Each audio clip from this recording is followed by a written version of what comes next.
Hey, you, listen up. uh, hey, you, listen here. Today, I'm gonna do something so wild, something so crazy, something that's gonna really hurt at some point, probably. Today, for no reason at all, just because I wanna see if I can, I will be reading Harry Potter and the Sorcerer's Stone in one sitting, out loud, with accents. Here is my journey. I'm excited to listen to my first Harry Potter book. You haven't listened to it before?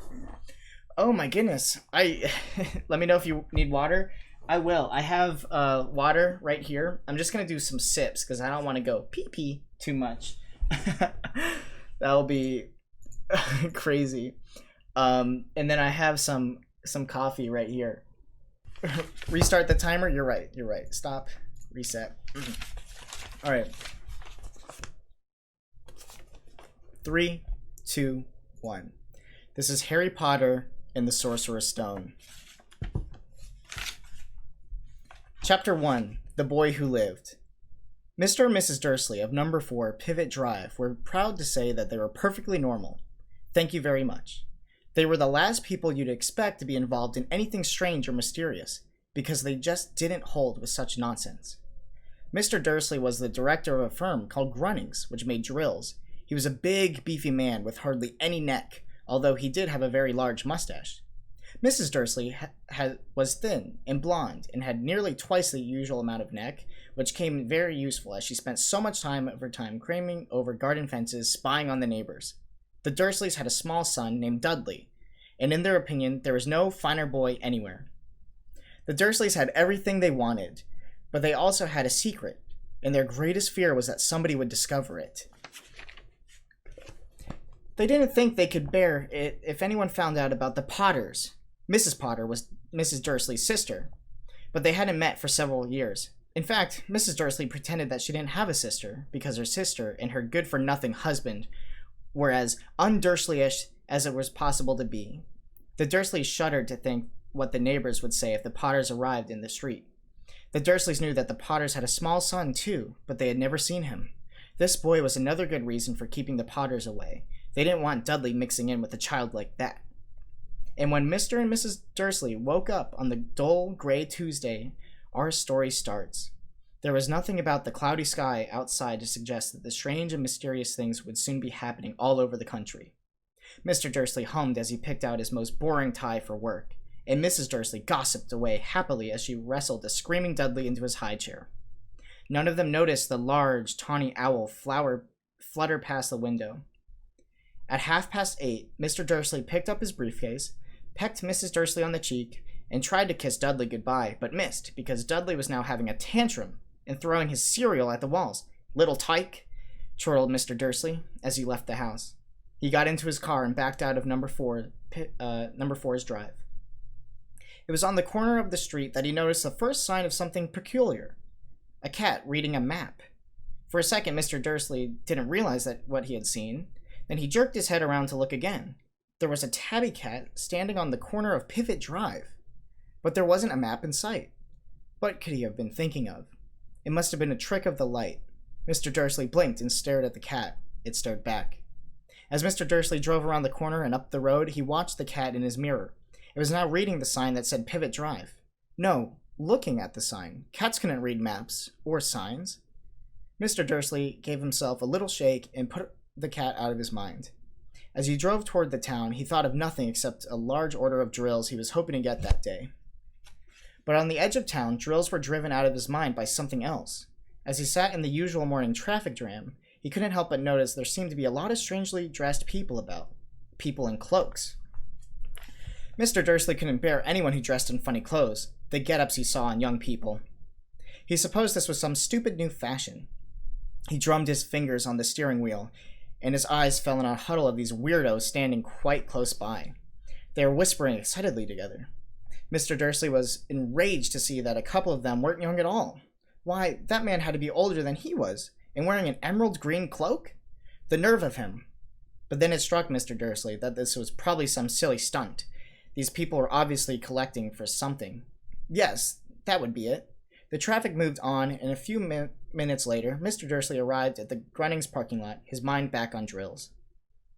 Mr. Dursley always sat with his back in the window of his office on the 9th floor. If he hadn't, he might have found it harder to concentrate on drills that morning. He didn't see the owls swooping past in broad daylight. Though people down the street did, they pointed and gazed open-mouthed as owl after owl sped overhead. Most of them had never seen an owl, even at nighttime. Mr. Dursley, however, had a perfectly normal owl-free morning. He yelled at 5 different people. He made several important telephone calls and shouted a bit more. He was in a very good mood until lunchtime, when he thought he'd stretch his legs and walk across the road to buy himself a bun from the bakery. He'd forgotten all about the people in cloaks until he passed a group of them next to the baker's. He eyed them angrily as he passed. He didn't know why, but they made him uneasy. This bunch were whispering excitedly too, and he couldn't see a single collecting tin. It was on his way back past then, clutching a large donut in a bag. He caught a few words of what they were saying. The Potters, that's right, that's what I heard. Yes, their son Harry. Mr. Dursley stopped dead. Fear flooded him. He looked back at the whisperers, as if he wanted to say something to him, but he thought better of it. He dashed back across the road, hurried up to his office, snapped at his secretary not to disturb him, seized the telephone, and had almost finished dialing home number when he changed his mind. He put the receiver back down and stroked his mustache, thinking, no, he was being stupid. Potter wasn't such an unusual name. He was sure there was lots of people called Potter who had a son called Harry. Come to think of it, he wasn't even sure his nephew was called Harry. He'd never seen the boy. It might have been Harvey or Harold. There was no point in worrying Mrs. Dursley. She always got so upset at any mention of her sister. He didn't blame her if he'd had a sister like that. But all the same, those people in cloaks. He found it a lot harder to concentrate on drills that afternoon, and when he left the building at 5 o'clock, he was still so worried that he walked straight into someone else just outside the door. Sorry, he grunted, as the tiny old man stumbled and almost fell. It was a few seconds before Mr. Dursley realized that the man was wearing a violet cloak.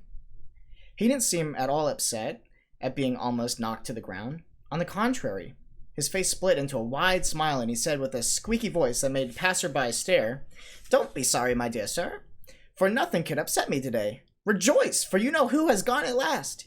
Even muggles like yourselves should be celebrating this happy, happy day." And the old man hugged Mr. Dursley around the middle and walked off. Mr. Dursley stood rooted to the spot. He had been hugged by a complete stranger. He also thought he had been called a muggle, whatever that was. He was rattled. He hurried to his car and set off for home, hoping he was imagining things, which he had never hoped before because he didn't approve of imagination. As he pulled into the driveway of number 4, the first thing he saw, and it didn't improve his mood, was the tabby cat he spotted that morning. It was now sitting on his garden wall. He was sure it was the same one. It had the same markings around its eyes. "Shoo!" said Mr. Dursley loudly. The cat didn't move. It just gave him a stern look. Was this normal cat behavior? Mr. Dursley wondered. Trying to pull himself together, he let himself into the house. He was still determined not to mention anything to his wife.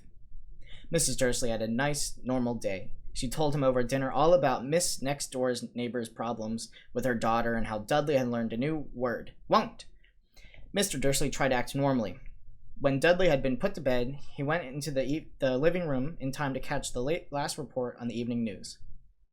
And finally, bird watchers everywhere have reported that the nation's owls have been behaving very unusually today. Although owls normally hunt at night and are rarely ever seen in daylight, there have been hundreds of sightings of these birds flying around every direction since sunrise. Experts are unable to explain why the owls have suddenly changed their sleeping pattern. The newscaster allowed himself a grin. Most mysterious. And now, over to Jim McGuffin with the weather. Going to be any more showers of owls tonight, Jim? Well, Ted, said the weatherman, I don't know about that, but it's not only the owls that have been acting oddly today. Viewers a part of Kent, Yorkshire, and Dundee have been phoning in to tell me that instead of the rain I promised yesterday, they've had a downpour of shooting stars. Maybe people have been celebrating bonfire night early. It's not until next week, folks, but I can promise a wet night tonight. Mr. Dursley sat frozen in his armchair. Shooting stars all over Britain? Owls flying by daylight? Mysterious people in cloaks all over the place? And a whisper about the Potters. Mrs. Dursley came into the living room carrying 2 cups of tea. It was no good. He'd have to say something to her. He cleared his throat nervously. Petunia, dear, you haven't heard from your sister lately, have you?" As he had expected, Mrs. Dursley looked at him shocked and angry. After all, they normally pretended she didn't have a sister. "No," she said sharply. "Why?" "Funny stuff on the news," Mr. Dursley mumbled. "Owls shooting stars. And there was a lot of funny-looking people in the town today." "So?" snapped Mrs. Dursley. "Well, I just thought maybe it was something to do with, you know, her crowd." Mrs. Dursley sipped through her tea through her pursed lips. Mr. Dursley wondered if he dared tell her he heard the name Potter. He decided he didn't dare. Instead, he said as casually as he could, "Their son, he'd be about Dudley's age now, wouldn't he?" "I suppose so," said Mrs. Dursley stiffly. "What's his name again? Howard, isn't it?" "Harry. Nasty common name, if you ask me." "Oh, yes," said Mr. Dursley, his heart sinking horribly. "Yes, I quite agree." He didn't say another word on the subject as they went upstairs to bed. While Mrs. Dursley was in the bathroom, Mr. Dursley crept into the bedroom window and peered down in front of the garden. The cat was still there. It was staring down Pivot Drive as though it had been waiting for something. Was he imagining things? Could all this have anything to do with the Potters? If it did, if it got out that they were related to the pair of... well, he didn't think he could bear it. The Dursleys got into bed. Mrs. Dursley fell asleep quickly, but Mr. Dursley lay awake, turning it all over in his mind.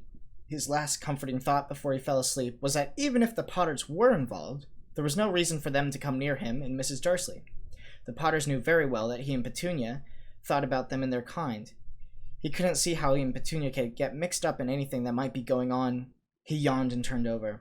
It couldn't affect them. How very wrong he was. Mr. Dursley might have been drifting into an uneasy sleep, but the cat on the wall outside was showing no sign of sleepiness. It was sitting as still as a statue, its eyes fixed unblinkingly on the far corner of Pivot Drive. It didn't so much as quiver when a car door slammed on the next street, nor when two owls swooped overhead. In fact, it was nearly midnight before the cat moved at all. A man appeared around the corner the cat had been watching. Appeared so suddenly and silently, you would have thought you just popped out of the ground. The cat's tail twitched and its eyes narrowed. Nothing like this man had ever been seen on Pivot Drive. He was tall, thin, very old, judging by the silver of his hair and beard, which were both long enough to tuck into his belt. He was wearing long robes, a purple cloak that swept the ground, and high-heeled, buckled boots.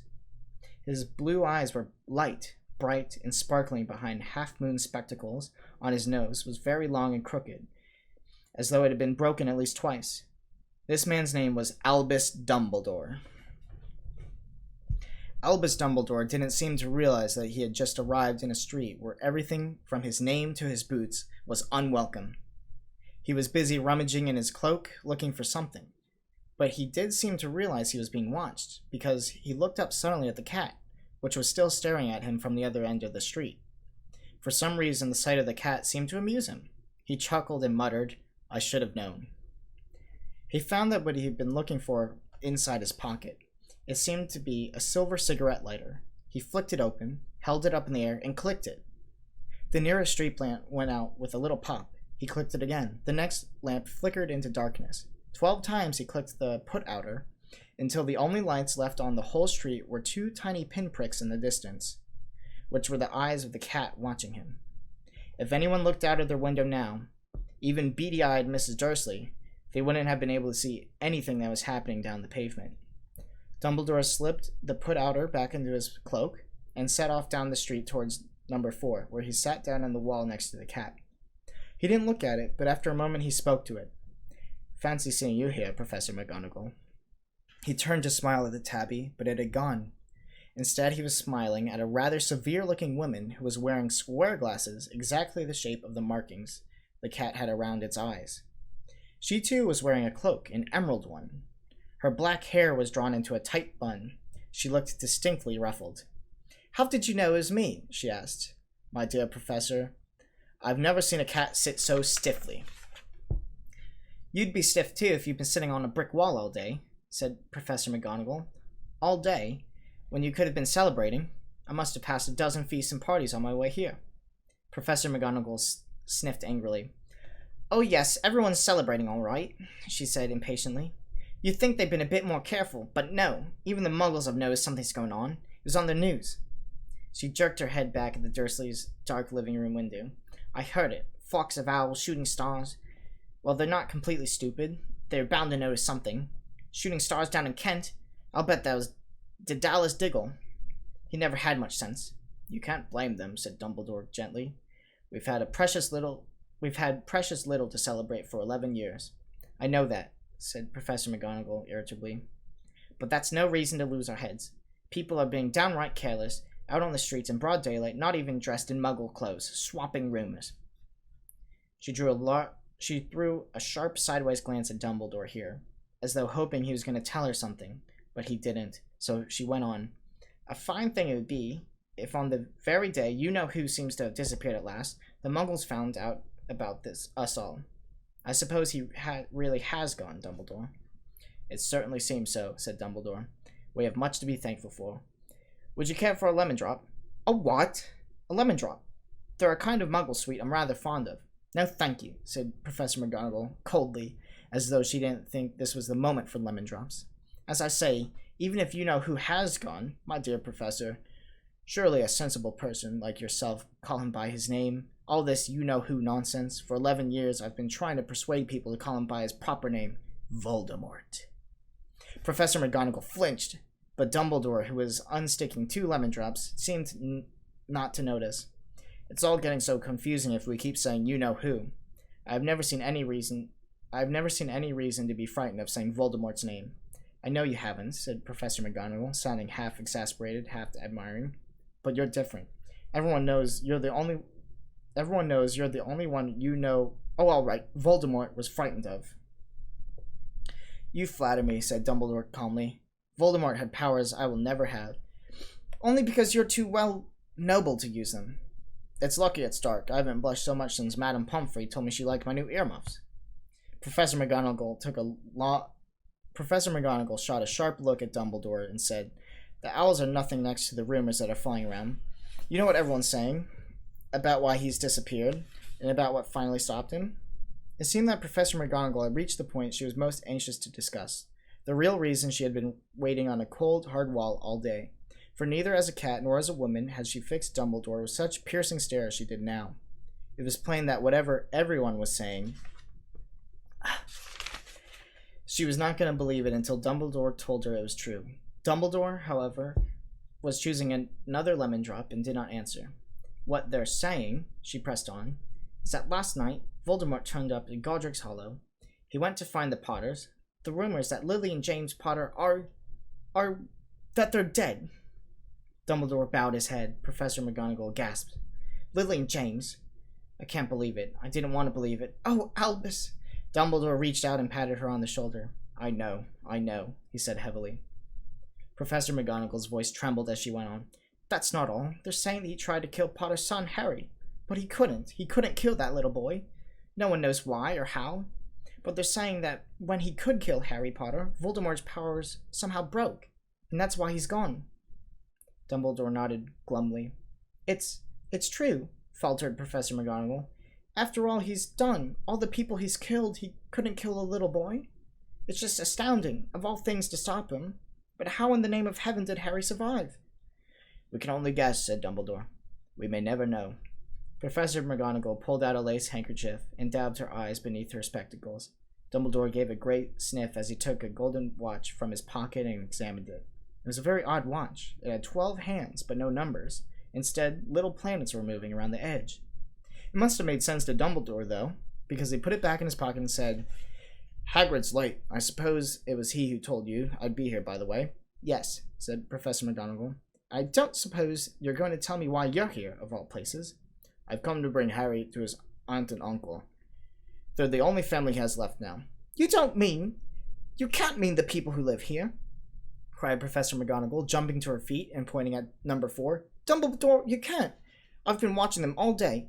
I couldn't find 2 people who are less like us, and they've got this son. I saw him kicking his mother all the way up the street, screaming for sweets. Harry Potter, come and live here. It's the best place for him, said Dumbledore firmly. His aunt and uncle will be able to explain everything to him when he's older. I've written them a letter. A letter? Repeated Professor McGonagall faintly, sitting back down on the wall. Really, Dumbledore, you think you could explain all this in a letter? These people never understand him. He'll be famous, a legend. I wouldn't be surprised if today was known as Harry Potter Day in the future. There will be books written about Harry. Every child in our world will know his name. Exactly, said Dumbledore, looking very seriously over the top of his half-moon glasses. It would be enough to turn any boy's head. Famous before he can walk and talk. Famous for something he won't remember. Can't you see how much better off he'll be growing up away from that until he's ready to take it? Professor McGonagall opened her mouth, changed her mind, swallowed, and said, Yes, you're right, of course. But how is this boy getting here, Dumbledore? She eyed his cloak suddenly, as though she thought he might be hiding Harry underneath it. Hagrid's bringing him. You think it wise to trust Hagrid with something as important as this? I would trust Hagrid with my life, said Dumbledore. I'm not saying his heart isn't in the right place, Professor McGonagall grudgingly. But you can't pretend he's not careless. He does tend to... What was that? A low rumbling sound had broken the silence around them. It grew steadily louder as they looked up and down the street for some sign of headlight. It swelled to a roar as they looked up at the sky, and a huge motorcycle fell out of the air and landed on the road in front of them. If the motorcycle was huge, it was nothing to the man sitting aside from it. He was almost twice as tall as a normal man and at least 5 times as wide. He looked simply too big to be allowed, and so wild. Long tangles of bushy black hair and beard hid most of his face. He had hands the size of trash can lids, and his feet in their leather boots looked like baby dolphins. In his vast, muscular arms he was holding a bundle of blankets. Hagrid, said Dumbledore, sounding relieved, at last. And where did you get that motorcycle? Borrowed it, Professor Dumbledore, sir, said the giant, climbing carefully out of his motorcycle as he spoke. Young Sirius Black lent it to me. I've got him, sir. No problems, were there? No, sir. The house was almost destroyed, but I got him up out of there right before the Muggles started swarming around. He fell asleep as he was flying over Bristol. Dumbledore and Professor McGonagall bent forward over the bundle of blankets. Inside, just visible, was a baby boy, fast asleep. Under the tuft of jet black hair over his forehead, they could see a curiously shaped cut, like a bolt of lightning. Is that where... whispered Professor McGonagall. Yes, said Dumbledore. He'll have that scar forever. Couldn't you do something about it, Dumbledore? Even if I could, I wouldn't. Scars come in handy. I have one myself above my left knee that was a perfect map of the London Underground. Well, give him here, Hagrid. We'd better get this over with. Dumbledore took Harry in his arms and turned toward the Dursleys' house. Could I say goodbye to him, sir? Said Hagrid. He bent his great, shaggy head over Harry and gave him what must have been a very scratchy, whiskery kiss. Then suddenly Hagrid let out a howl like a wounded dog. Shh! Hissed Professor McGonagall. You'll wake up the Muggles. Sorry, sobbed Hagrid, taking out a large spotted handkerchief and burying it in his face. But I can't see to sand it. Lily and James dead, and poor little Harry off to live with the Muggles. Yes, it's all very sad, but get a grip on yourself, Hagrid, or we'll be found, Professor McGonagall whispered, patting gingerly on the arm as Dumbledore stepped over the low garden wall and walked to the front door. He laid Harry gently on the doorstep, took the letter out of his pocket, tucked it inside Harry's blankets, and then came back with the other two. For a full minute, the three of them stood and looked at the little bundle. Hagrid's shoulders shook. Professor McGonagall blinked furiously, and the twinkling light that usually shone from Dumbledore's eyes seemed to have gone out. Well, said Dumbledore finally, that's it. We've no business staying here. We might as well go and join the celebrations. Yeah, said Hagrid in a very muffled voice. I'd best get this bike away. Good night, Professor McGonagall. Professor Dumbledore, sir. Wiping his streaming eyes on the jacket sleeve, Hagrid swung himself into his motorcycle and kicked the engine to life. With a roar, it rose into the air and off into the night. I shall see you soon, I expect, Professor McGonagall, said Dumbledore, nodding to her. Professor McGonagall blew her nose in reply. Dumbledore turned and walked back down the street. On the corner, he stopped and took out the silver putter-outer. He clicked it once, and 12 balls of light sped back into their street lamps so that Pivot Drive glowed suddenly orange, and he could make out a tabby cat slinking around the corner at the end of the street. He could just see the bundle of blankets on the step of number 4. Good luck, Harry, he murmured. He turned on his heel, and with a swish of his cloak, he was gone. A breeze ruffled in the neat hedges of Privet Drive, which lay silent and tidy under the inky sky. In the last place you'd expect astonishing things to happen, Harry Potter rolled over inside his blankets without waking up. One small hand closed on the letter beside him he slept on, and not knowing he was special, not knowing he was famous, and not knowing he would be woken in a few hours' time by Mrs. Dursley's scream as she opened the front door to put out the milk bottles, nor that he would spend the next few weeks being prodded and pinched by his cousin Dudley. He couldn't have known that at this very moment, people meeting in secret all over the country were holding up their glasses and saying in hushed voices, "To Harry Potter, the boy who lived!" Chapter 2. The Vanishing Glass. Nearly 10 years had passed since the Dursleys had woken up to find their nephew on the front step, but Privet Drive had hardly changed at all. The sun rose on the same tidy front gardens and lit up the brass number 4 on the Dursleys' front door. Stop the timer for what? It crept into their living room, which was almost exactly the same as it had been on the night that Mr. Dursley had seen that fateful news report about owls. Only the photographs on the mantelpiece really showed how much time had passed. 10 years ago, there had been lots of pictures of what looked like a large pink beach ball wearing different colored bonnets. But Dudley Dursley was no longer a baby, and now the photograph showed a large blond boy riding his first bicycle on the carousel at the fair, playing a computer game with his father, being hugged and kissed by his mother. The room held no sign at all that another boy had lived in the house too. Yet Harry Potter was there, asleep at the moment, but not for long. His Aunt Petunia was awake, and it was her shrill voice that made the first noise of the day. "Get up! Up now!" Harry woke with a start. His aunt rapped on the door again. "Up!" she screeched. Harry heard her walking towards the kitchen, and then the sound of the frying pan being put out on the stove. He rolled onto his back and tried to remember the dream he was having. It had been a good one. There had been a flying motorcycle in it. He had a funny feeling he had the same dream before. His aunt was back outside the door. "Are you up yet?" she demanded. "Nearly," said Harry. "Well, get a move on. I want you to look after the bacon. And don't you dare let it burn. I want everything perfect on Duddy's birthday." Harry groaned. "What did you say?" His aunt snapped through the door. Nothing. Dudley's birthday. How could he have forgotten? Harry got slowly out of bed and started looking for socks. He found a pair under his bed, and after pulling a spider off one of them, put them on. Harry was used to spiders, because the cupboard under the stairs was full of them, and that was where he slept.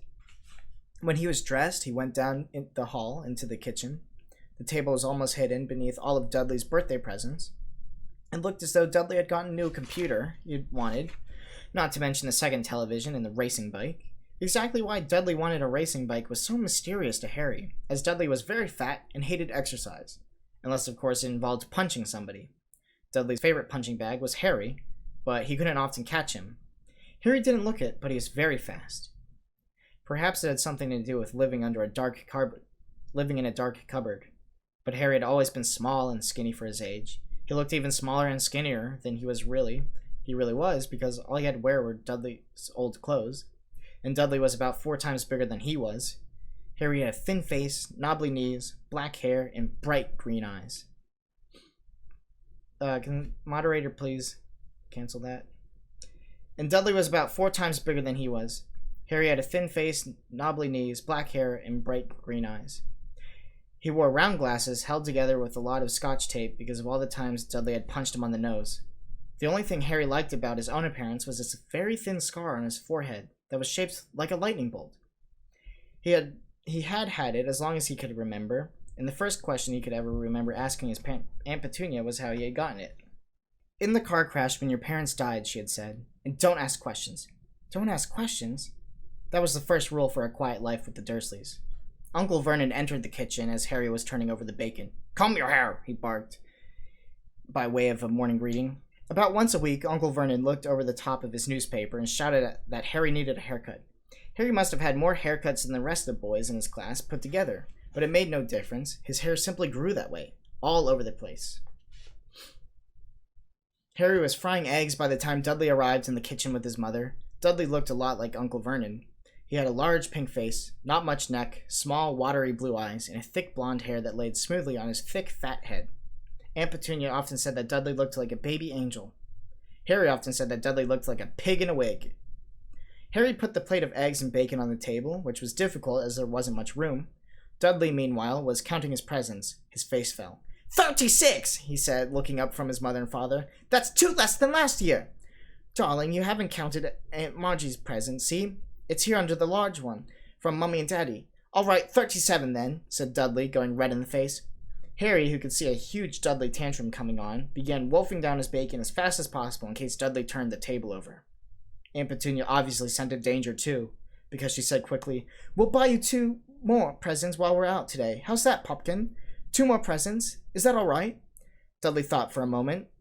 It looked like hard work. Finally, he said slowly, "So I'll have 39 sweetums," said Aunt Petunia. "Oh!" Dudley sat down heavily and grabbed the nearest parcel. "All right, then." Uncle Vernon chuckled. "Little Tyke wants his money's worth, just like his father. Attaboy, Dudley!" He ruffled Dudley's hair.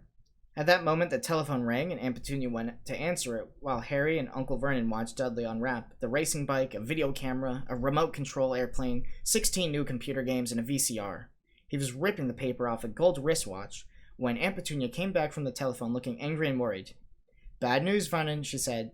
"Mrs. Figg's broken her leg. She can't take him." She jerked her head in Harry's direction.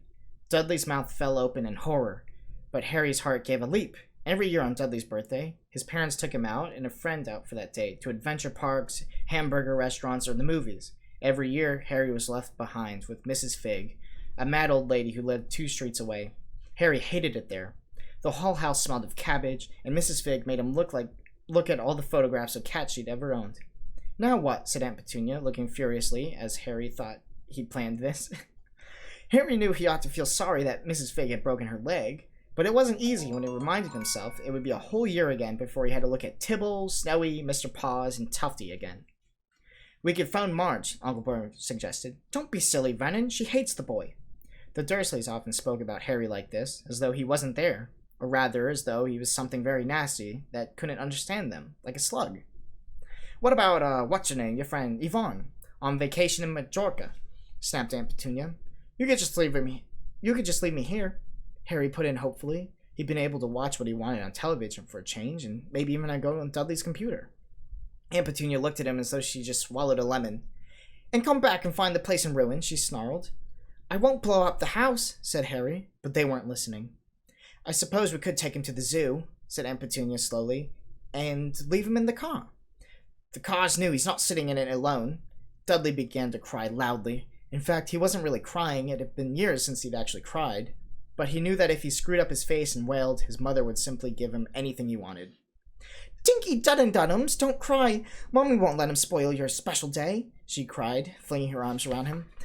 "I don't want him to come," Dudley yelled between huge pretend sobs.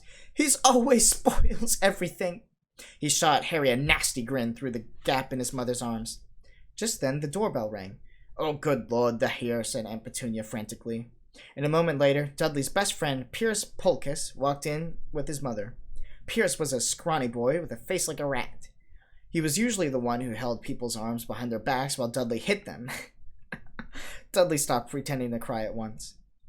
Half an hour later, Harry, who couldn't believe his luck, was sitting in the back of the Dursleys' car with Pierce and Dudley on the way to the zoo for the first time in his life. His aunt and uncle hadn't been able to think of anything else to do with him, but before they left, Uncle Vernon had taken Harry aside. "I'm warning you," he had said, putting his large purple face right up close to Harry's. "I'm warning you now, boy. Any funny business, anything at all, and you'll be in that cupboard from now until Christmas." "I'm not going to do anything," said Harry, "honestly." But Uncle Vernon didn't believe him. No one ever did.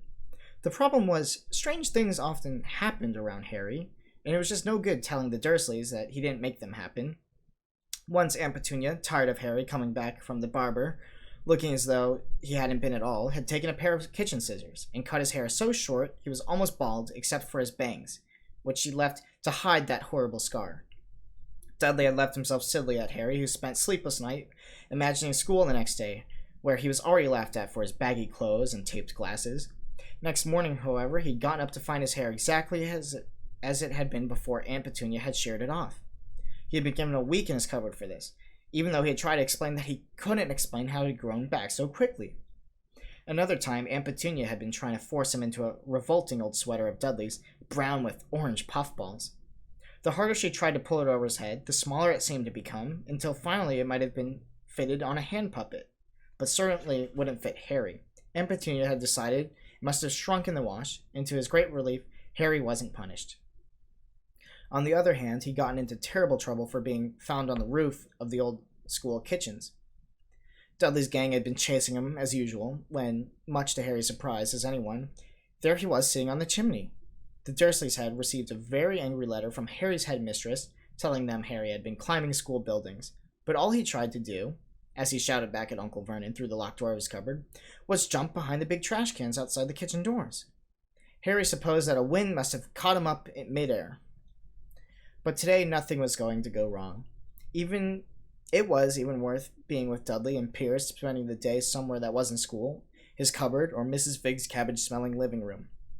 While he drove, Uncle Vernon complained to Aunt Petunia. He liked to complain about things. People at work, Harry, the council, Harry, the bank, and Harry were just a few of his favorite subjects. This morning, it was motorcycles.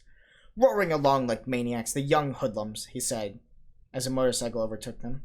"I had a dream about a motorcycle," said Harry, remembering it suddenly. "It was flying." Uncle Vernon nearly crashed into the car in front. He turned around in his seat and yelled at Harry, his face like a gigantic beet with a mustache. "Motorcycles don't fly!" Dudley and Pierce snickered. "I know they don't," said Harry. "It was only a dream." But he wished he hadn't said anything. If there was one thing that Dursleys hated even more than his asking questions, it was his talking about anything acting a way it shouldn't, no matter if it was a dream or a cartoon. They seemed to think he might get dangerous ideas. It was a very sunny Saturday, and the zoo was crowded with families. The Dursleys brought Dudley and Pierce large chocolate ice creams at the entrance, and then, because the smiling lady in the van had asked Harry what he wanted before they could hurry him away, they bought him a cheap lemon ice pop. It wasn't bad either, Harry thought, licking it as they watched a gorilla scratching its head, who looked remarkably like Dudley, except that it wasn't blonde. Harry had the best morning he'd had in a long time. He was careful to walk a little way apart from the Dursleys so that Dudley and Pierce, who were starting to get bored with the animals by lunchtime, wouldn't fall back on the favorite hobby of hitting him. They ate in the zoo restaurant, and when Dudley had a tantrum because the Knickerbocker Glory didn't have enough ice cream on top, Uncle Vernon bought him another one, and Harry was allowed to finish the first. Harry felt afterward that he should have known it was all too good to last. After lunch, they went to the reptile house. It was cool and dark in there, with lit windows along the walls. Behind the glass, all sorts of lizards and snakes were crawling, slithering over bits of wood and stone. Dudley and Pierce wanted to see a huge poisonous cobras and thick man-crushing pythons. Dudley quickly found the largest snake in the place. It could have wrapped its entire body twice around Uncle Vernon's car and crushed it into a trash can. But at the moment, it didn't look in the mood. In fact, it was fast asleep. Dudley stood with his nose pressed against the glass, staring at the glistening brown coils. "Make it move," he whined at his father. Uncle Vernon tapped on the glass, but the snake didn't budge. "Do it again," Dudley ordered. Uncle Vernon rapped the glass smartly with his knuckles, but the snake just snoozed on. "This is boring," Dudley moaned. He shuffled away. Harry moved in front of the tank and looked intently at the snake. He wouldn't have been surprised if it had died of boredom itself. No company except stupid people drumming their fingers on the glass trying to disturb it all day long. It was worse than having a cupboard as his bedroom, where the only visitors was Aunt Petunia hammering on the door to wake you up. At least he got to visit the rest of the house. The snake suddenly opened its beady eyes. Slowly, very slowly, it raised its head until its eyes were level with Harry's. It winked. Harry stared. Then he looked quietly around to see if anyone was watching. They weren't. He looked back at the snake and winked too. The snake jerked its head toward Uncle Vernon and Dudley. Then, raising its eyes to the ceiling, it gave Harry a look that said, quite plainly, "I get that all the time." "I know," Harry murmured through the glass, though he wasn't sure the snake could hear him. "It must be really annoying." The snake nodded vigorously. "Where do you come from anyway?" Harry asked. The snake jabbed its tail at a little sign next to the glass. Harry peered at it. "Boa Constrictor, Brazil." "Was it nice there?" The boa constrictor jabbed its tail at the sign again, and Harry read on. "This specimen was bred in the zoo." "Oh, I see. So you've never been to Brazil." As the snake shook its head, a deafening sound behind Harry made both of them jump. "Dudley! Mrs. Dursley, come and look at the snake! You won't believe what it's doing!" Dudley came waddling towards them as fast as he could. "Out of the way, you!" he said, punching Harry in the ribs. Caught by surprise, Harry fell hard on the concrete floor. What came next happened so fast no one saw how it happened.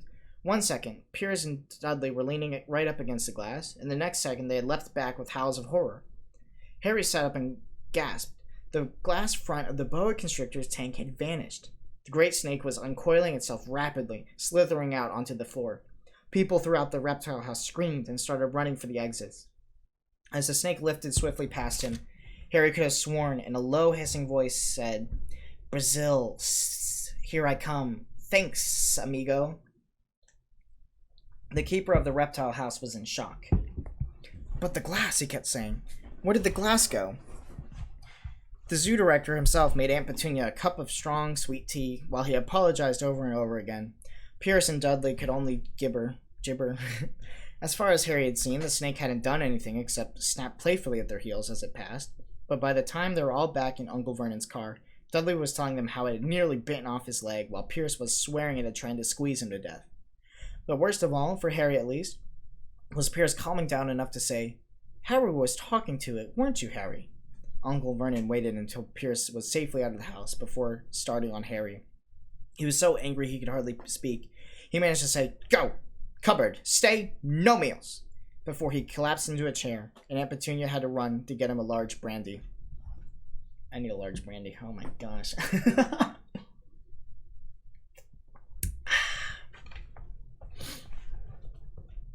Harry laid in his dark cupboard much later, wishing he had a watch. He didn't know what time it was, and he couldn't be sure the Dursleys were asleep yet. Until they were, he couldn't risk sneaking into the kitchen for some food. He lived with the Dursleys almost 10 years, 10 miserable years, as long as he could remember, ever since he'd been a baby, and his parents had died in a car crash. He couldn't remember being in the car when his parents died. Sometimes, when he strained his memory during long hours in his cupboard, he came up with a strange vision, a blinding flash of green light and a burning pain in his forehead. This, he supposed, was a crash, though he couldn't imagine where all the green light came from. He couldn't remember his parents at all.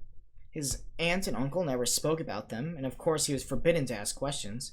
There were no photographs of them in the house. When he had been younger, Harry had dreamed and dreamed of some unknown relation coming away to take him, but it never happened, and the Dursleys were his only family. Yet sometimes he thought, or maybe hoped, that strangers in the street seemed to know him. Very strange strangers they were, too. A tiny man with a violet top that had bowed to him once while out shopping with Aunt Petunia and Dudley. After asking Harry furiously if he knew about the man, Aunt Petunia had rushed them out of the shop without buying anything. A wild-looking old woman dressed in all green had waved merrily at him once on a bus. A bald man in a long purple coat had actually shaken his hand in the street the other day and walked away without a word. The weirdest thing about all these people was the way they seemed to vanish the second Harry tried to get a closer look. At school, Harry had no one. Everyone knew that Dudley's gang hated that odd Harry Potter in his baggy old clothes and broken glasses, and nobody liked to disagree with Dudley's gang. Chapter 3. The Letters from No One. The escape of the Brazilian boa constrictor earned Harry his longest ever punishment. By the time he was allowed out of his cupboard again, the summer holidays had started, and Dudley had already broken his very new video camera, crashed his remote control airplane, and first time out on his racing bike, knocked down old Mrs. Figg as she crossed over Pivot Drive on her crutches. I'm sorry. You have a question for when I finish? Okay. Harry was glad school was over, but there was no escaping Dudley's gang, who visited the house every single day. Pierce, Dennis, and Malcolm, and Gordon were all big and stupid. But as Dudley was the biggest and stupidest of the lot, he was the leader. The rest of them were all quite happy to join in Dudley's favorite sport, Harry hunting. This is why Harry spent as much time out as possible of the house, wandering around and thinking about the end of the holidays, where he could see a tiny ray of hope. When September came, he would be going off to secondary school, and for the first time in his life, he wouldn't be with Dudley. Dudley had been accepted as Uncle Vernon's old private school, Smeltings. Pierce Polkiss was going there too. Harry, on the other hand, was going to Stonewall High, the local public school. Dudley thought this was very funny. "The stuff people's heads down the toilet on the first day of Stonewall," he turned Harry. "Want to come upstairs and practice?" "No thanks," said Harry. "The poor toilet's never had anything as horrible as your head down it. Might be sick." Then he ran before Dudley could work out what he'd said. One day in July, Aunt Petunia took Dudley to London to buy his Smeltings uniform, leaving Harry at Mrs. Figg's. Mrs. Figg wasn't as bad as usual. It turned out she'd broken her leg tripping over one of her cats, and she didn't seem quite fond of them as before. She let Harry watch television and gave him a bit of chocolate cake that tasted as though she had it for several years. That evening, Dudley paraded around the room of the family with his brand new uniform. Smelting's boys wore maroon tailcoats, orange knickerbockers, and flat straw hats called boaters. They also carried knobbly sticks used for hitting each other while the teachers weren't looking. This was supposed to be good training for later in life. As he looked at Dudley in his new knickerbockers, Uncle Vernon said gruffly that it was the proudest moment of his life.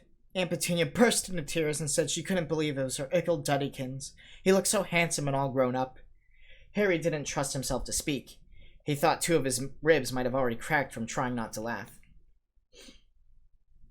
Let me know if you want me to heat your tea. I'm good. I like cold coffee. There was a horrible smell in the kitchen the next morning when Harry went in for breakfast. It seemed to be coming from a large metal tub in the sink. He went to have a look. The tub was full of what looked like dirty rags swimming in gray water. "What's this?" he asked Aunt Petunia. Her lips tightened, as they always did if he dared to ask a question. "Your new school uniform," she said. Harry looked at the bowl again. "Oh," he said. "I didn't realize it had to be so wet." "Don't be stupid," snapped Aunt Petunia. "I'm dyeing some of Dudley's old things gray for you. It'll look just like everyone else's once I've finished." Harry seriously doubted this and thought it best not to argue. He sat down at the table and tried not to think about how he was going to look on his first day at Stonewall High, like he was wearing bits of old elephant skin, probably. Dudley and Uncle Vernon came in, both with wrinkled noses because of the smell from Harry's new uniform. Uncle Vernon opened his newspaper as usual, and Dudley banged his smelting stick, which he carried everywhere, on the table. They heard the click of the mail slot and a flop of letters on the doormat. "Get the mail, Duddy," said Uncle Vernon from behind his paper. "Make Harry get it." "Get the mail, Harry." "Make Dudley get it." "Poke him with your smelting stick, Dudley." What? Harry dodged the smelting stick and went to get the mail. 3 things lay on the doormat. A postcard from Uncle Vernon's sister Marge, who was vacationing in the Isle of Wight, a brown envelope that looked like a bill, and a letter for Harry. Harry picked it up and stared at it, his heart twanging like a giant elastic band. No one ever in his whole life had written to him. Who would? He had no friends, no other relatives. He didn't belong to the library, so he'd never gotten rude notes asking for the books back. Yet here it was, the letter, addressed so plainly there could be no mistake. Mr. H. Potter, The Cupboard Under the Stairs, 4 Privet Drive, Little Winging, Surrey. The envelope was thick and heavy, made of yellowish parchment, and the address was written in emerald green ink. There was no stamp. Turning the envelope over, his hands trembling, Harry saw a purple wax seal bearing the coat of arms, a lion, an eagle, a badger, and a snake surrounding a large letter H. "Hurry up, boy!" shouted Uncle Vernon from the kitchen. "What are you doing in there? Checking for letter bombs?" He chuckled at his own joke. Harry went back to the kitchen, still staring at his letter. He handed Uncle Vernon the bill and the postcard, sat down, and slowly began opening the yellow envelope.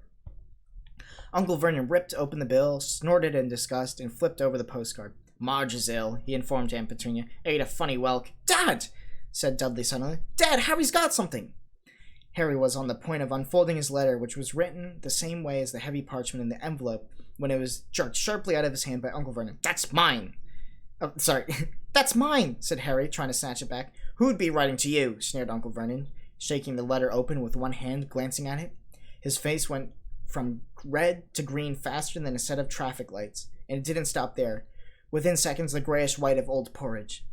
"Petunia!" he gasped. Dudley tried to grab the letter to read it, but Uncle Vernon held it high out of his reach. Aunt Petunia took it curiously and read the first line. For a moment, it looked as though she might faint. She clutched her throat and made a choking noise. "Vernon! Oh my goodness, Vernon!" They stared at each other, seeming to have forgotten that Harry and Dudley were still in the room. Dudley wasn't used to being ignored. He gave his father a sharp tap on the head with his smelting stick. "I want to read the letter," he said loudly. "I want to read it," said Harry furiously. "It's mine." "Get out, both of you!" croaked Uncle Vernon, stuffing the letter back in his envelope. Harry didn't move. "I want my letter!" he shouted. "Let me see it!" demanded Dudley. "Out!"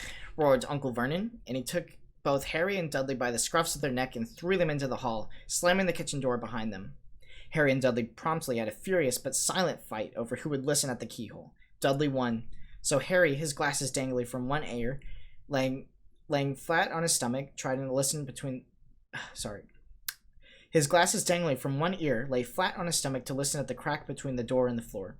Vernon, Aunt Petunia was saying in a quivering voice, "Look at the address. How could they possibly know where he sleeps? You don't think they're watching the house?" "Watching, spying, might be following us," muttered Uncle Vernon wildly.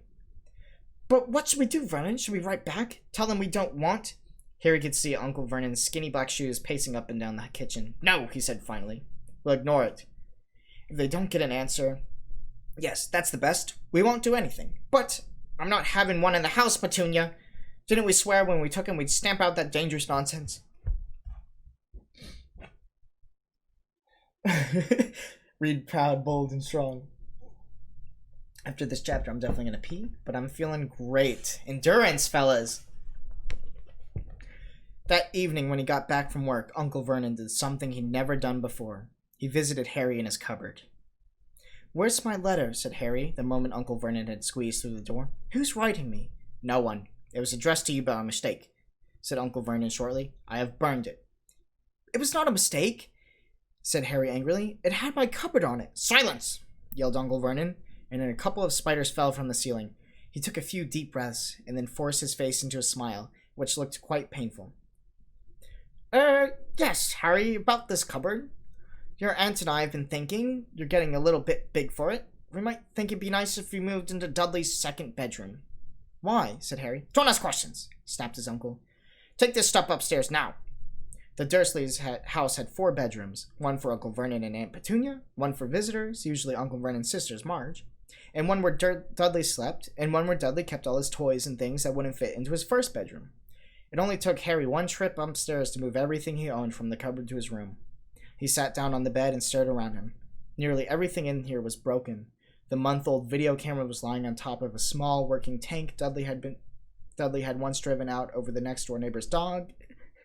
In the corner was Dudley's first ever television set, in which he put his foot through when his favorite program had been canceled. There was a large bird cage, which had once held a parrot that Dudley had swapped at school for a real air rifle, which was up on the shelf with the end all bent because Dudley had sat on it. Other shelves were full of books. They were the only things in the room that looked as though they'd never been touched. From downstairs came the sound of Dudley bawling at his mother. "I don't want him in there. I need that room. Make him get out." Harry sighed and stretched out in bed. Yesterday he'd had given anything to be up here. Today he'd rather be back in his cupboard with that letter than up here without it. Next morning at breakfast, everyone was rather quiet. Dudley was in shock. He screamed, whacked his father with his smelting stick, been sick on purpose, kicked his mother, and thrown his tortoise through the greenhouse roof, and he still hadn't have his room back. Harry was thinking about this time yesterday, bitterly wishing he had opened the letter in the hall. Uncle Vernon and Aunt Petunia kept looking at each other darkly. When the mail arrived, Uncle Vernon, who seemed to be trying to be nice to Harry, made Dudley go and get it. They heard him banging things with his smelting stick all the way down the hall. Then he shouted, "There's another one! Mr. H. Potter! The smallest bedroom, 4 Pivot Drive." With a strangled cry, Uncle Vernon leapt from his seat and ran down the hall, Harry right behind him. Uncle Vernon had to wrestle Dudley to the ground to get the letter from him, which made it more difficult by the fact that Harry had grabbed Uncle Vernon around the neck from behind. After a minute of confused fighting in which everyone got hit by the smelting stick, Uncle Vernon straightened up, gasping for breath, with Harry's letter clutched in his hand. "Go to your cupboard. Your bedroom," he wheezed at Harry. "Dudley, go, just go." Harry walked around and around his new room. Someone knew he had moved out of his cupboard, and they seemed to know he hadn't received his first letter. Surely that meant they'd try again, and this time he'd make sure they wouldn't fail. He had a plan. The repaired alarm clock rang out 6 o'clock the next morning. Harry turned it off quickly and dressed silently. He mustn't wake the Dursleys. He stole downstairs without turning on any of the lights. He was going to wait for the postman on the corner of Pivot Drive and get the letters for number 4 first. His heart hammered as he crept across the dark hall towards the front door. Arrgh! Harry leapt into the air. He trotted on something big and squishy on the doormat. Something alive. Lights clicked upstairs, and to his horror, Harry realized that the big, squashy something had been his uncle's face. Uncle Vernon had been lying at the foot of the front of the door in his sleeping bag, clearly making sure that Harry didn't do exactly what he'd been trying to do. He shouted at Harry for about half an hour, and then told him to go and make him a cup of tea. Harry shuffled miserably off into the kitchen, and by the time he got back, The mail had arrived right into Uncle Vernon's lap. Harry could see 3 letters addressed in green ink. "I want," he began, but Uncle Vernon was tearing the letters into pieces before his eyes. Uncle Vernon didn't go to work that day. He stayed at home and nailed up the mail slot. "See," he explained to Aunt Petunia through the mouth full of nails. "If they can't deliver them, they'll just give up. I'm not sure if that'll work, Vernon." "Oh, these people minds work in strange ways, Petunia. They're not like you and me," Uncle Vernon trying to knock a nail with a piece of fruitcake Aunt Petunia had just brought to him. On Friday, no less than 12 letters arrived for Harry. As they couldn't go through the mail slot, they'd been pushed under the door, slotted through the sides, and a few were forced through the small window in the downstairs bathroom. Uncle Vernon stayed at home again. After burning all the letters, he got out a hammer and nails and boarded up the cracks around the front and back doors so that no one could go out. He hummed "Tiptoe Through the Tulips" as he worked and jumped at small noises.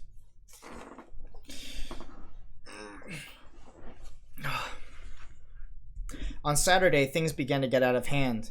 24 letters to Harry had found their way into the house, rolled up and hidden inside each of the 24 eggs that their very confused milkman had handed Aunt Petunia through the living room window. While Uncle Vernon had made furious phone calls to the post office and the dairy trying to find someone to complain to, Aunt Petunia shredded the letters with her food processor. "Who on earth wants to talk to you that badly?" Dudley asked Harry in amazement. On Sunday morning, Uncle Vernon sat down at breakfast table, looking tired and rather ill, but happy.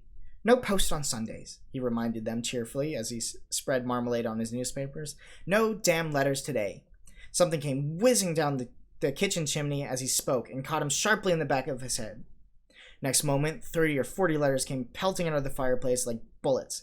The Dursleys ducked, but Harry leapt into the air trying to catch one. "Out! Out!" Uncle Vernon seized Harry around the waist and threw him into the hall. When Aunt Petunia and Dudley had run out with their arms over his faces, Uncle Vernon slammed the door shut. They could hear the letters still streaming into the room, bouncing off the walls and floor. "That does it," said Uncle Vernon, trying to speak calmly, but pulling great tufts out of his mustache at the same time. "I want you all back here in 5 minutes, ready to leave. We're going away. Just pack some clothes. No arguments." He looked so dangerous with his half-mustache mission that no one dared to argue. 10 minutes later, they had wrenched their way through the boarded-up doors and were in the car, speeding towards the highway. Dudley was sniffling in the back seat. His father had hit him round the head for holding him up while he tried to pack his television, VCR, and computer into his sports bag. They drove and they drove. Even Aunt Petunia didn't dare ask where they were going. Every now and then, Uncle Vernon would take a sharp turn and drive in the opposite direction for a while. Shake him off, he would mutter whenever he did this. They didn't stop to eat or drink all day. By nightfall, Dudley was howling. He'd never had such a bad day in his life. He was hungry, he missed 5 television programs he wanted to see, and he'd never gone so long without blowing up aliens on his computer. Uncle Vernon stopped at last outside a glooming-looking hotel in the outskirts of the big city. Dudley and Harry shared a room with twin beds and damp, musty sheets. Dudley snored, but Harry stayed awake, sitting on the windowsill, staring down the lights of passing cars and wondering. They ate stale cornflakes and cold tinned tomatoes on toast for breakfast the next day. They had just finished when the owner of the hotel came over to their table. "Excuse me, but is one of you Mr. Potter? I've got about 100 of these from the front desk." She held up a letter so that they could read the green ink address. "Mr. H. Potter, room 17, Railview Hotel, Cokeworth." Harry made a grab for the letter, but Uncle Vernon knocked his hand out of the way. The woman stared. "I'll take him," said Uncle Vernon, standing up quickly and following her to the dining room. "Wouldn't it just be better to go home, dear?" Aunt Petunia suggested timidly, hours later, but Uncle Vernon didn't seem to hear her. Exactly what he was looking for, none of them knew. He drove into the middle of the forest, got out, looked around, shook his head, got back in the car, and they were off again. The same thing happened in the middle of a plowed field, halfway across a suspension bridge, and at the top of the multi-level parking garage. "Daddy's gone mad, hasn't he?" Dudley asked Aunt Petunia dully late that afternoon. Uncle Vernon had parked the car at the coast, locked them all inside the car, and disappeared. It started to rain. Great drops beat on the roof of the car. Dudley sniveled. "It's Monday," he told his mother. "The great Humberto's on tonight. I want to see someone with a television." Monday. This reminded Harry of something. If it was Monday, and you could usually count on Dudley to know the days of the week because of television, then tomorrow, Tuesday, was Harry's 11th birthday. Of course, his birthdays were never exactly fun. Last year, the Dursleys had given him a coat hanger and a pair of Uncle Vernon's old socks. Still, you weren't 11 every day. Uncle Vernon was back and he was smiling. He was also carrying a long, thin package and didn't answer Aunt Petunia when she asked what he bought. Found the perfect place, he said. Come on, everyone out. It was very cold outside the car. Uncle Vernon was pointing at what looked like a large rock way out the sea. Perched on top of the rock was the most miserable-looking shack you could imagine. One thing was certain. There was no television in there. Storm forecast for tonight, said Uncle Vernon gleefully, clapping his hands together. And this gentleman's kindly agreed to lend us his boat. A toothless old man came ambling up to them, pointing with a rather wicked grin at the old rowboat bobbing with the iron-gray water below them. I've already got us some rations, said Uncle Vernon, so all aboard. It was freezing in the boat. Icy sea spray and rain crept down their necks, and a chilly wind whipped their faces. After what seemed like hours, they reached the rock, where Uncle Vernon, slipping and sliding, led the way to the broken-down house.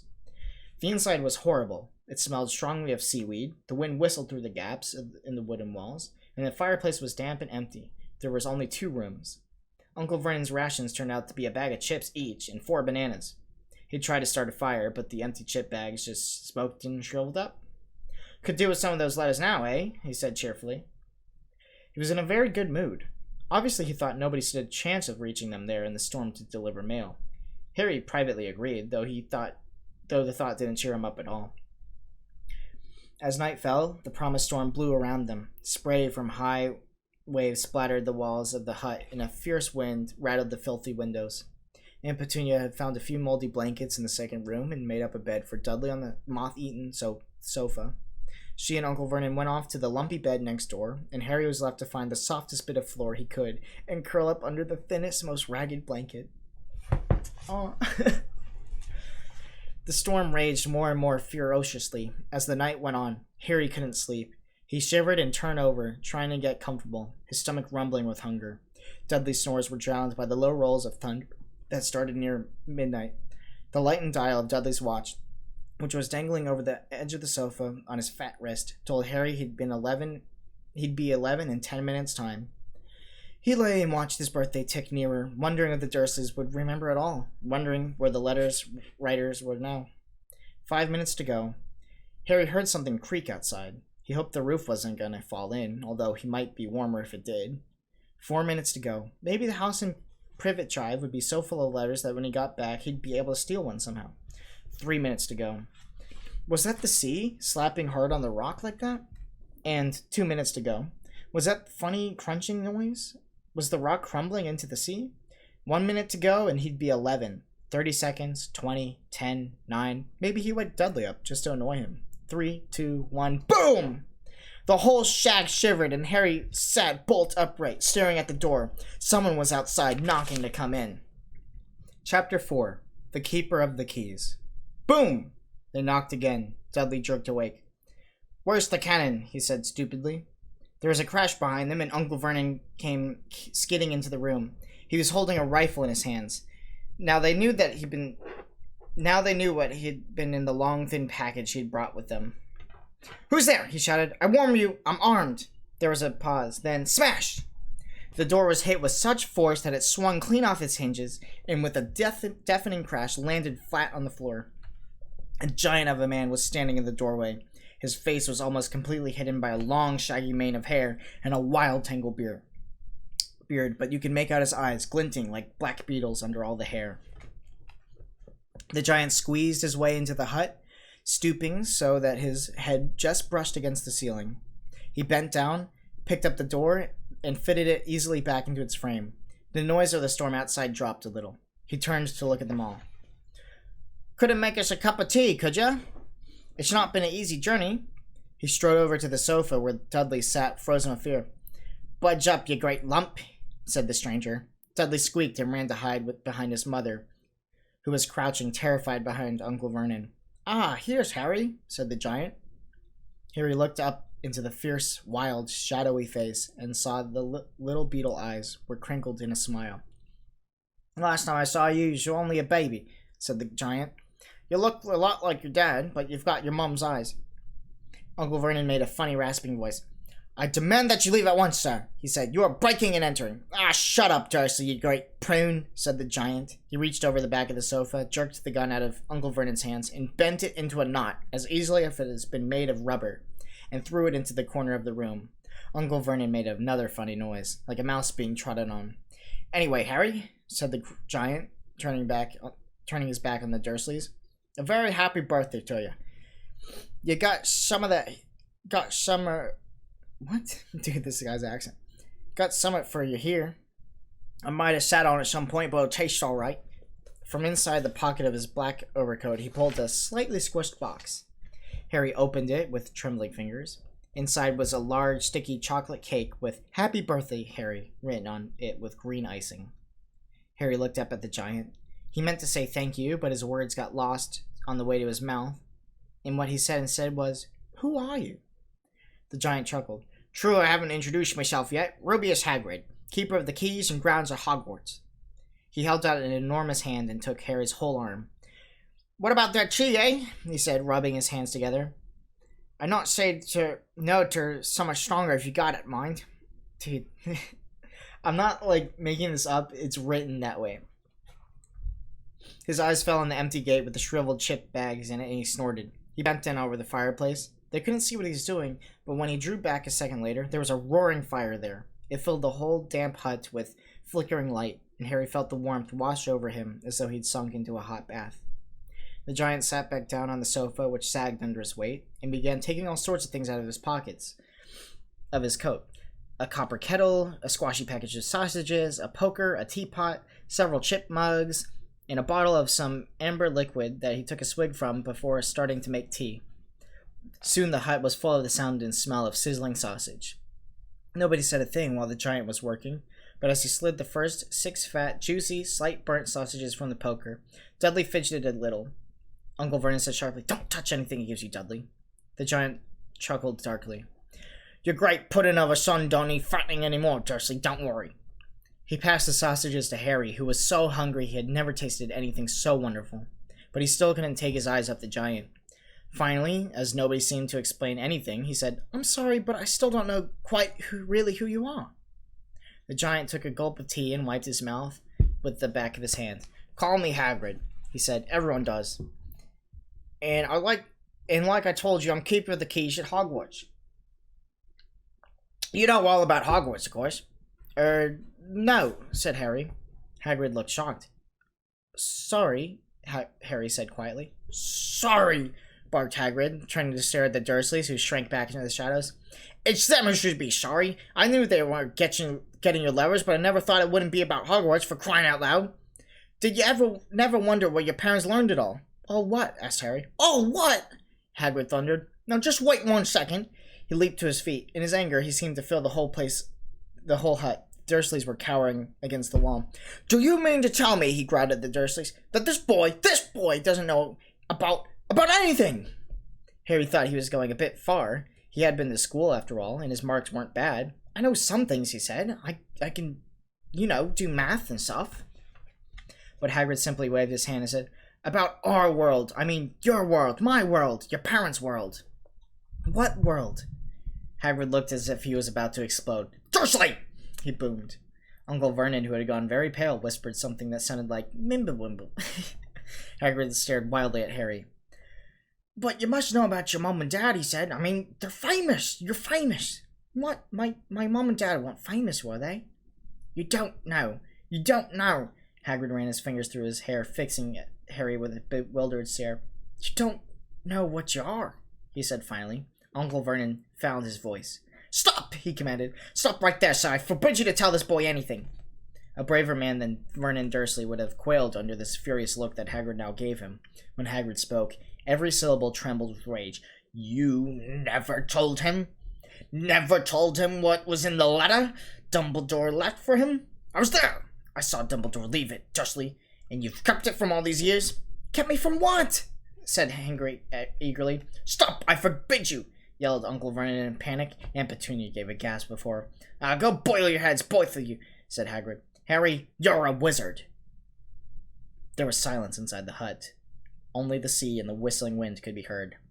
I'm a what? Gasped Harry.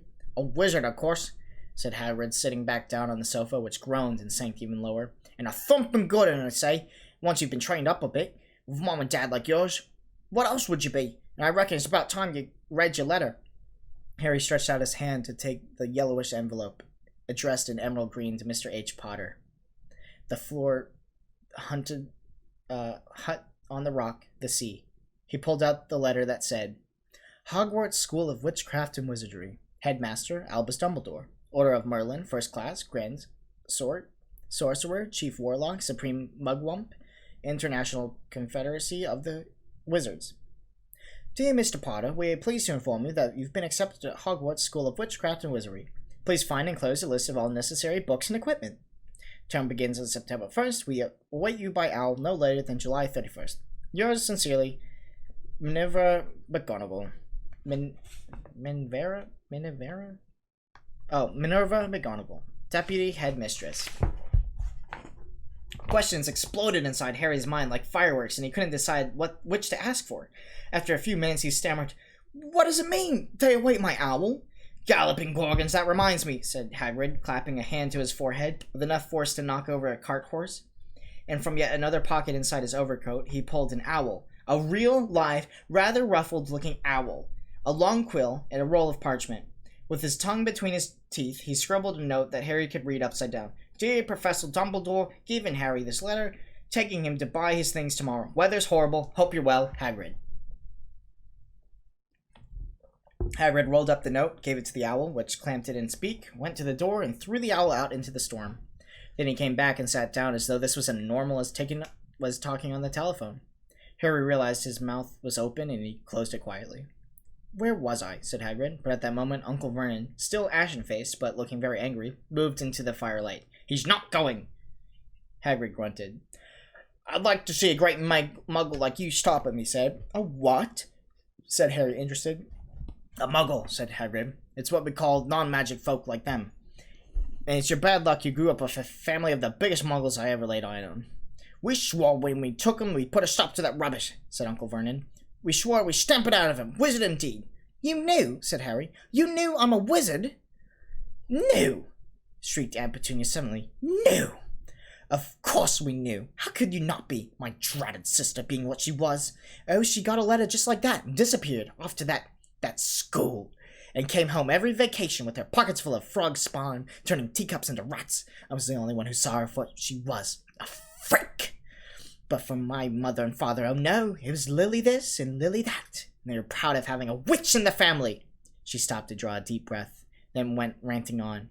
It seemed she had been wanting to say this for years. "Then she met that Potter at school, and they left and got married and had you, and of course I knew you'd just be the same, as strange and as abnormal as them. If you please, she went and got herself blown up, and we got landed with you." Harry had gone very white. As soon as he found his voice, he said, "Blown up? You told me they died in a car crash." "Car crash!" roared Hagrid, jumping up angrily, and the Dursleys scuttered back into the corner. "How could a car crash kill Lily and James Potter? This is an outrage, a scandal. Harry Potter not knowing his own story, even when every kid in our world knows it by name." "But why? What happened?" Harry asked urgently. The anger faded away from Hagrid's face. He looked suddenly anxious. "I never expected this," he said in a low, worried voice. "I had no idea when Dumbledore told me there might be trouble getting a hold of you. How much you didn't know. Ah, Harry, I don't know if I'm the right person to tell you, but someone's gotta. You can't go off to Hogwarts without knowing." He threw a dirty look at the Dursleys. "Well, it's best you know as much as I can tell you. Mind, I can't tell you everything, as it's great mystery, parts of it." He sat down, stared into the fire for a few seconds, and then said, "It begins, I suppose, with a person called... but it's incredible, yet you don't know its name. Everyone in our world knows." "Who?" "Well, I just don't like saying the name if I can help it. No one does." "Why not?" "Gullible gargoyles, Harry. People are still scared. Blimey, this is difficult. See, there was this wizard who went bad. As bad as could go. Worse than worse. His name was..." Hagrid gulped, but no words came out. "Can you write it down?" Harry suggested. "Nah, can't spell it." "All right. Voldemort." Hagrid shuddered. "Don't make me say it again." "Anyway, this wizard, about 20 years ago, started looking for followers. Got 'em too. Some were afraid, and some just wanted a bit of power. Because he was getting himself power, all right. Dark days, Harry. Didn't know who to trust. Didn't dare get friendly with strange wizards or witches. Terrible things happened. He was taking over. Of course, some stood up to him, and he killed them horribly. One of the only safest places left was Hogwarts. Reckoned Dumbledore was the only one you-know-who was afraid of. Didn't dare try taking the school. Not just then, anyway. Now, your mom and dad were as good as witch and wizard as I ever knew. Head boy and girl at Hogwarts was in their day. Suppose the mystery is why you-know-who never tried to get them on his side before. Probably they knew they were too close to Dumbledore to want anything to do with the dark side. Maybe he thought he could persuade him, and maybe he just wanted them out of the way. All anyone knows is he turned up in the village where you was living on Halloween 10 years ago. You was just a year old. He came to your house and... Hagrid suddenly pulled out a very dirty spotted handkerchief and blew his nose with a sound like a foghorn. Sorry, he said, but it's just sad knowing your mom and dad and nicer people you couldn't find. Anyway, you know who killed him. And this is the real mystery thing. He tried to kill you too. Wanted to make a clean job of it, suppose, or maybe he just liked killing by then. But he couldn't do it. Never wondered how much he got... Thank you. Never wondered how you got that mark on your forehead. That was no ordinary cut. That's what you get when your powerful evil curse touches you. Took care of your mom and dad and your house even, but it didn't work on you. And that's why you're famous, Harry. No one ever lived after he decided to kill him. No one except you. And he killed some of the best witches and wizards of the age. The McKinnons, the Bones, the Pruitts. And you was only a baby, and you lived. Something very painful was going on in Harry's mind. As Hagrid's story came close, he saw again the blinding flash of green light, more clearly than he had ever remembered before. And he remembered something else, for the first time in his life. A high, cold, cruel laugh. Hagrid was watching him sadly. Took you from the ruined house myself, on Dumbledore's orders. Brought you to this lot. Load of old tush, said Uncle Vernon. Harry jumped. He'd almost forgotten that the Dursleys were there. Uncle Vernon certainly seemed to have gotten back his courage. He was glaring at Harry, and his fists were clenched. Now, you listen here, boy, he snarled. I accept there's something strange about you, and probably nothing good being wouldn't have cured. And as for all this about your parents, well, they were weirdos, no denying it, and the world's better off without them, in my opinion. As for all they got, getting mixed up with these wizarding types, just what I expected. Always knew they'd come to a sticky end. But at that moment, Hagrid leapt up from the stupa and drew a battered pink umbrella from inside his coat. Pointing it at Uncle Vernon like a sword, he said, I'm warning you, Dursley. I'm warning you, one more word. In danger of being speared on the end of the umbrella by a bearded giant, Uncle Vernon's courage failed again, and he flattened himself against the wall and fell silent. That's better, said Hagrid, breathing heavily and sitting back down on the sofa, which by this time sagged right to the floor. Harry, meanwhile, had questions asked, hundreds of them. But what happened to you know who? Good question, Harry. Disappeared, vanished. Same night he tried to kill you. Makes you even more famous. It's the biggest mystery, see? He was getting more and more powerful. Why'd he go? Some say he died codswallop, in my opinion. Dunno if he had enough human left in him to die. Some say he's still out there, biding his time. I still don't believe it. People who was on his side came back to ours. Some of them came out of the trances. Don't reckon they could have done it if he was coming back. Most of us reckon he's still out there but lost his powers. Too weak to carry on, 'cause something about you finished him, Harry. There was something going on that night I hadn't counted on. I don't know what it was, no one does, but something about you stumped him all right. Hagrid looked at Harry with a warmth and respect blazing in his eyes, but Harry, instead of feeling pleased and proud, felt quite sure that there had been a horrible mistake. A wizard? Him? How could he possibly be? He spent his life being clouded by Dudley and bullied by Aunt Petunia and Uncle Vernon. If he was really a wizard, why hadn't they been turned into warty toads every time they tried to lock him in his cupboard? Or if he once defeated the greatest sorcerer in the world, how come Dudley had always been able to kick him around like a football? Hagrid, he said quietly, I think you must have made a mistake. I don't think I'm a wizard. To his surprise, Hagrid chuckled. Not a wizard, eh? Never made things happen when you were scared or angry? Harry looked into the fire. Now, he came to think about it. Every odd thing that had ever made his aunt and uncle furious with him happened when he, Harry, was upset or angry. Chased by Dudley's gang, he somehow found himself out of their reach. Dreading going to school with that ridiculous haircut, he managed to make it grow back. And every time Dudley hit him, hadn't he got his revenge, even without even realizing it? Hadn't he set the boa constrictor on him?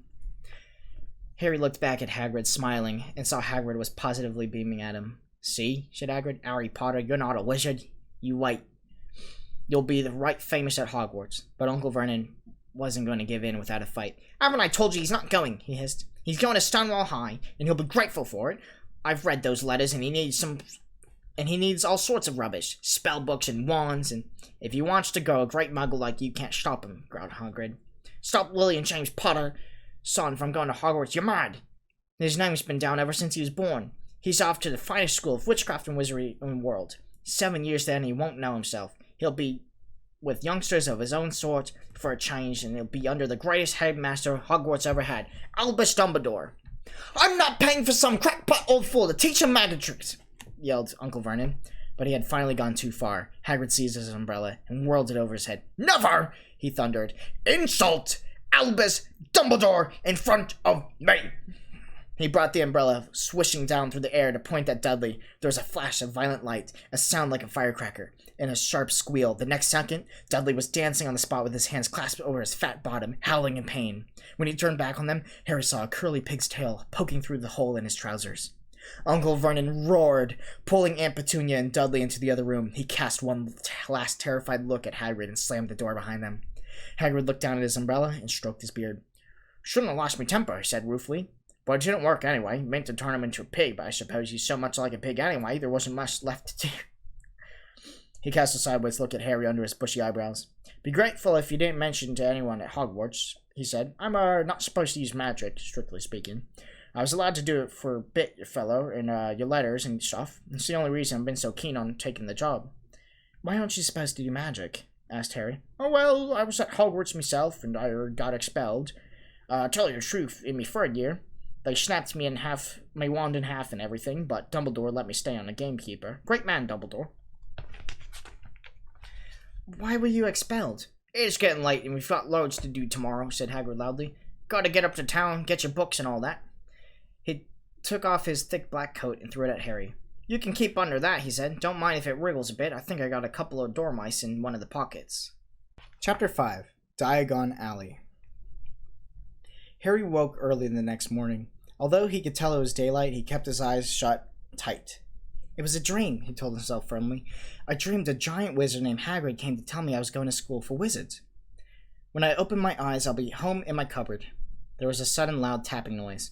And there's Aunt Petunia knocking on the door, Harry thought, his heart sinking. But he still didn't open his eyes. It had been such a good dream. Tap, tap, tap. All right, Harry mumbled. I'm getting up. He sat up and Hagrid's heavy coat fell off of him.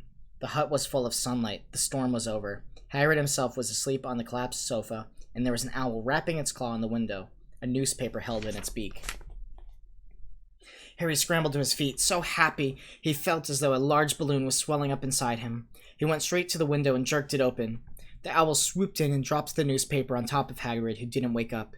The owl then fluttered onto the floor and began to attack Hagrid's coat. Don't do that!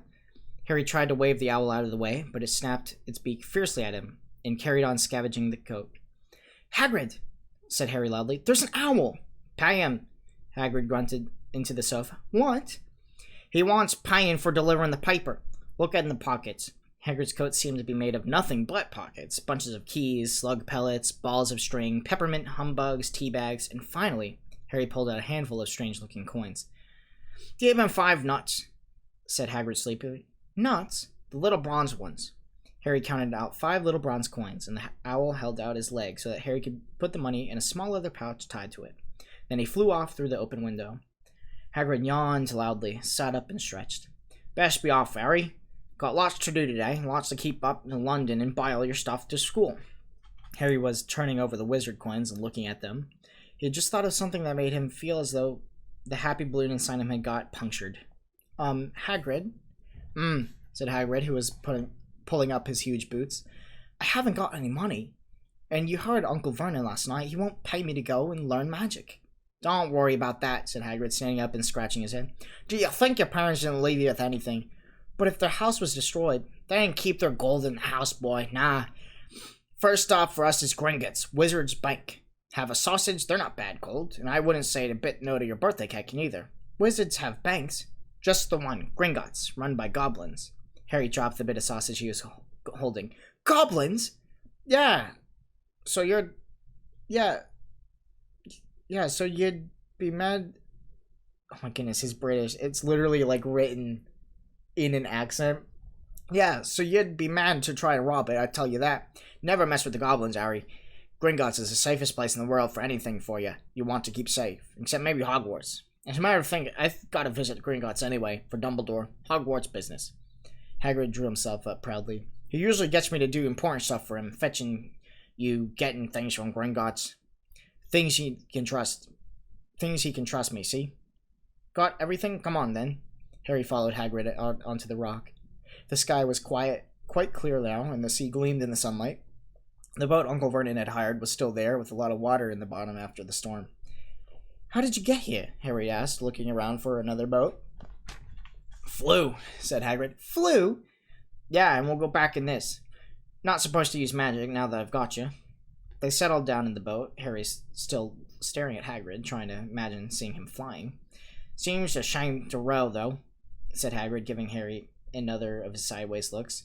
If I was to speed things up a bit, would you mind not mentioning it at Hogwarts? Of course not, said Harry, eager to see more magic.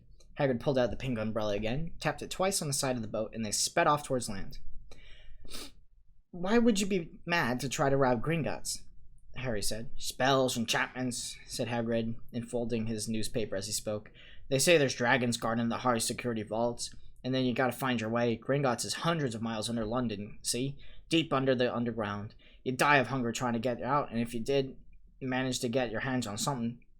Harry sat and thought about this while Hagrid read his newspaper, The Daily Prophet.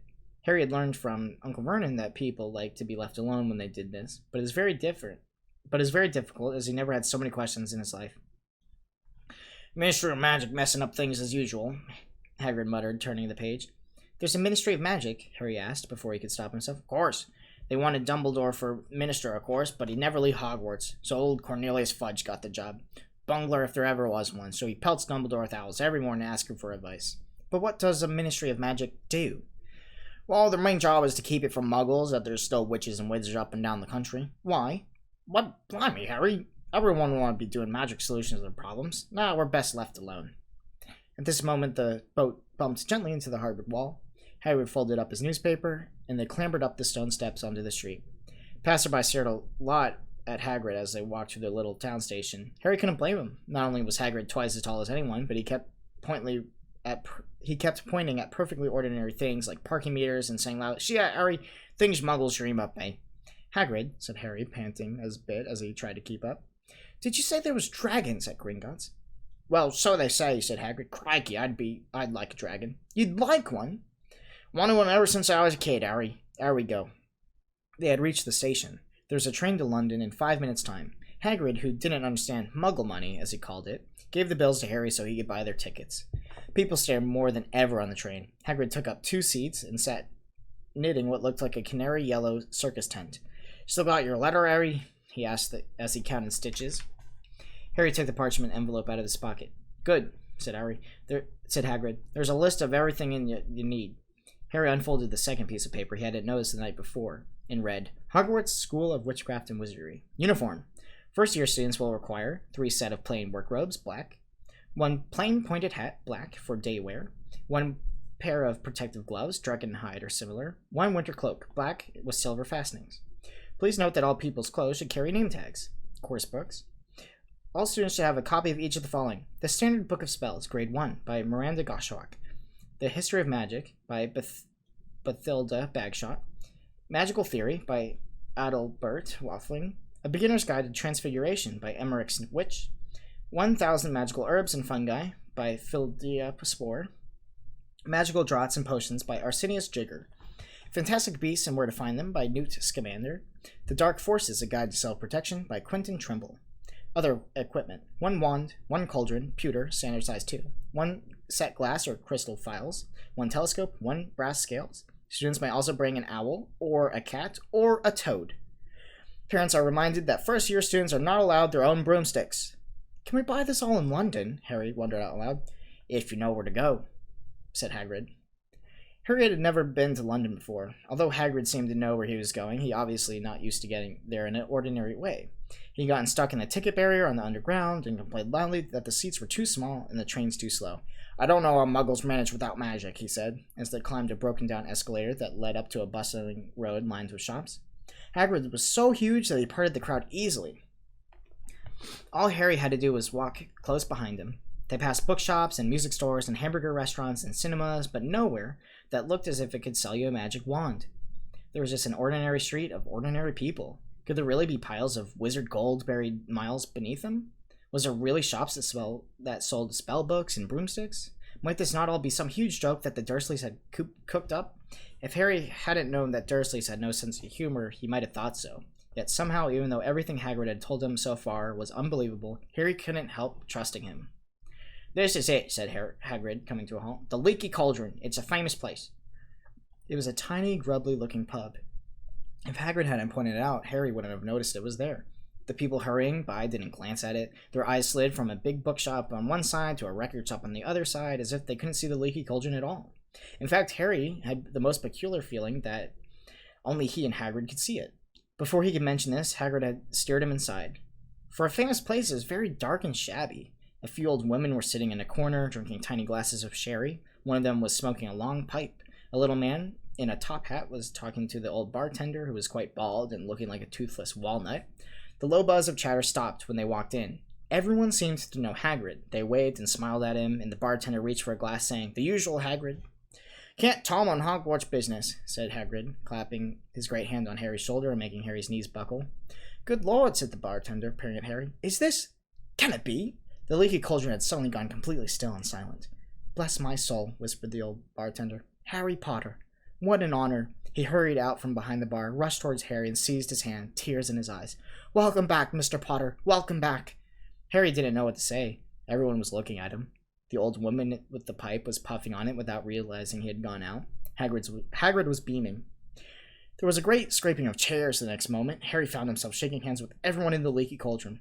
"Doris Crockford, Mr. Potter, can't believe I'm meeting you at last. So proud, Mr. Potter. I'm just so proud. I always wanted to shake your hand. I'm all aflutter. Delighted, Mr. Potter. You can tell Mr. Diggle's the name. Deldilus Diggle." "I've seen you before," said Harry, as Deldilus Diggle's top hat fell off in excitement. "You bowed to me once in a shop." "He remembers!" cried Deldilus Diggle, looking around at everyone. "Did you hear that? He remembers me." Harry shook hands again and again. Doris Crockfield kept coming back for more. A pale young man made his way forward, very nervously. One of his eyes was twitching. "Professor Quirrell," said Hagrid. "Harry, Professor Quirrell will be one of your teachers at Hogwarts." "Potter," stammered Professor Quirrell, grasping Harry's hand. "Can't tell you how pleased I am to meet you." "What sort of magic do you teach, Professor Quirrell?" Defense against the dark arts," muttered Professor Quirrell, as though he'd rather not think about it. "Not that you need it, Potter."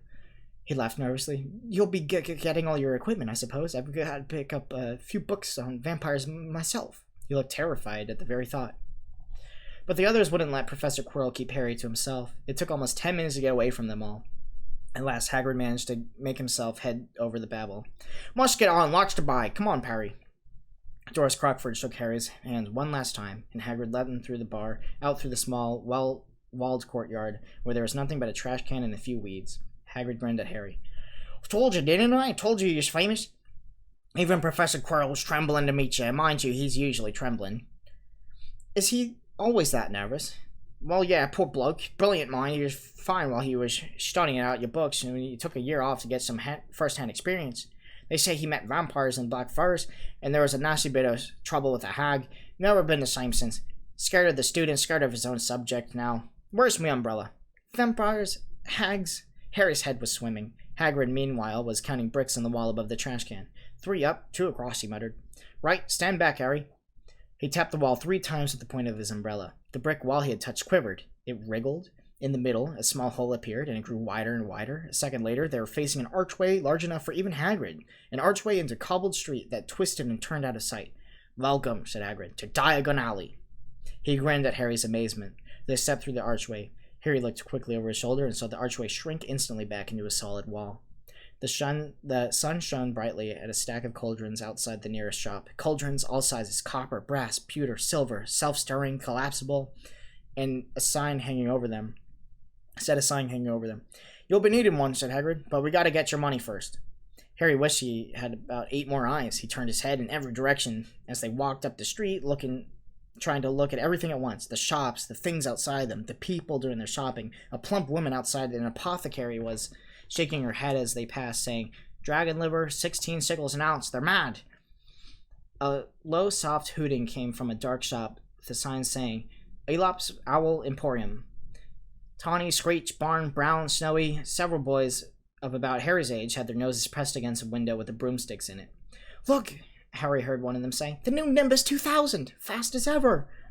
There were shops selling robes, shops selling telescopes and strange silver instruments Harry had never seen before, windows stacked with barrels of bat spleens and eel eyes, tottering piles of spell books, quills and rolls of parchment, potion bottles, globes of all the moon. "Gringotts," said Harry.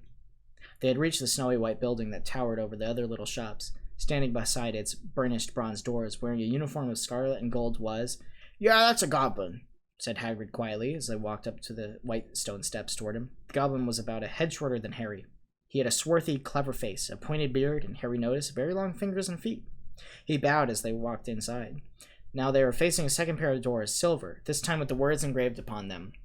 "Enter, stranger, but take heed of what awaits the sin of greed. For those who take, but do not earn, must pay most dearly in their turn. For if you seek beneath our floors a treasure that was never yours, thief, you have been warned, beware of finding more than treasure there." "Like I said, you'd be mad to try and rob it," said Hagrid. A pair of goblins bowed towards them in the silver doors. Through the silver doors, and they were in a vast marble hall. About 100 more goblins were sitting on high stools behind a long counter, scribbling in large ledgers, weighing coins and brass scales, examining precious stones through eyeglasses. There were too many doors to count leading off the hall, and yet more goblins were showing people in and out of these. Hagrid and Harry made for the counter. "Morning," said Hagrid to the free goblin. "We've come to take some money out of Mr. Potter's safe." "You have his key, sir." "Got it here somewhere," said Hagrid, as he started emptying his pockets out onto the counter, scattering a handful of old moldy dog biscuits over the goblin's book of numbers. The goblin wrinkled his nose. Harry watched the goblin on their right weighing a pile of rubies as big as glowing coals. "Got it," said Hagrid, at last, holding up a tiny golden key. The goblin looked at it closely. "That seems to be in order." Yes, I've also got a letter here from Professor Dumbledore," said Hagrid importantly, throwing at his chest. It's about you-know-what in Vault 713. The goblin read the letter carefully. "Very well," he said, handing it back to Hagrid. "I will have someone take you down to both vaults. Griphook!" Griphook was yet another goblin.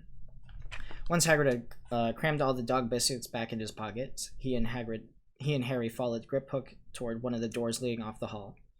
"What's the you-know-what in Vault 700 What's you-know-what in Vault 713, Harry asked. "Can't tell you that," said Hagrid mysteriously. "Very secret. Hogwarts business. Dumbledore's trusted me. More of my job's worth than to tell you that." Griphook held the door open for them. Harry, who was expected more marble, was surprised. They were in a narrow stone passageway lit with flaming torches. It sloped steeply downward, and there were little railway tracks in the floor. Griphook whistled, and a small cart came hurling up towards the tracks towards them. They climbed in, Hagrid with some difficulty, and they were off. At first, they just hurtled through a maze of twisting passages. Harry tried to remember left, right, left, middle fork, right, left, but it was impossible. The rattling cart seemed to know this own way because Griphook wasn't steering. Harry's eyes were strung as the cold air rushed past them, but he kept them wide open. Once he thought he saw bursts of fire at the end of the passage and twisted around to see if it was a dragon, but too late. They plunged even deeper, passing an underground lake where huge stalactites and stalagmites grew from the ceiling and floor. "I'll never know," Harry called to Hagrid over the noise of the cart. "What's the difference between the stalactite and the stalagmite?" "Stalagmite's got an M in it," said Hagrid. "And don't ask me questions just now. I think I'm gonna be sick." He did look very green, and when the cart stopped at last beside a small door in the passage wall, Hagrid got out and had to lean against the wall to stop his knees from trembling. That's how I feel right now. Griphook unlocked the door. A lot of green smoke came billowing out, and as it cleared, Harry gasped. Inside were mounds of gold coins, columns of silver, heaps of little bronze nuts. "All yours," said Hagrid. All Harry's. It was incredible. The Dursleys couldn't even have known about this, or they would have had it from him faster than blinking.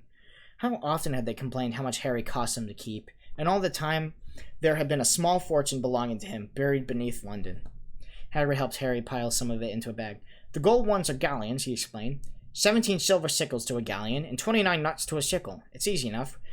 Right, that should be enough for a couple of terms. We'll keep the rest safe for you. He turned to Griphook. Vault 713 now, please. Can we make it go more slowly? 1 speed only, said Griphook. They were going even deeper now and gathering speed. The air became colder and colder as they hurtled right around corners. They went rattling over an underground ravine, and Harry leaned over the side to try to see what was down at the dark bottom, but Hagrid groaned and pulled him back by the scruff of his neck. Vault 713 had no keyhole.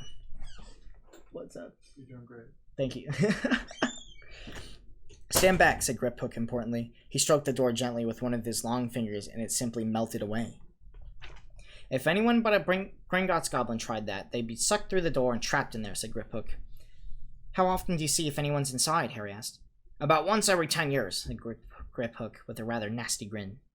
Something really extraordinary had to be inside this top-security vault, Harry was sure, and he leaned forward eagerly, expecting to see fabulous jewels at the very least. But at first he thought it was empty. Then he noticed a grubby little package wrapped up in a brown paper lying on the floor. Hagrid picked it up and tucked it deep inside his coat. Harry longed to know what it was, but knew better than to ask. Come on, back in this infernal cart, and don't talk to me on the way back. It's best if I keep me mouth shut, said Hagrid. One wild cart ride later, they stood blinking in the sunlight outside Gringotts. Harry didn't know where to run first now that he had a bag full of money. He didn't have to know how many galleons there were to a pound to know that he was holding more money than he ever had in his life. More money than even Dudley ever had. Might as well get your uniform, said Hagrid, nodding towards Madame Malkin's robes for all occasions. Listen, Harry, would you mind if I slipped off for a pick-me-up at the Leaky Cauldron? I hate them Gringotts carts. He did still look a little bit sick, so Harry entered Madame Malkin's shop alone, feeling nervous. Madame Malkin was a squat. What? What's a squat? Madame Malkin was a squat, smiling witch, dressed all in mauve. Hogwarts, dear, she said, when Harry started to speak. Got the lot here, another man, being fitted up just now, in fact. In the back of the shop, a boy with a pale, pointed face was standing on a footstool, while a second witch pinned up his long black robes. Madame Malkin stood, Harry on a stool next to him, slipped a long robe over his head, and began to pin it the right length. Hello, said the boy. Hogwarts, too? Yes, said Harry. My father's next door buying me books, and my mother's up the street looking at wands, said the boy. He had a bored, drawling voice. Then I'm going to drag them off to look at racing brooms. I don't see why first years can't have their own. I think I'll bully father into getting me one, and I'll smuggle it in somehow. Harry was strongly reminded of Dudley. Have you got your own broom? The boy went on. No, said Harry. Play Quidditch at all? No, said Harry again, wondering what on earth Quidditch could be. I do. Father says it's a crime if I'm not picked to play for my house, and I must agree. Know what house you'll be in yet? No, said Harry, feeling more stupid by the minute. Well, no one really knows until they get there, do they? But I know I'll be in Slytherin. All our family has been. Imagine being in Hufflepuff. I think I'd leave, wouldn't you? Said Harry, wishing he could say something a bit more interesting. I say, look at that man, said the boy suddenly, nodding towards the front window. Hagrid was standing there, grinning at Harry and pointing to 2 large ice creams to show he couldn't come in. That's Hagrid, said Harry, pleased to know something the boy didn't. He works at Hogwarts. Oh, said the boy, I've heard of him. He's sort of a servant, isn't he? He's the gamekeeper, said Harry. He was liking the boy less and less every second. Yes, exactly. I heard he's sort of a savage. Lives in a hut on the school grounds, and every now and then he gets drunk, tries to do magic, and ends up setting fire to his bed. I think he's brilliant, said Harry coldly. Do you? Said the boy with a slight sneer. Why is he with you? Where are your parents? They're dead, said Harry shortly. He didn't feel much like going into the matter with the boy. Oh, sorry, said the other, not sounding sorry at all. But they were our kind, weren't they? They were a witch and a wizard, if that's what you mean. I really don't think they should let the other sort in, do you? They're just not the same. They've never been brought up to know our ways. Some of them have never even heard of Hogwarts until they get the letter. Imagine. I think they should keep away in the old wizarding families. What's your surname, anyway? But before Harry could answer, Madame Malkin walked in. That's you done, my dear. And Harry, not sorry for an excuse to stop talking to the boy, hopped down from the footstool. Well, I'll see you at Hogwarts, I suppose, said the drawling boy. Harry was rather quiet as he ate the ice cream Hagrid had bought him, chocolate and raspberry with chopped nuts. What's up? Said Hagrid. Nothing, Harry lied. They stopped to buy parchment and quills. Harry cheered up a bit when he found a bottle of ink that changed color as he wrote. When they had left the shop, he said, "Hagrid, what's Quidditch?" "Blimey, Harry, I keep forgetting how little you know. Not knowing about Quidditch." "Don't make me feel worse," said Harry. He told Hagrid about the pale boy and Madame Malkin's. He said the people from Muggle families shouldn't even be allowed in. You're not from a Muggle family. If he had known who you were, he's grown up knowing your name if his parents were wizarding folk. You saw what everyone in the Leaky Cauldron was like when they saw you. Anyway, what does he know about it? Some of the best I ever saw were the ones with magic in them. Long line of Muggles. Look at your mum. Look what she had for her sister. So what is Quidditch? It's our sport, wizard sport. It's like soccer in Muggle world. Everyone follows Quidditch, played up in the air on broomsticks, and there's 4 balls. Sort of hard to explain the rules. And what are Slytherin and Hufflepuff? Schoolhouses. There's 4. Everyone says Hufflepuff are a lot of old duffers, but I bet I'm a Hufflepuff, said Harry gloomily. Better Hufflepuff than Slytherin, said Hagrid darkly. There's not a single witch or wizard who went bad that wasn't in Slytherin. You know who was one. You know who was at Hogwarts? Years and years ago, said Hagrid. They bought Harry's school books in a shop called Flourish and Blots, where the shelves were stacked to the ceiling with books as large as paving stones bound in leather. Books the size of postage stamps and covers of silk, books full of peculiar symbols, and a few books with nothing in them at all. Even Dudley, who never read anything, would have been wild to get his hands on some of these. Hagrid almost had to drag Harry away from curses and counter curses, bewitch your friends and befuddle your enemies with the latest revenge, hair loss, jelly legs, tongue tying, and much, much more by Professor Vindicus Verdian. I was trying to find out how to curse Dudley. I'm not saying that's a good idea, but you're not to use magic in the Muggle world, except in very special circumstances, said Hagrid. And anyway, you couldn't work any of them curses yet. You'll need a lot more to study before you get to that level. Hagrid wouldn't let Harry buy a... Let me relax a bit. Hagrid wouldn't let Harry buy a solid gold cauldron either. It says pewter on your list. But they got a nice set of scales for weighing potion ingredients and collapsible brass telescope. Then they visited the apothecary, which was fascinating enough to make for its horrible smell, a mixture of bad eggs and rotted cabbages. Barrels of slimy stuff stood on the floor, jars of herbs, dried roots, and bright powders lined the walls, bundles of feathers, strings of fangs, and snarled claws hung from the ceiling. While Hagrid asked if the man behind the counter for a supply of some basic potion ingredients for Harry, Harry himself examined the silver unicorn horns at 21 gallons each, in minuscule, glittery black beetle eyes, 5 nuts a scoop. Outside the apothecary, Hagrid checked Harry's list again. Just your wand left. Oh yeah, and I still haven't got your birthday present. Harry felt himself go red. You don't have to. I know I don't have to, but tell you what, I'll get your animal. Not a toad. Toads went out of fashion years ago. You'll be laughed at. And I don't like cats. They make me sneeze. I'll get you an owl. All the kids want owls. They're dead useful and carry your mail and everything. 20 minutes later, they left Ilop's Owl Emporium, which had been dark and full of rustling and flickering jewel-bright eyes. Harry now carried a large cage that held a beautiful snowy owl, fast asleep with her head under her wing. He couldn't stop staring his thanks, sounding just like Professor Quirrell. Don't mention it, said Hagrid gruffly. Don't expect you've had a lot of presents from them Dursleys. Just Ollivanders left now. Only place for wands, Ollivanders. And you gotta have the best wand. A magic wand. This was what Harry had been really looking forward to. The last shop was narrow and shabby. Peeling gold letters over the door read Ollivanders, makers of fine wands since 382 BC. A single wand lay on the faded purple cushion in the dusty window. A twinkling bell rang somewhere in the depths of the shop as they stepped inside. It was a tiny place, except for a single, spindly chair that Hagrid sat on to wait. Harry felt strangely as though he'd entered through a very strict library. He swallowed a lot of few questions that just occurred to him and looked instead at the 1,000 of narrow boxes piled neatly right up to the ceiling. For some reason, the back of his neck prickled. The very dust and silence in there seemed to tingle with some secret magic. Good afternoon, said a soft voice. Harry jumped. Hagrid must have jumped too, because there was a loud crunching noise, and he quickly got off the spindly chair.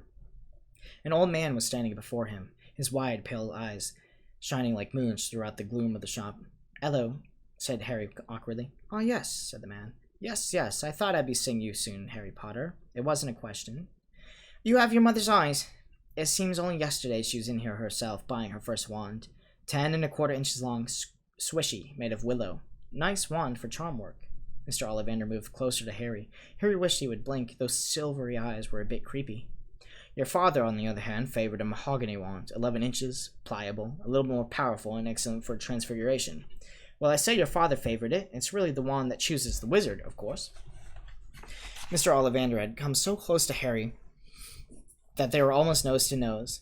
Harry could see himself reflected in those misty eyes, and that's where Mr. Ollivander touched the lightning scar on Harry's forehead with a long white finger.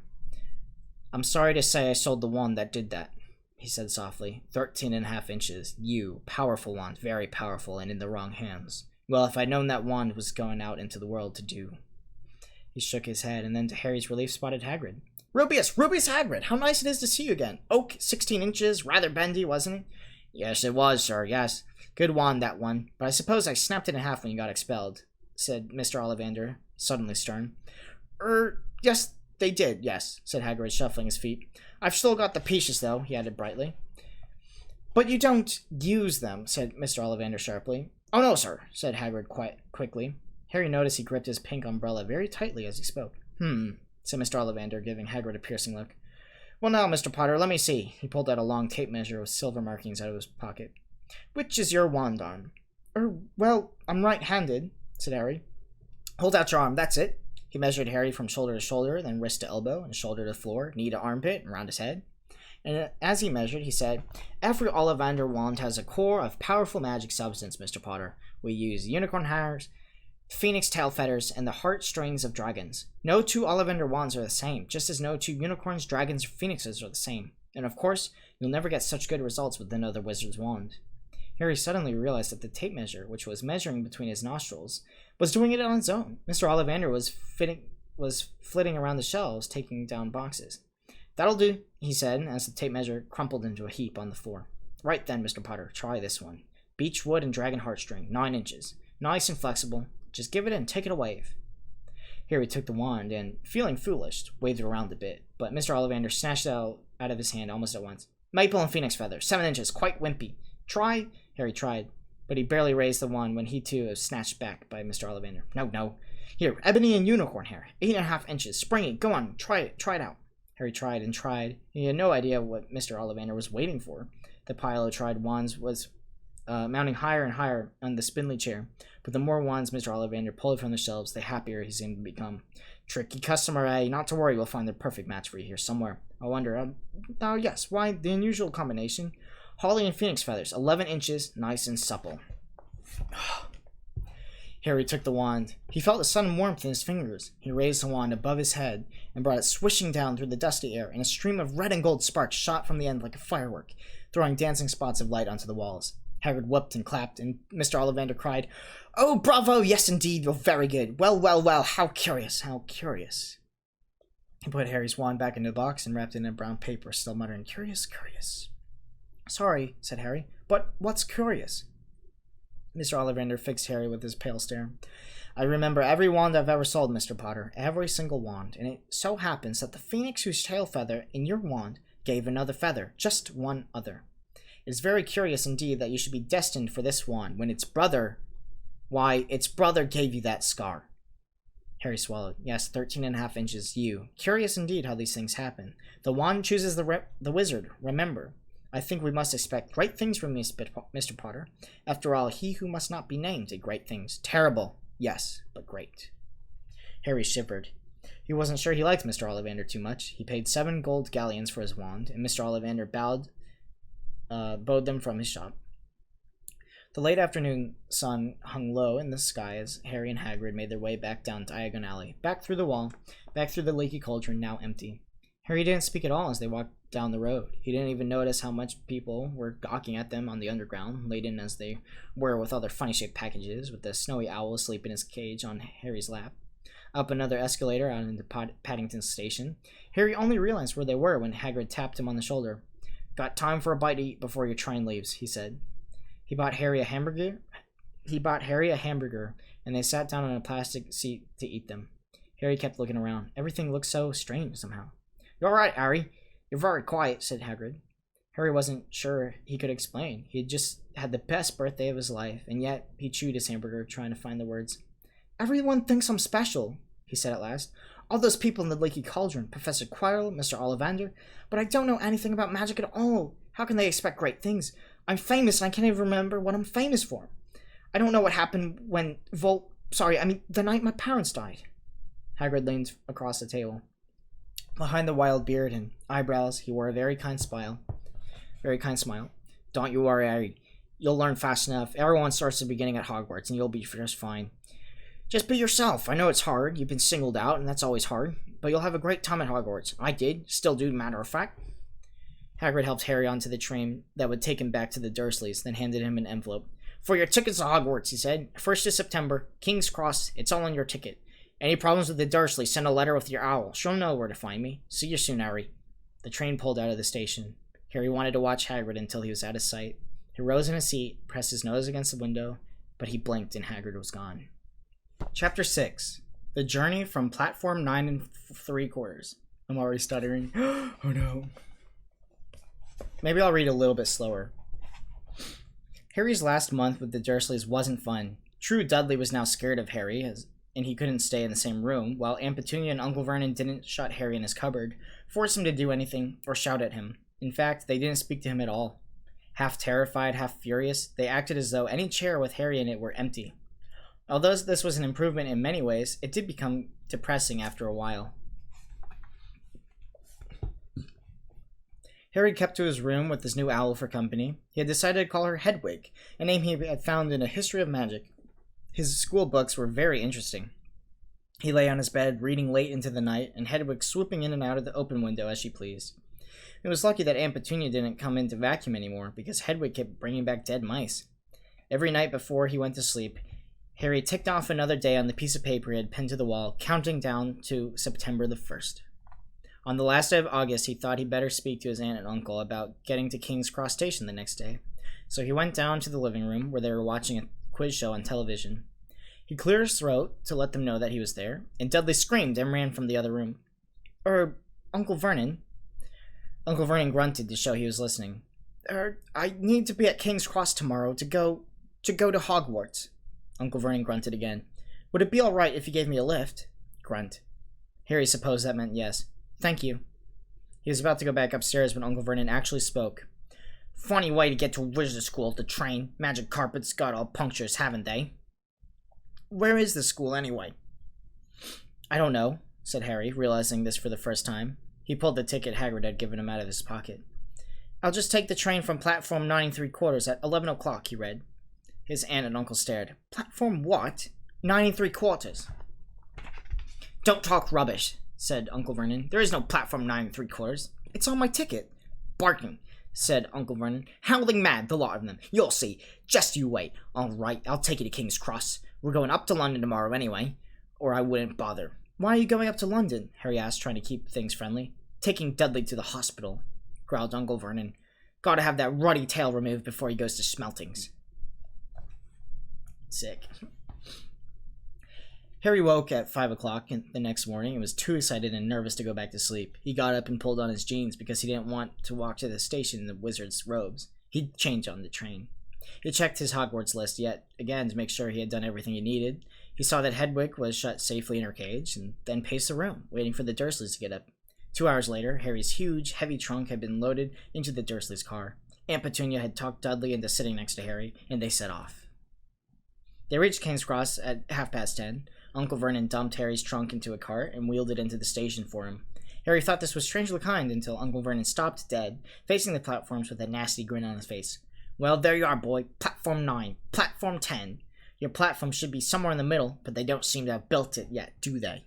He was quite right, of course. There was a large plastic number 9 over the platform, and a large plastic 10 over the other one next to it. And in the middle, nothing at all. Have a good term, said Uncle Vernon, and with an even nastier smile. He left without saying another word. Harry turned and saw Dursleys drive away. All 3 of them were laughing. Harry's mouth went rather dry. What on earth was he going to do? He was starting to attract a lot of funny looks because of Hedwig. He'd have to ask somebody. He stopped a passing guard, but he didn't dare mention platform 9 3/4. The guard had never heard of Hogwarts, and when Harry couldn't even tell him what part of the country it was in, he started to get annoyed, as though Harry was being stupid on purpose. Getting desperate, Harry asked for the train that left at 11 o'clock, but the guard said there wasn't one. In the end, the guard strode away, muttering about time wasters. Harry was now trying hard not to panic. According to the large clock over the arrivals board, he had 10 minutes left to get on the train to Hogwarts, and he had no idea how to do it. He was stranded in the middle of the station with a trunk he could hardly lift, and a pocket full of wizard money, and a large owl. Hagrid must have forgotten to tell him something. You had to, like tapping the third brick on the left to get into Diagon Alley. He wondered if he should get out his wand and start tapping the ticket inspector's stand between platforms 9 and 10. At that moment, a large group of people passed just behind them, and he caught a few words that they were saying. Packed with muggles, of course. Harry swung around. The speaker was a plump woman who was talking to 4 boys, all with flaming red hair. Each of them was pushing a trunk like Harry's in front of them, and they had an owl. Heart hammering, Harry pushed his cart after them. They stopped, and so did he, just near enough to hear what they were saying. Now what's the platform number? Said the boy's mother. 9 3/4, piped a small girl, also red-headed, who was holding her hand. Mom, can't I go? You're not old enough, Ginny. Now be quiet. All right, Percy, you go first. What looked like the oldest boy marched towards platform 9 and 10. Harry watched carefully not to blink in case he missed it, but just as the boy reached the dividing barrier between the 2 platforms, a large crowd of tourists came swarming in front of him, and by the time the last backpack had cleared away, the boy had vanished. Fred, you're next, the plump woman said. I'm not Fred, I'm George, said the boy. Honestly, woman, you call yourself our mother. Can't you tell I'm George? Sorry, George, dear. I'm only joking, I am Fred, said the boy, and off he went. His twin called after him to hurry up, and he must have done so because a second later he was gone. But how? How had he done it? Now the third brother was walking briskly towards the barrier. He was almost there, and then quite suddenly, he wasn't anywhere. There was nothing else for it. Excuse me, Harry said to the plump woman. Hello, dear, she said. First time at Hogwarts. Ron's new, too. She pointed to the last and youngest of her sons. He was tall, thin, and gangling, with freckles, big hands and feet, and a long nose. Yes, said Harry. The thing is, I don't know how to get onto the platform, she said kindly, and Harry nodded. Not to worry, she said. All you have to do is walk straight at the barrier between the platforms 9 and 10. Don't stop and don't be scared or you'll crash into it, which is very important. Best do it a bit if a run if you're nervous. Go on, now, before Ron. Okay, said Harry. He pushed his trolley around and stared at the barrier. It looked very solid. He started to walk towards it. People jostled him on their way to platforms 9 and 10. Harry walked more quickly. He was going to smash right into the barrier, and then he'd be in trouble. Leaning forward on his cart, he broke into a heavy run. The barrier was coming nearer and nearer. He wouldn't be able to stop. The cart was out of control. He was a foot away. He closed his eyes, ready for the crash. It didn't come. He kept on running. He opened his eyes. A scarlet steam engine was waiting next to a platform packed with people. A sign overhead said Hogwarts Express, 11 o'clock. Harry looked behind him and saw a wrought iron archway where the barrier had been, with the words platform 9 3/4 on it. He had done it. Smoke from the engine drifted over the heads of a chattering cloud, while cats of every color wound here and there between their legs. Owls hooted to one another in a disgruntled sort of way over the babble and scrapping of heavy trunks. The first few carriages were already packed with students, some hanging out of the window to talk to their families, some fighting over seats. Harry pushed his cart off down the platform in search of an empty seat. He passed a round-faced boy who was saying, Gran, I've lost my toad again. Oh, Neville, he heard the old woman sigh. A boy with dreadlocks was surrounded by a small crowd. Give us a look, Lee, go on. The boy lifted a lid of a box in his arms, and the people around him shrieked and yelled as something inside poked out a long, hairy leg. Harry pressed through the crowd until he found an empty compartment near the end of the train. He put Hedwig inside first, and then started to shove and heave his trunk towards the train door. He tried to lift it up the steps, but could hardly raise one, and twice he dropped it painfully on his foot. Want a hand? It was one of the red-haired twins he followed up through the barrier. Yes, please. Oi, Fred, come here and help. With the twins' help, Harry's trunk was at last tucked away in the corner of the compartment. Thanks, said Harry, pushing his sweaty hair out of his eyes. What's that? Said one of the twins suddenly, pointing at Harry's lightning scar. Blimey, said the other twin. Are you? He is, said the first one. Aren't she? He added to Harry. What? Harry Potter, chorused the twins. Oh, him, said Harry. Yes, I am. The two boys gawked at him, and Harry felt himself turning red. Then, to his relief, a voice came floating through the train's open door. Fred, George, are you here? Coming, Mum. And with one last look at Harry, the twins hopped off the train. Harry sat down next to the window where, half hidden, he could watch the red-haired family on the platform and hear what they were saying. Their mother had just taken out her handkerchief. Ron, you've got something on your nose. The youngest boy tried to jerk out of the way, but she grabbed him and began rubbing off the end of his nose. Mom, get off! He wriggled free. His ickle Ronnie's got something on his nose, said one of the twins. Shut up, said Ron. Where's Percy, said the mother. He's coming now. The oldest boy came striding into sight. He had already changed into his billowing black Hogwarts robes, and Harry noticed a shiny red and gold badge on his chest with the letter P on it. "Can't stay long, Mother," he said. "I'm up front. The prefects have got 2 compartments to themselves." "Oh, are you a prefect, Percy?" said one of the twins with an air of great surprise. "You should have said something. We had no idea." "Hang on, I think I remember him saying something about it," said the other twin. "Once, or twice, a minute, all summer." "Oh, shut up," said Percy the prefect. "How come Percy gets new robes anyway?" said one of the twins. "Because he's a prefect," said their mother fondly. "All right, dear. Well, have a good term. Send me an owl once you get there." She kissed Percy on the cheek, and he left.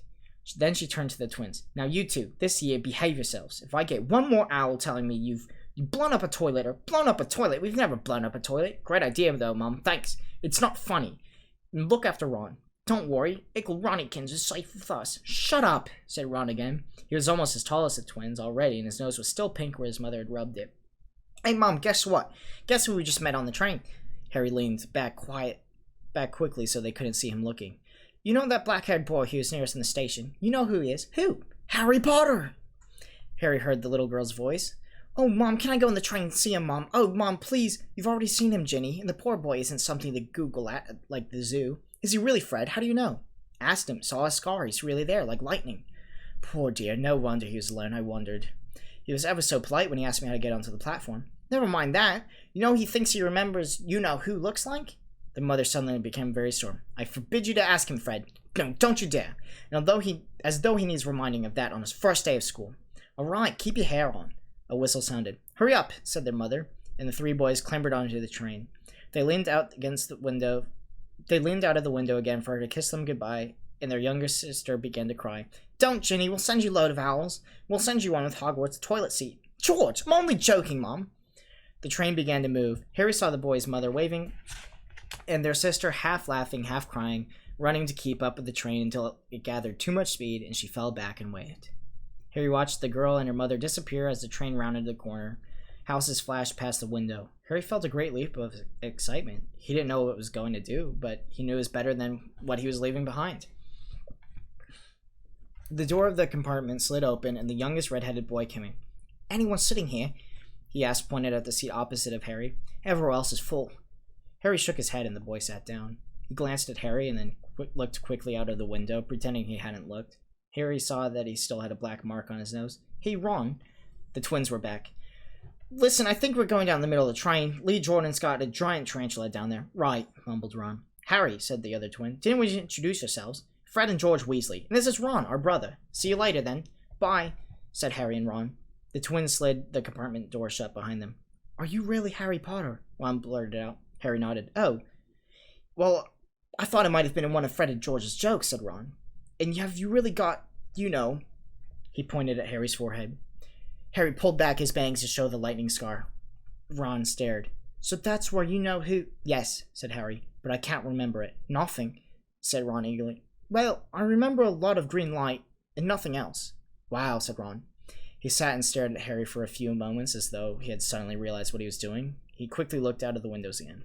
Are all your family wizards?" asked Harry, who found Ron just as interesting as Ron found him. Yes, I think so," said Ron. "I think Mom's got a second cousin who's an accountant, but we never really talk about him." "So you must know loads of magic already." The Weasleys were clearly one of those old wizarding families the Pale Boy and Diagon Alley had talked about. "I heard you went to live with Muggles," said Ron. "What are they like?" "Horrible. Well, most of them. My aunt, uncle, and cousin are, though. Wish I had 3 wizard brothers." "5, said Ron. For some reason, as he was looking gloomy. "I'm the 6th in our family, and I get to go to Hogwarts. You could say I've got a lot to live up to. Bill and Charlie have already left. Bill was head boy, and Charlie was captain of Quidditch. Now Percy's a prefect. Fred and George mess around a lot, but they've got really good marks, and everyone thinks they're really funny. Everyone except me to do as well as the others. But everyone expects me to do as well as the others, but if I do, it's no big deal, because they did it first. You never get anything new, either, with 5 brothers. I've got Bill's old robes, Charlie's old wand, and Percy's old rat." Ron reached inside his jacket and pulled out a fat gray rat, which was asleep. "His name's Scabbers, and he's useless. He hardly ever wakes up. Percy got an owl from my dad for being a prefect, but they couldn't afford... they got Scabbers instead." Ron's ears went pink. He seemed to think he'd said too much, because he went back to staring out the window. Harry didn't think there was anything wrong with not being able to afford an hour. After all, he'd never had any money in his life until a month ago. And he told Ron so, all about having to wear Dudley's old clothes and never getting proper birthday presents. This seemed to cheer up Ron. And until Hagrid told me, I don't think I know anything about being a wizard, or even my parents, or Voldemort. Ron gasped. What? Said Harry. You said you know whose name, said Ron, sounding both shocked and impressed. I'd have thought you, of all people. I'm not trying to be brave or anything, saying the name, said Harry. I just never knew you shouldn't. See what I mean? I've got loads to learn, I bet, he added, voicing for the first time something that had been worrying him a lot lately. I bet I'm the worst in the class. You won't be. There's loads of people who come from Muggle families, and they learn quick enough. While they had been talking, the train had carried them out of London. Now they were speeding past fields of cows and sheep. They were quiet for a time, watching the fields and lanes flick past. Around 12:30, there was a great clattering outside the corridor, and a smiling, dimpled woman slid back the door and said, Anything off the charts, dear? Harry, who hadn't had any breakfast, leapt to his feet, but Ron's ears went pink again, and he muttered that he'd brought sandwiches. Harry went out into the corridor. He had never had any money for candy with the Dursleys, and now that he had pockets rattling with gold and silver, he was ready to buy as many Mars bars as he could carry. But the women didn't have Mars bars. What she did have were Bernie Bott's every flavor beans, Drubal's best blowing gum, chocolate frogs, pumpkin pastries, cauldron cakes, licorice wands, and a number of other strange things Harry had never seen in his life. Not wanting to miss anything, he got some of everything and paid the women 11 silver sickles and 7 bronze nuts. Ron stared as Harry brought it all back into the compartment and tipped it onto the empty seat. Hungry, are you? Starving, said Harry, taking a large bite out of a pumpkin pastry. Ron had taken out a lumpy package and unwrapped it. There were 4 sandwiches inside. He pulled one of them apart and said, She always forgets I don't like corned beef. Swap you for one of these, said Harry, pointing up a pastry. Go on. I don't want this. It's all dry. You don't want this. It's all dry, said Ron. She hasn't got much time, he added quickly. You know, with 5 of us. Go on, have a pastry, said Harry, who had never had anything to share before, or indeed anyone to share with. It was a nice feeling sitting there with Ron, eating their way through all of Harry's pastries, cakes, and candies. The sandwiches lay forgotten. What are these? Harry asked Ron, holding up a pack of chocolate frogs. They're not really frogs, are they? He was starting to feel nothing would surprise him. No, said Ron, but see what the card is. I'm missing Agrippa. What? Oh, of course you wouldn't know. Chocolate frogs have cards inside them, to collect. Famous witches and wizards. I've got about 500, but I haven't got Agrippa or Ptolemy. Harry unwrapped his chocolate frog and picked up the card. It showed a man's face. He wore half-moon glasses, had a long crooked nose and flowing silver hair, a beard, and a mustache. Underneath the picture was the name Albus Dumbledore. So this is Dumbledore, said Harry. Don't tell me you've never heard of Dumbledore, said Ron. Can I have a frog? I might get Agrippa, thanks. Harry turned over his card and read, Albus Dumbledore, currently headmaster of Hogwarts. Considered by many the greatest wizard of modern times, Dumbledore is particularly famous for his defeat of the dark wizard Grindelwald in 1945, for the discovery of 12 uses of dragon's blood, and his work on alchemy with his partner, Nicholas Flamel. Professor Dumbledore enjoys chamber music and 10-pin bowling. Harry turned the card back over and saw, to his astonishment, that Dumbledore's face had disappeared. He's gone! Well, you can't expect him to hang out around all day, said Ron. He'll be back. No, I've got a Morgana again, and I've got about 6 of her. You want it? You can start a collection. Ron's eyes strayed to the pile of chocolate frogs waiting to be unwrapped. Help yourself, said Harry. But in, the Muggle world, people just stay put in the photos. Do they? What? They don't move at all? Ron sounded amazed. Weird. Harry stared as Dumbledore sidled back into the picture on his card and gave him a small smile. Ron was more interested in eating the frogs than looking at the famous witches and wizard cards, but Harry couldn't keep his eyes off them. Soon he had not only Dumbledore and Morgana, but Hengist of Woodcroft, Albertic Grunion, Circe, Paracelsus, and Merlin. He finally tore his eyes away from the Druidess of Cleodna, who was scratching her nose, to open a bag of Bertie Bott's every flavor beans. You want to be careful with those, said Ron. Ron warned Harry. When they say every flavor, they mean every flavor, You get all the ordinary ones, like chocolate and peppermint and marmalade. But then you get spinach and liver and tripe. George reckons he had a booger-flavored one once. Ron picked up a green bean, looked at it carefully, and bit into it. Blah! See? Sprouts. They had a good time eating every flavor beans. Harry got toast, coconut, baked bean, strawberry, curry, grass, coffee, sardine, and is even brave enough to nibble at the end of a very funny gray one Ron wouldn't touch, what turns out to be pepper. The countryside now flying past the window was becoming wilder. The neat fields had gone. Now there were woods, twisting rivers, and dark green hills. There was a knock on the door at their compartment, and the round-faced boy Harry had passed on platform 9 3/4 came in. He looked tearful. "Sorry, but have you seen a toad at all?" When they shook their heads, he wailed, "I've lost him! He keeps getting away from me!" "He'll turn up," said Harry. "Yes," said the miserable boy. "Well, if you see him." He left. "Don't know why he's so bothered," said Ron. "If I'd brought a toad, I'd lose it quick as I could. Mind you, I brought Scabbers, so I can't talk." The rat was still snoozing on Ron's lap. "He might have died, and you wouldn't have known the difference," said Ron in disgust. "I've tried turning him yellow yesterday to make him look more interesting, but the spell didn't work. I'll show you. Look." He rummaged around in his trunk and pulled a very battered-looking wand.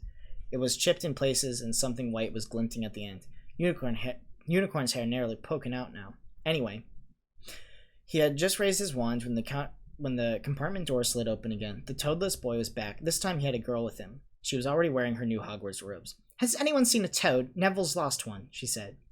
She had a bossy sort of voice, lots of bushy brown hair, and rather large front teeth. "We've already told him we haven't seen it," said Ron, but the girl wasn't listening. She was just looking at the wand in his hand. "Oh, were you doing magic? Let's see it, then." She sat down. Ron looked taken aback. All right." He cleared his throat. "Sunshine daisies, buttermellow, turn this stupid fat rat yellow." He waved his wand, but nothing happened. Scabbers stayed gray and fast asleep. "Are you sure that's a real spell?" said the girl. "Well, it's not a very good one, is it? I've tried simple spells just for practice, and it's all worked for me. Nobody in my family's magic at all. It was never such a surprise when I got my letter, but I was ever so pleased, of course. I mean, it's the very best school of witchcraft there is. I've learned all sorts of course books by heart, of course. I just hope it will be enough. I'm Hermione Granger, by the way. Who are you?" She said this all very fast. Harry looked at Ron, who was relieved to see by his stunned face that he hadn't learned all the course books by heart either. "I'm Ron Weasley," Ron muttered. "Harry Potter." "Are you really?" said Hermione. "I know all about you, of course. I've got a few extra books for background reading, and you're in modern magical history and the rise and fall of the dark arts and great wizarding events of the 20th century. "Am I?" said Harry, feeling dazed. "Goodness, don't you know? I've found out everything didn't you know? I'd have found out everything I could if it was me," said Hermione. "Do either of you know what house you'll be in?" "I've been asking around, and I hope I'm in Gryffindor. It sounds by far to be the best. I've heard Dumbledore himself was in it, but I suppose Ravenclaw wouldn't be too bad. Anyway, we better go looking for Neville's toad. You two had better change, you know. I expect we'd be there soon." And she left, taking the toadless boy with her. "Whatever house I'm in, I hope she's not in it," said Ron. He threw his wand back in the trunk. "Stupid spell. George gave it to me, but I bet he knew it was a dud." "What house are your brothers in?" asked Harry. "Gryffindor," said Ron. Gloom seemed to be settling in on him again. "Mom and Dad were in it too. I don't know what they'll be say if I'm not. I don't suppose Ravenclaw would be too bad, but imagine if they put me in Slytherin." "That's the house you know who was in." "Yeah," said Ron. He flopped back into his seat, looking depressed. "You know, I think in the end of Scabbers' whiskers a bit lighter," said Harry, trying to take Ron's mind off of houses. "So what do you oldest brothers do now that they've left, anyway?" Harry was wondering what a wizard did once he finished school. "Charlie's in Romania studying dragons, and Bill's in Africa doing something for Gringotts." "Did you hear about Gringotts? It's been all over the Daily Prophet, but I don't suppose you get that with the Muggles. Someone tried to rob it, a high-security vault." Harry stared. "Really? What happened to him?" "Nothing, that's why it's such big news. They haven't been caught. My dad says it must have been a powerful dark wizard to get around Gringotts, but they don't think he took anything. That's what's odd. Of course, everyone gets scared when something like this happens in case you know who's behind it."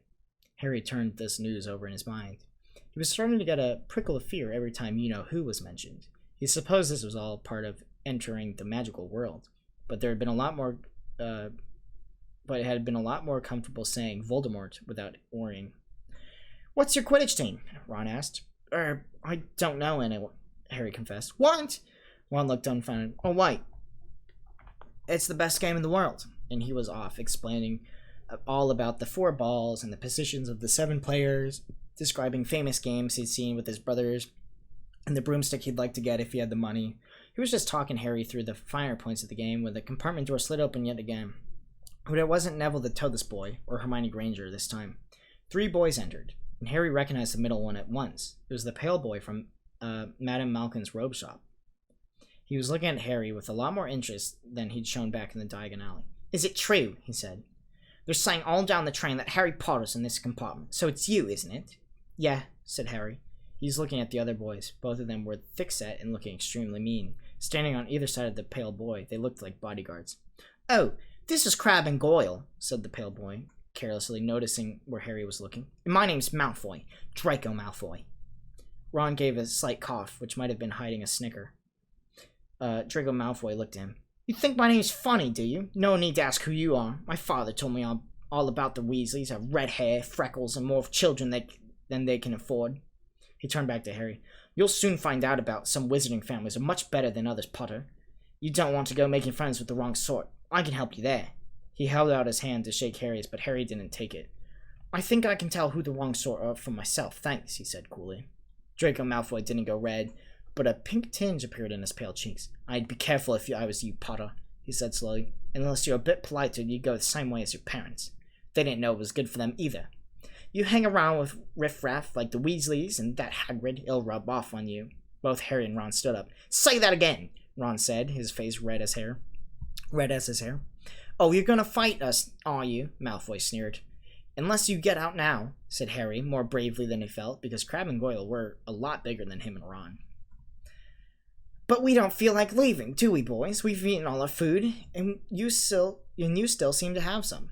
Goyle reached towards the chocolate frogs next to Ron. Ron leapt forward, but before he'd so much as touched Goyle, Goyle let out a horrible yell. Scabbers the rat was hanging off his finger. Sharp little teeth sunk deep into Goyle's knuckle. Crabbe and Malfoy backed away as Goyle swung Scabbers round and round, howling, and when Scabbers finally flew off and hit the window, all three of them disappeared at once. Perhaps they thought there were more rats lurking among the sweets, or perhaps they heard footsteps, because a second later Hermione Granger had come in. "What has been going on?" she said, looking at the sweets all over the floor and Ron picking up Scabbers by his tail. "I think he's been knocked out," Ron said to Harry. He looked closer at Scabbers. "No, I don't believe it. He's gone back to sleep." And so he had. "Have you met Malfoy before?" Harry explained about their meeting in Diagon Alley. "I've heard of his family," said Ron darkly. "They were some of the first to come back to our side after you-know-who disappeared. Said they'd been bewitched. My dad doesn't believe it. He says Malfoy's father didn't need an excuse to go over to the dark side." He turned to Hermione. "Can we help you with something?" "You better hurry up and put your robes on. I've just been up in the front asking the conductor, and he says we're nearly there. If you hadn't been fighting, haven't you? You'd be in a lot of trouble before we'd even get there." "Scabbers has been fighting, not us," said Ron, scowling at her. "Would you mind leaving us while we change?" "All right. I only came in here because people are outside, behaving like very childless, racing up and down the corridors," said Hermione in a sniffy voice. "And you've got dirt on your nose, by the way. Didn't you know?" Ron glared at her as she left. Harry peered out of a window. It was getting dark. He could see mountains and forests under a deep purple sky. The train did not seem to be slowing down. He and Ron took off their jackets and pulled on their long black robes. Ron's were a bit short for him, and you could see his sneakers underneath them. A voice echoed through the train. "We'll be reaching Hogwarts in 5 minutes' time. Please leave your luggage on the train. It'll be taken to the school separately."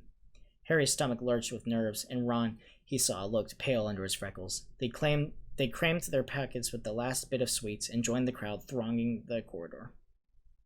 The train slowed right down and finally stopped. People pushed their way towards the door and out onto a tiny, dark platform.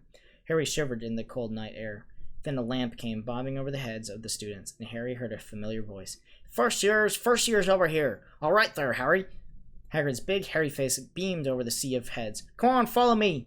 Any first years? Mind your step now. First years, follow me." Slipping and stumbling, they followed Hagrid down what seemed to be a steep, narrow path. It was so dark on either side of them that Harry thought that there must be thick trees there. Nobody spoke much. Neville, the boy who kept losing his toad, sniffed once or twice. "You'll get your first sight of Hogwarts in a sec," Hagrid called over his shoulder. "Just round this bend here." There was a loud "Ooh." The narrow path had opened suddenly onto the edge of a great black lake, perched atop a high mountain on the other side, its windows sparkling at the starry skies, and a vast castle with many turrets and towers. "No more forward to a boat," Hagrid called, pointing to a fleet of little boats sitting in the water by the shore. Harry and Ron were followed into their boat by Neville and Hermione. "Everyone in!" shouted Hagrid, who had a boat to himself. "Right then, forward!" and the fleet of little boats moved all at once, gliding across the lake, which was smooth as glass. Everyone was silent, staring up at the great castle overhead. It towered over them as they sailed nearer and nearer to the cliff on which it stood. "Heads down!" yelled Hagrid as the first boats reached the cliff. They all bent their heads, and the little boats carried them through a curtain of ivy that hid a wide opening on the cliff face. They were carried along a dark tunnel which seemed to be taking them right underneath the castle, until they reached a kind of underground harbor, where they clambered out onto the rocks and pebbles. "Oi, you there, is this your toad?" said Hagrid, who was checking the boats as people climbed out of them. "Trevor!" cried Neville blissfully, holding out his hands. Then they clambered up a passageway on the rock after Hagrid's lamp, coming out at last onto a smooth, damp grass right in the shadow of the castle. They walked up a flight of stone steps and crowded around the huge oak front door. "Everyone here? You there, you got your toad?" Hagrid raised a gigantic fist and knocked 3 times on the castle door. Chapter 7. The Sorting Hat. The door swung open at once. A tall, black-haired witch in emerald green robes stood there. She had a very stern face, and Harry's first thought was that this was not someone to cross. "The first years, Professor McGonagall," said Hagrid. "Thank you, Hagrid. I will take them from here." She pulled the door wide. The entrance hall was so big you could have fit the whole of the Dursleys' house in it. The stone walls were lit with flaming torches like the ones at Gringotts. The ceiling was too high to make out, but a magnificent marble staircase facing them led to the upper floors. They followed Professor McGonagall across the flagged stone floor. Harry could hear the drone of hundreds of voices from a doorway to the right.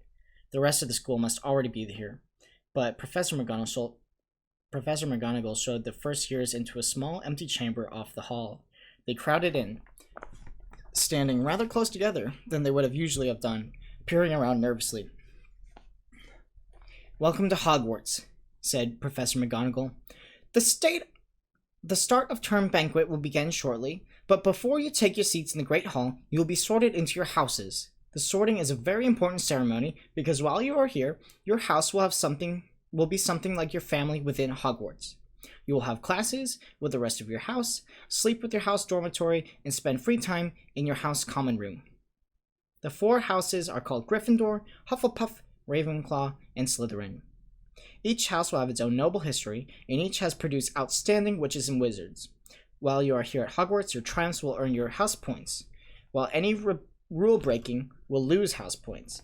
At the end of the year, the house with the most points is awarded the House Cup, a great honor.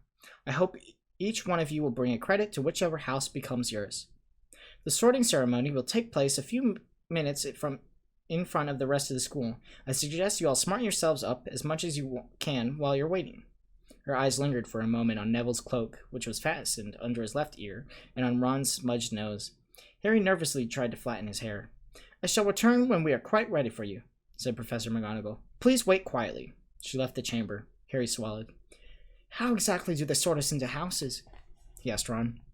"Some sort of test, I think. Fred said it hurts a lot, but I think he was joking." Harry's heart gave a horrible jolt. A test? In front of the whole school? But he didn't know any magic yet. What on earth would he have to do? He hadn't expected something like this the moment they arrived. He looked around anxiously and saw that everyone else looked terrified too. No one was talking much except Hermione Granger, who was whispering very fast about all the spells she'd learned and wondering which one she'd need. Harry tried hard not to listen to her.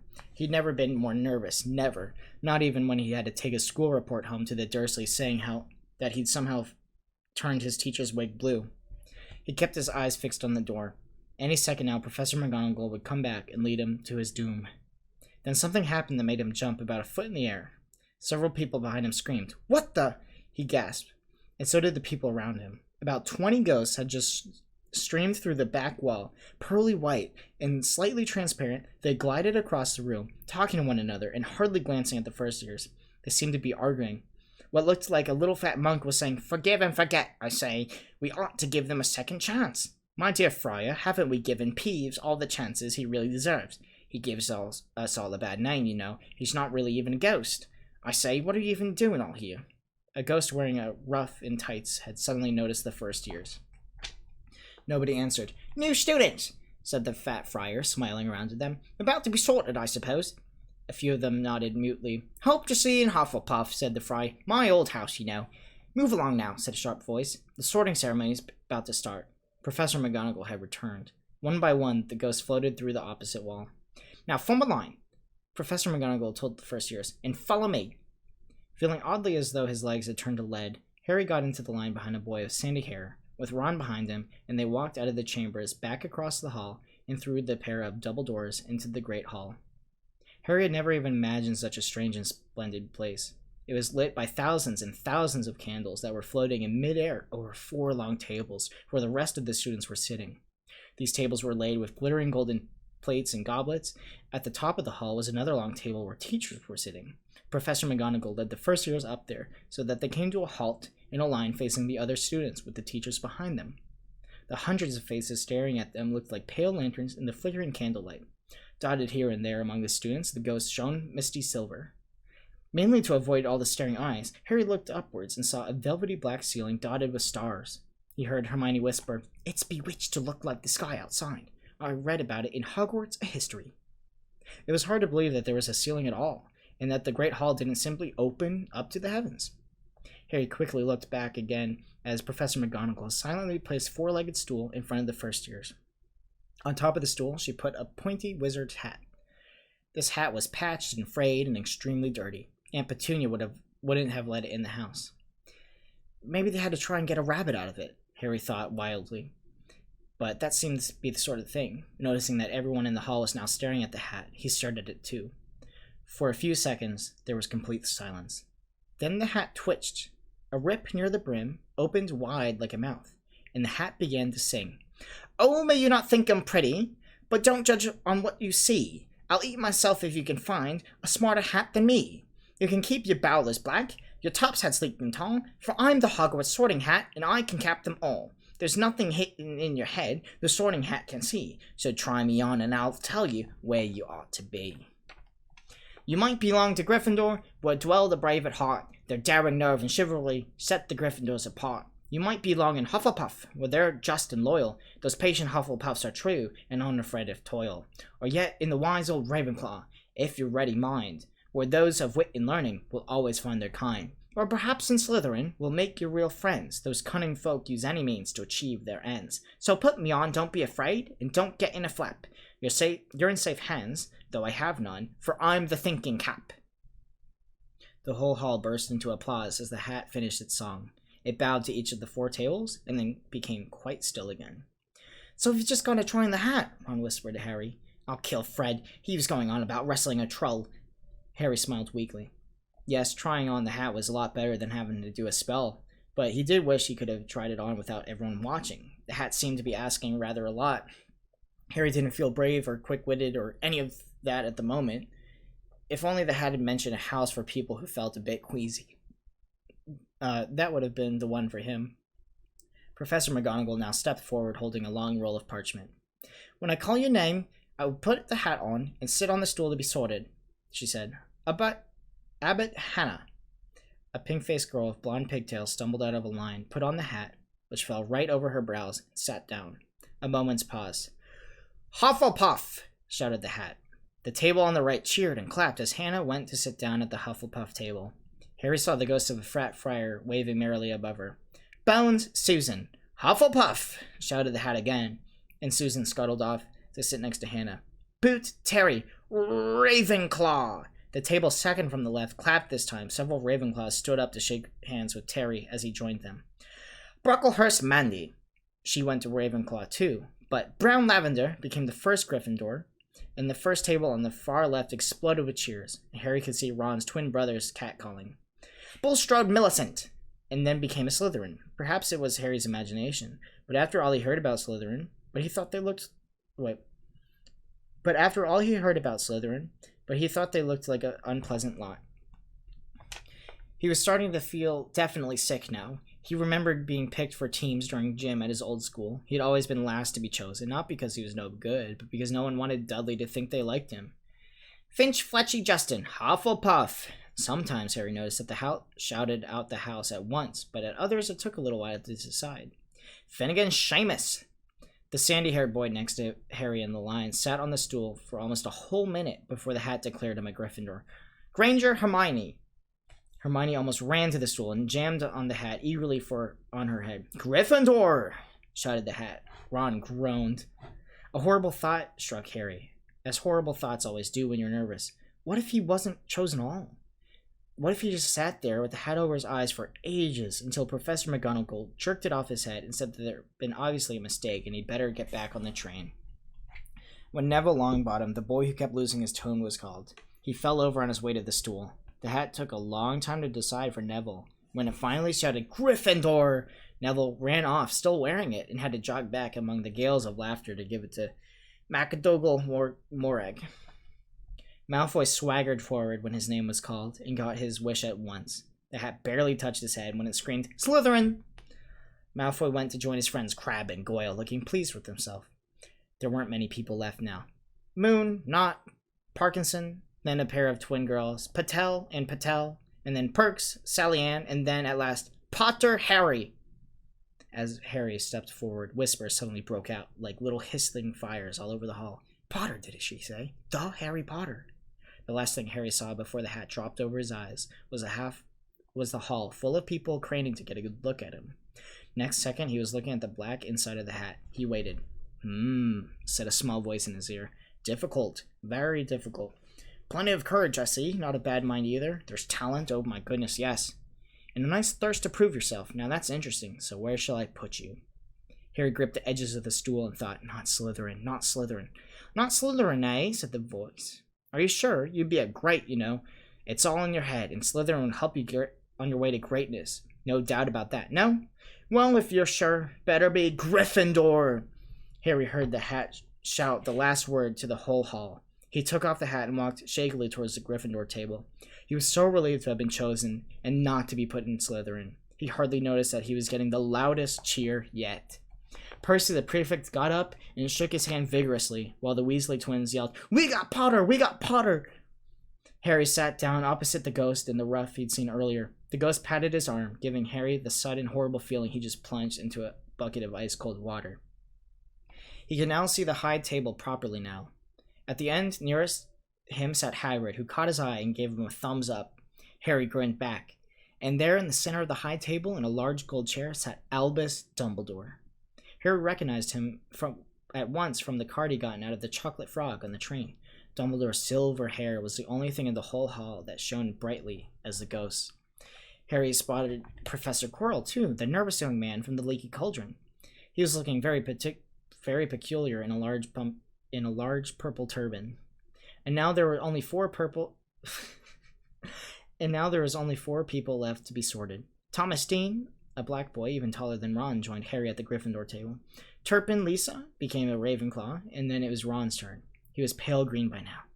Harry crossed his fingers under the table, and a second later the hat had shouted, "Gryffindor!" Harry clapped loudly with the rest as Ron collapsed onto the chair next to him. "Well done, Ron. Excellent," said Percy Weasley pompously across Harry as Zabini Blaze was made in Slytherin. Professor McGonagall rolled up her scroll and took the sorting hat away. Harry looked down at the empty gold plate. He only just realized how hungry he was. The pumpkin pasties seemed ages ago. Albus Dumbledore had gotten to his feet. He was beaming at the students, his arms opened wide, as if nothing could have pleased him more than to see them all there. "Welcome," he said. "Welcome to New Year's at Hogwarts.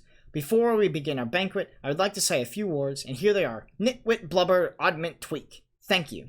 He sat down. Everyone clapped and cheered. Harry didn't know whether to laugh or not. "Is he a bit mad?" he asked Percy uncertainly. "Mad?" said Percy airily. "He's a genius, best wizard in the world. But he is a bit mad, yes. Potatoes, Harry."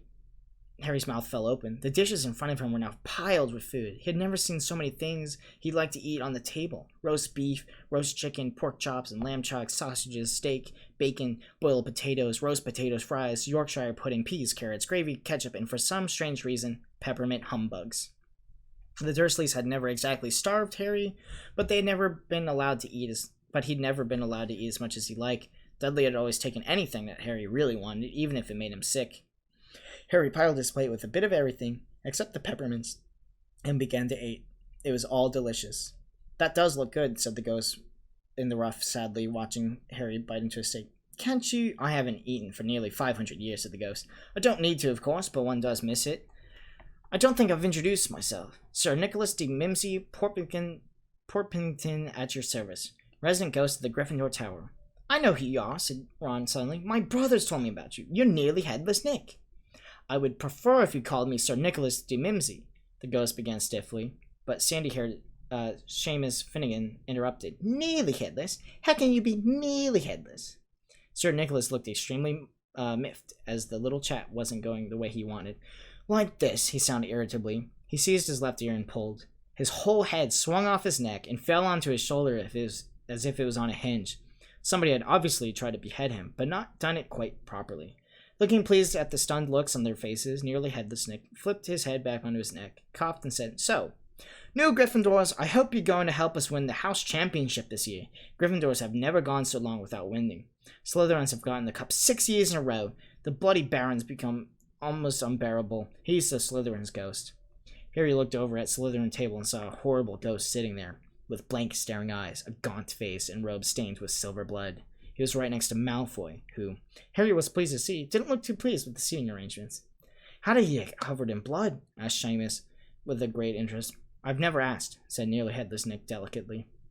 When everyone had eaten as much as they could, the remains of the food faded from the plates, leaving them sparkling clean as before. A moment later, the desserts appeared. Blocks of ice cream in every flavor you could think of. Apple pies, treacle tarts, chocolate eclairs, and jam donuts, trifle, strawberries, jello, and rice pudding. As Harry helped himself to the treacle tart, the talk turned to their families. I'm half and half, said Seamus. Me dad's a muggle. Mom couldn't tell him that she is a witch until after they married. Bit of a nasty shock for him. The others laughed. What about you, Neville? Said Ron. Well, my grand brought me up, and she's a witch, said Neville. But the family I thought was on muggle for ages. Me great uncle Algie kept trying to catch me off my guard and force some magic out of me. He pushed me off the end of a Blackpool pier once. I nearly drowned, but nothing happened until I was 8. Great Uncle Algie came round for dinner, and he was hanging me out of the upstairs window by me ankles. When me great auntie Enid offered him a meringue, he suddenly let go. But I bounced all the way down the garden and into the road. They're all really pleased. Gran was crying, she's so happy. And you should have seen their faces when I got there. They thought I might not be magic enough, you see. Great Uncle Algie was so pleased he brought me a toad. He bought me my toad. On Harry's side, Percy Weasley and Hermione were talking about lessons. I do hope they start right away. There's so much to learn. I'm particularly interested in transfiguration, turning something into something else, of course. It's supposed to be very difficult. You'll be starting small, just matches and needles and that sort of thing. Harry, who was starting to feel warm and sleepy, looked up at the high table again. Hagrid was drinking deeply from his goblet. Professor McGonagall was talking to Professor Dumbledore. Professor Quirrell, in his absurd turban, was talking to a teacher with greasy black hair, a hooked nose, and a sallow skin. It all happened very suddenly. The hooked-nosed teacher looked past Quirrell's turban straight into Harry's eyes, and a sharp, hot pain shot across the scar on Harry's face. Ouch! Harry clapped his hand to his head. What is it? Asked Percy. Nothing. The pain had gone quickly as it had come. Harder to shake it off was the feeling that Harry had gotten from the teacher's look. A feeling he didn't like Harry at all. Who's that teacher talking to Professor Quirrell? He asked Percy. Oh, you know Quirrell already, do you? No wonder he's looking so nervous. That's Professor Snape. He teaches potions, but he doesn't want to. Everyone knows he's after Quirrell's job. Knows an awful lot about dark arts, Snape. Harry watched Snape for a while, but Snape didn't look at him again. At last the desserts too disappeared, and Professor Dumbledore got to his feet again, the hall silent.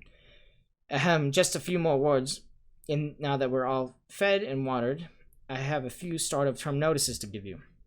First years should note that the force on the grounds is forbidden to all pupils, and a few of our older students who would do well to remember that as well. Dumbledore's twinkling eyes flashed in the direction of the Weasley twins. I've also been asked by Mr. Filch, the caretaker, to remind you all that no magic should be used between classes in the corridors. Quidditch trials will be held the second week of the term. Anyone interested in playing for the house team should contact Madame Hooch. And finally, I must tell you this year, the third floor corridor on the right-hand side is out of bounds to everyone who does not wish to die a very painful death. Harry laughed, but he was one of the few who did. He's not serious, he muttered Percy. Must be, said Percy, frowning down at Dumbledore. It's odd, because he usually gives us reason why we're not allowed to go somewhere. The forest full of dangerous beasts, and everyone knows that. I do think he might have told us prefects, at least. And now, before we go to bed, let us sing the school song, cried Dumbledore. Harry noticed that the other teacher's smiles had become rather fixed. Dumbledore gave his wand a little flick, and as if he was trying to get a fly off the end, a long golden ribbon flew out of it, which rose high above the tables and twisted itself snake-like into words. "Everyone pick their favorite tune," said Dumbledore, "and off we go!" And the school bellowed, "Hogwarts, Hogwarts, hoggity, warts, Hogwarts. Teach us something, please. Whether we be old and bald or young with scabby knees, our heads could do with filling with some interesting stuff. For now they're bare and full of air, full of flies and bits of fluff. So teach us things worth knowing. Bring us back what we forgot. Just do your best, we'll do the rest and learn until our brains all rot." Everyone finished the song at different times.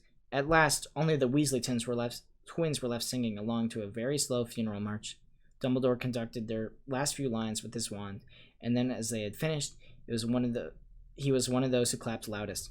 "Ah, music," he said, rubbing his eyes. "A magic beyond all do we hear. And now bedtime. Off you trot." The Gryffindor first years followed Percy through the chattering crowds, out of the great hall, and up the marble staircase. Harry's legs were lead-like again, but only because he was so tired and full of food. He was too sleepy to even be surprised that people in the porches along the corridors whispered and pointed as they passed, or that twice Percy led him through the doorways behind sliding panels and hanging tapestries. They climbed more staircases, yawning and dragging their feet, and Harry was just wondering how much farther they had to go before they had come to a sudden halt. A bundle of walking sticks was floating mid-air above them, and as Percy took a step toward them, they started throwing themselves at him. "Peeves," said Percy, whispered for the first years. "A poltergeist." He raised his voice. "Peeves, show yourself." A loud, rude sound, like air being let out of a balloon, answered. Do you want me to go to the Bloody Baron?" There was a loud pop, and a little man with wicked dark eyes and wide mouth appeared, floating cross-legged in the air, clutching walking sticks. "Ooh," he said in an evil crackle. "Ickle firsties, what fun!" He swooped suddenly at them. They all ducked. "Go away, Peeves, or the Baron will hear about this. I mean it," barked Percy. Peeves stuck out his tongue and vanished, dropping the walking sticks on Neville's head.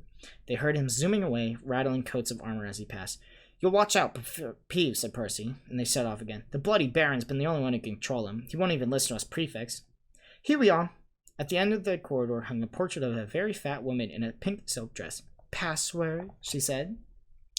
"Caput Draconis," said Percy, and the portrait swung forward to reveal a round hole in the wall. They all scrambled through it. Neville needed a leg up and found themselves in the Gryffindor common room, a cozy round room full of squishy armchairs.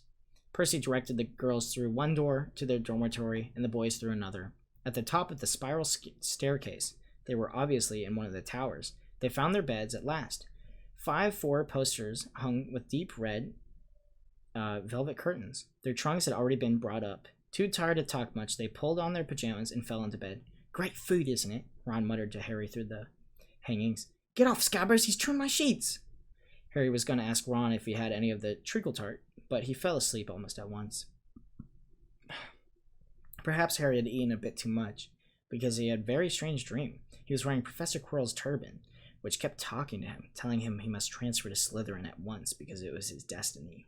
Harry told the turban he didn't like and didn't want to be in Slytherin, but it got heavier and heavier, and he tried to pull it off, but it tightened painfully, and there was Malfoy laughing at him as he struggled with it.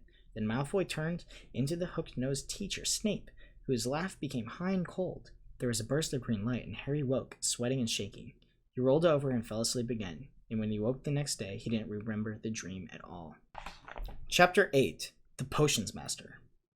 "There, look! Where?" "Next to the tall kid with the red hair. Wearing the glasses? Did you see his face? Did you see his scar?" Whispers followed Harry from the moment he left his dormitory the next day. People lining up outside classrooms stood on tiptoe to get a look at him, or doubled back to pass him in the corridors again, staring. Harry wished they wouldn't, because he was trying to concentrate on finding his way to class. There was 142 staircases at Hogwarts. Wide, sweeping ones, narrow, rickety ones, some that led somewhere different on a Friday, some that with a vanishing step halfway up that you had to remember to jump. There were doors that wouldn't open unless you asked politely, or tickled them in exactly the right place, and doors that weren't really doors at all, but solid walls just pretending. It was also very hard to remember where anything was, because it all seemed to move around a lot. The people in the portraits kept going to visit each other, and Harry was sure the coats of armor could walk. The ghosts didn't help either. It was always a nasty shock when one of them glided suddenly through your door, or you were trying to open. Nearly Headless Nick was always happy to point new Gryffindors in the right direction, but Peeves the Poltergeist was worth 2 locked doors and a trick staircase if you met him when you were late for class. He would drop waste paper baskets on your head, pull rugs from under your feet, pelt you with bits of chalk, or sneak up behind you, invisible, grab your nose, and screech, "Got your conk!" Even worse than Peeves, if that was possible, was the caretaker, Argus Filch. Harry and Ron managed to get on the wrong side of him from the very first morning. Filch found them trying to force their way through a door that unluckily turned out to be an entrance to an out-of-bounds corridor on the 3rd floor. He wouldn't believe they were lost, was sure they were trying to break in on purpose, and threatening to lock them in the dungeons when they were rescued by Professor Quirrell, who was passing. Filch owned a cat called Mrs. Norris, a scrawny, dust-colored creature with bulging, lamp-like eyes just like Filch's. She patrolled the corridors alone. Break a rule in front of her, just put one toe out of line, and she'd whisk off for Filch, who would appear, wheezing, 2 seconds later. Filch knew the secret passageways of the school better than anyone, except perhaps the Weasley twins, and could pop up suddenly as any of the ghosts. The students all hated him, and it was the dearest ambition of many to give Mrs. Norris a good kick. And then once you managed to find them, there were the classes themselves. There was a lot more to magic, as Harry quickly found out, than waving your wand and saying a few funny words. They had to study the night skies through the telescopes every Wednesday at midnight and learn the names of different stars and the movements of the planets. 3 times a week, they went out to the greenhouses behind the castle to study herbology with a dumpy little witch called Professor Sprout, where they learned how to take care of all the strange plants and fungi and found out what they were used for. Easily the most boring class was the history of magic, which was only taught by a ghost. Professor Binns had been very old indeed when he'd fallen asleep in front of the staff room fire and got up the next morning to teach, leaving his body behind him. Binns droned on and on while they scribbled down names and dates and got Emmerich the Evil and Ulrich the Oddball mixed up. Professor Flitwick, the charms teacher, was a tiny little wizard who had to stand on a pile of books to see over his desk. At the start of their first class, he took the roll call, and when he reached Harry Potter's name, he gave an excited squeak and toppled out of sight. Professor McGonagall was again different. Harry had been quite right to think she wasn't a teacher to cross. Strict and clever, she gave them a talking to the moment they sat down for class. "Transfiguration is one of the most complex and dangerous magic you'll learn at Hogwarts," she said. "Anyone messing around in my class will leave and not come back. You have been warned." Then she changed her desk into a pig and back again. They were all very impressed and couldn't wait to get started, but soon realized that they weren't going to be changing the furniture into animals for a long time. After taking a lot of sort of complicated notes, they were each given a match and started trying to turn it into a needle. By the end of the lesson, only Hermione Granger had made any difference to her match. Professor McGonagall showed the class how it had gone all silver and pointy and gave Hermione a rare smile. The class everyone had really been looking forward to was Defense Against the Dark Arts, but Quirrell's lessons turned out to be a bit of a joke. His classroom smelled strongly of garlic, which everyone said was to ward off a vampire he met in Romania and was afraid would be coming back to get him one of these days. His turban, he told them, was given to him by an African prince as a thank you for getting rid of the troublesome zombie. But they weren't sure they believed the story. For one thing, when Seamus Finnegan asked eagerly to hear how Quirrell had fought off the zombie, Quirrell went pink and started talking about the weather for another, and they had noticed that a funny smell hung around the turban, and that the Weasley twins insisted it was stuffed full of garlic as well, so that Quirrell was protected wherever he went. Harry was very relieved to find out he wasn't miles behind everyone else. Lots of other people had come from Muggles families, and like him, hadn't had any idea that there was witches and wizards. There was so much to learn that even people like Ron didn't have much of a head start. Friday was an important day for Ron and Harry. They finally managed to find their way down to the Great Hall for breakfast without getting lost once. "What have we got today?" Harry asked Ron as he poured sugar on his porridge. "Double potions with Slytherin," said Ron. "Snape's head of Slytherin House. They say he always favors them. We'll be able to see if that's true."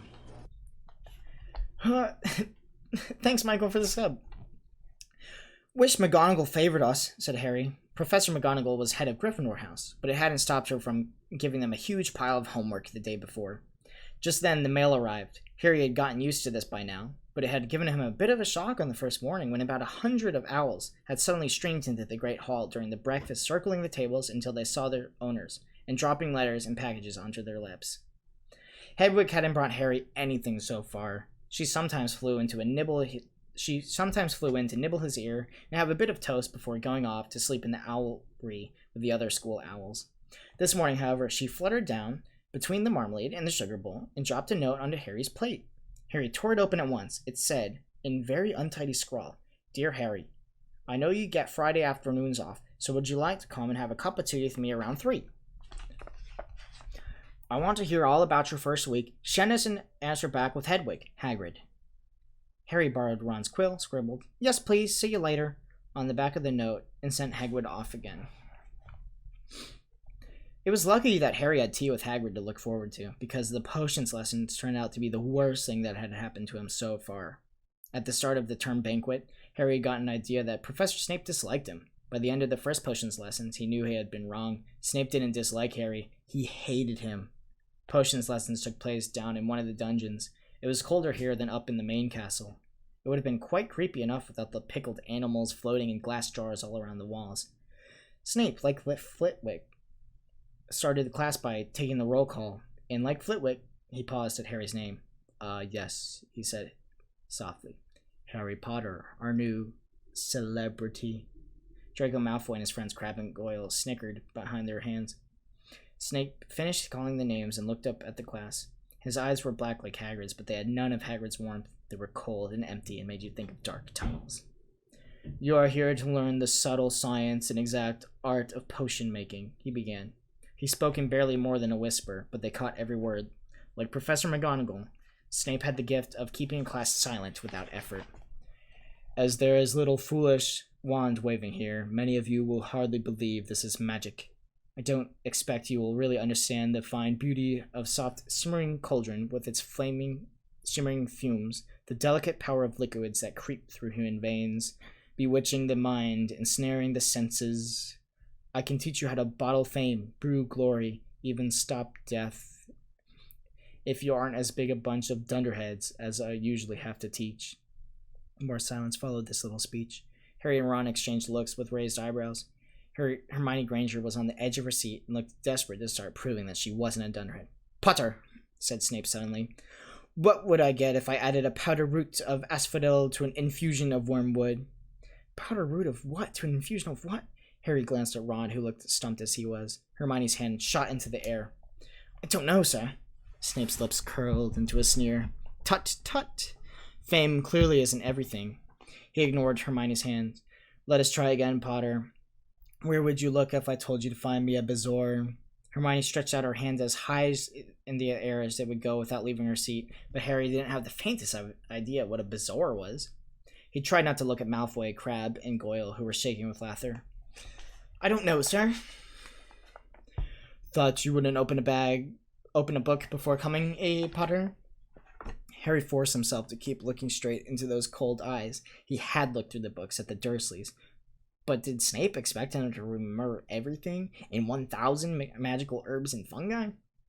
Snape was still ignoring Hermione's quivering hand. What's the difference, Potter, between monkshood and wolfsbane? At this, Hermione stood up, her hand stretching towards the dungeon ceiling. I don't know, said Harry quietly. I think Hermione does, though. Why don't you try her? A few people laughed. Harry caught Seamus's eye, and Seamus winked. Snape, however, was not pleased. Sit down, he snapped at Hermione. For your information, Potter, asphodel and wormwood make a sleeping potion so powerful it is known as the Draught of Living Death. A bezoar is a stone taken from the stomach of a goat and will save you in the most poisons. As for monkshood and Blaine's wolf, they are the same plant, which also goes by the name of aconite. Well, why aren't you all copying that down? There was a sudden rummaging for quills and parchment. Over the noise, Snape said, and a point will be taken from Gryffindor House for your cheek, Potter. Things didn't improve for the Gryffindors as the potions lessons continued. Snape put them all into pairs and set them into mixing up simple potion to cure boils. He swept around his long black cloak, watching them weigh dried nettles and crush snake fangs, criticizing almost everyone except Malfoy, who he seemed to like. He was just telling everyone to look at the perfect way Malfoy had stewed his horned slugs when clouds of acidic green smoke and loud hissing filled the dungeon. Neville had somehow managed to melt Seamus's cauldron into a twisted blob, and their potion was seeping across the stone floor, burning holes in people's shoes. Within seconds, the whole class was standing on their stools, while Neville, who had been drenched in the potion when the cauldron collapsed, moaned in pain as angry red boils sprang up all over his arms and legs. "Idiot's boy!" snarled Snape, clearly the spilled potion away with clearing the spilled potion away with one wave of his hand wand. I suppose you added the porcupine quills before taking the cauldron off the fire. Neville whimpered as the boils started to pop up all over his nose. Take him to the hospital wing, Snape spat at Seamus. Then he rounded on Harry and Ron, who had been working next to Neville. You, Potter, why didn't you tell him not to add the quills? Thought he'd make you look good if he was wrong, didn't you? There's another point you lost for Gryffindor. This was so unfair that Harry opened his mouth to argue, but Ron kicked him beneath their cauldron. Don't push it, he muttered. I've heard Snape can turn very nasty. As they climbed the steps out of the dungeon an hour later, Harry's mind was racing, and his spirits were low. He'd lost 2 points for Gryffindor in his very first week. Why did Snape hate him so much?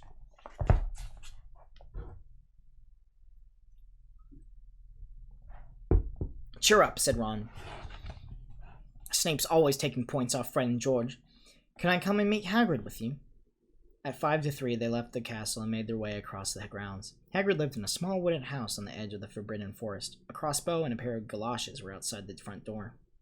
When Harry knocked, they heard a frantic scrambling from inside and several booming barks. Then Hagrid's voice rang out, saying, "Back, Fang, back!" Hagrid's big, hairy face appeared in the crack as he pulled the door open. "Hang on," he said. "Back, Fang." He let them in, struggling to keep a hold on the collar of an enormous black boarhound. There was only one room inside. Hams and pheasants were hanging from the ceiling, a copper kettle was boiling on the open fire, and in the corner stood a massive bed with patchwork quilt over it. "Make yourselves at home," said Hagrid, letting go of Fang, who bounded straight at Ron and started licking his ears. Like Hagrid, Fang was clearly not as fierce as he looked. "This is Ron," Harry told Hagrid, who was pouring boiling water into a large teapot and putting rock cakes onto a plate. "Another Weasley, eh?" "Another Weasley, eh?" said Hagrid, glancing at Ron's freckles. "I spent half my life chasing your twin brothers away from the forest." The rock cakes were shapeless lumps with raisins that almost broke their teeth, but Harry and Ron pretended to be enjoying them as they told Hagrid about their first lessons. Fang rested his head on Harry's knee and drooled all over his robes. Harry and Ron were delighted to hear Hagrid call Filch, "That'll get." "And as for that cat, Mrs. Norris, I'd like to introduce her to Fang sometime. You know, every time I go up to her school, she follows me everywhere. Can't get rid of her. Filch puts her up to it." Harry told Hagrid about Snape's lesson. Hagrid, like Ron, told Harry not to worry about it, that Snape had hardly liked any of the students. "But he really seemed to hate me." "Rubbish," said Hagrid. "Why should he?" Yet Harry couldn't help thinking that Hagrid didn't quite meet his eyes when he said that. "How's your brother Charlie?" Hagrid said to Ron. "I liked him a lot. Great with animals." Harry wondered if Hagrid had changed the subject on purpose. While Ron told Hagrid all about Charlie's work with dragons, Harry picked up a piece of paper that was lying on the table under the tea cozy. It was a cutting from the Daily Prophet. Gringotts break-in latest. Investigations continue into the break-in at Gringotts on the 31st of July, widely believed to be the work of dark wizards or witches unknown. Gringotts goblins today insisted that nothing had been taken. The vault that was searched had been in fact emptied that same day. "But we're not telling you what was in there, so keep your noses out if you know what's good for you," said Gringotts spokesgoblin this afternoon. Harry remembered Ron telling him on the train about someone had tried to rob Gringotts, but Ron hadn't mentioned the date. "Hagrid," said Harry, "that Gringotts break-in happened on my birthday. It might have been happening while we were there." There was no doubt about it. Hagrid definitely didn't meet Harry's eyes this time. He grunted and offered him another rock cake. Harry read the story again. The vault was also searched, had been emptied earlier that day. Hagrid had emptied vault 713, if you could call it emptying, taking out that grubby little package. Had that been what the thieves were looking for? As Harry and Ron walked back to the castle for dinner, their pockets weighed down with rock cakes they'd been too polite to refuse. Harry thought that none of the lessons so far had given him much to think about it, as this tea with Hagrid. Had Hagrid collected that package just in time? Where was it now? And did Hagrid know something about Snape that he didn't want to tell Harry? Chapter 9. The Midnight Duel. Harry had never believed that he would meet a boy he hated more than Dudley, but that was before he met Draco Malfoy. Still, first-year Gryffindors only had potions with the Slytherins, so they didn't have to put up with Malfoy much. Or at least, they didn't until they spotted a notice pinned up on the Gryffindor common room that made them all groan. Flying lessons would be starting on Thursday, and Gryffindor and Slytherin would be together. "I'm not quitting, Cole." "Typical," said Harry darkly. "Just what I've always wanted, to make a fool of myself on a broomstick in front of Malfoy." He had been looking forward to learning to fly more than anything else. "I don't know that you'll make a fool of yourself," said Ron reasonably. "Anyway, I know Malfoy's always going on about how good he is at Quidditch." But I bet it's all talk. Malfoy certainly did talk a lot about flying. He complained loudly that first years never getting on the house Quidditch teams, and told long boastful stories that always seemed to end with him narrowly escaping muggles in helicopters. He wasn't the only one, though. The way Seamus Finnegan told it, he spent most of his childhood zooming around the countryside on his broomstick. Even Ron would tell anyone who'd listen about the time he almost hit a hang glider on Charlie's old broom. Everyone from wizarding families talked about Quidditch constantly. Ron had already had a big argument with Dean Thomas, who shared their dormitory, about soccer. Ron couldn't see what was exciting about a game with only one ball, where no one was allowed to fly. Harry had caught Ron prodding Dean's poster off a West Ham soccer team, trying to make the players move. Neville had never been on a broomstick in his life, because his grandmother never let him near one. Privately, Harry felt she'd had a good reason, because Neville managed to have an extraordinary number of accidents, even with both feet on the ground. Hermione Granger was almost nervous about flying, as Neville was. There was something you couldn't learn by heart out of a book, not that she hadn't tried. At breakfast on Thursday, she bored them all stupid with flying tips she'd gotten out of a library book called Quidditch Through the Ages. Neville was hanging on to every word, desperate for anything that might help him hang on to his broomstick later, but everyone else was very pleased when Hermione's lecture was interrupted by the arrival of the mail. Harry hadn't received a single letter since Hagrid's note, something that Malfoy had been quick to notice, of course. Malfoy's eagle owl was always bringing him packages of sweets from home, which he opened gloatingly at the Slytherin table. A barn owl brought Neville a small package from his grandmother. He opened it excitedly and showed them a glass ball with the size of a large marble, which seemed to be full of white smoke. "It's a remembrall," he explained. "Gran knows I forget things. This tells you if there's something you've forgotten to do. Look, hold it tight like this, and if it turns red..." Oh, his face fell because the remembrall had suddenly grown scarlet. "You've forgotten something." Neville was trying to remember what he'd forgotten when Draco Malfoy, who passed the Gryffindor table, snatched the remembrall out of his hand. Ron and Weasley jumped to their feet. They were half hoping for a reason to fight Malfoy, but Professor McGonagall, who would spot trouble quicker than any teacher in the school, was there in a flash. "What's going on?" "Malfoy's got my remembrall, Professor." Scowling, Malfoy dropped the remembrall back on the table. "Just looking," he said, as he slipped away with Crabbe and Goyle behind him. At 3:30 that afternoon, Harry, Ron, and the other Gryffindors hurried down the front steps onto the grounds for their first flying lesson. It was a clear, breezy day, and the grass rippled under their feet as they marched towards the sloping lawns towards a smooth, flat lawn on the opposite side of the grounds to the Forbidden Forest, whose trees were swaying darkly in the distance. The Slytherins were already there, and so were 20 broomsticks lying in neat lines on the ground. Harry had heard Fred and George Weasley complain about the school broom, saying that some of them started to vibrate if you flew too high, or always flew slightly to the left. Their teacher, Madame Hooch, arrived. She had short gray hair and yellow eyes like a hawk. "Well, what are you waiting for?" she barked. "Everyone stand up by a broom. Come on, hurry up." Harry glanced down at his broom. It was old, and some of the twigs stuck out at odd angles. "Stick up your right hand over your broom," called Madame Hooch in front of everyone, "and say, 'Up! Up!'" everyone shouted. Harry's broom jumped into his hand at once, but it was only one of the few that did. Hermione Granger's had simply rolled over on the ground, and Neville's hadn't moved at all. Perhaps brooms, like horses, could tell when you're afraid, thought Harry. There was a quaver in Neville's voice that said only too late he wanted to keep his feet on the ground. Madame Hooch then showed them how to mount their brooms without sliding off the end, and walking up and down the rows, correcting their grips. Harry and Ron were delighted when she told Malfoy he'd been doing it wrong for years. "Now, when I blow my whistle, you kick off the ground hard," said Madame Hooch. "Keep your brooms steady, rise a few feet, then come straight back down without leaning forward slightly. On my whistle, 3, 2, but Neville, nervous and jumpy, frightened of being left on the ground, pushed off hard before the whistle had touched Madame Hooch's lips. "Come back, boy," she shouted. But Neville was rising straight up like a cork shot out of like a bottle. 12 feet, 20 feet. Harry saw him scared white face as he looked down at the ground, falling away.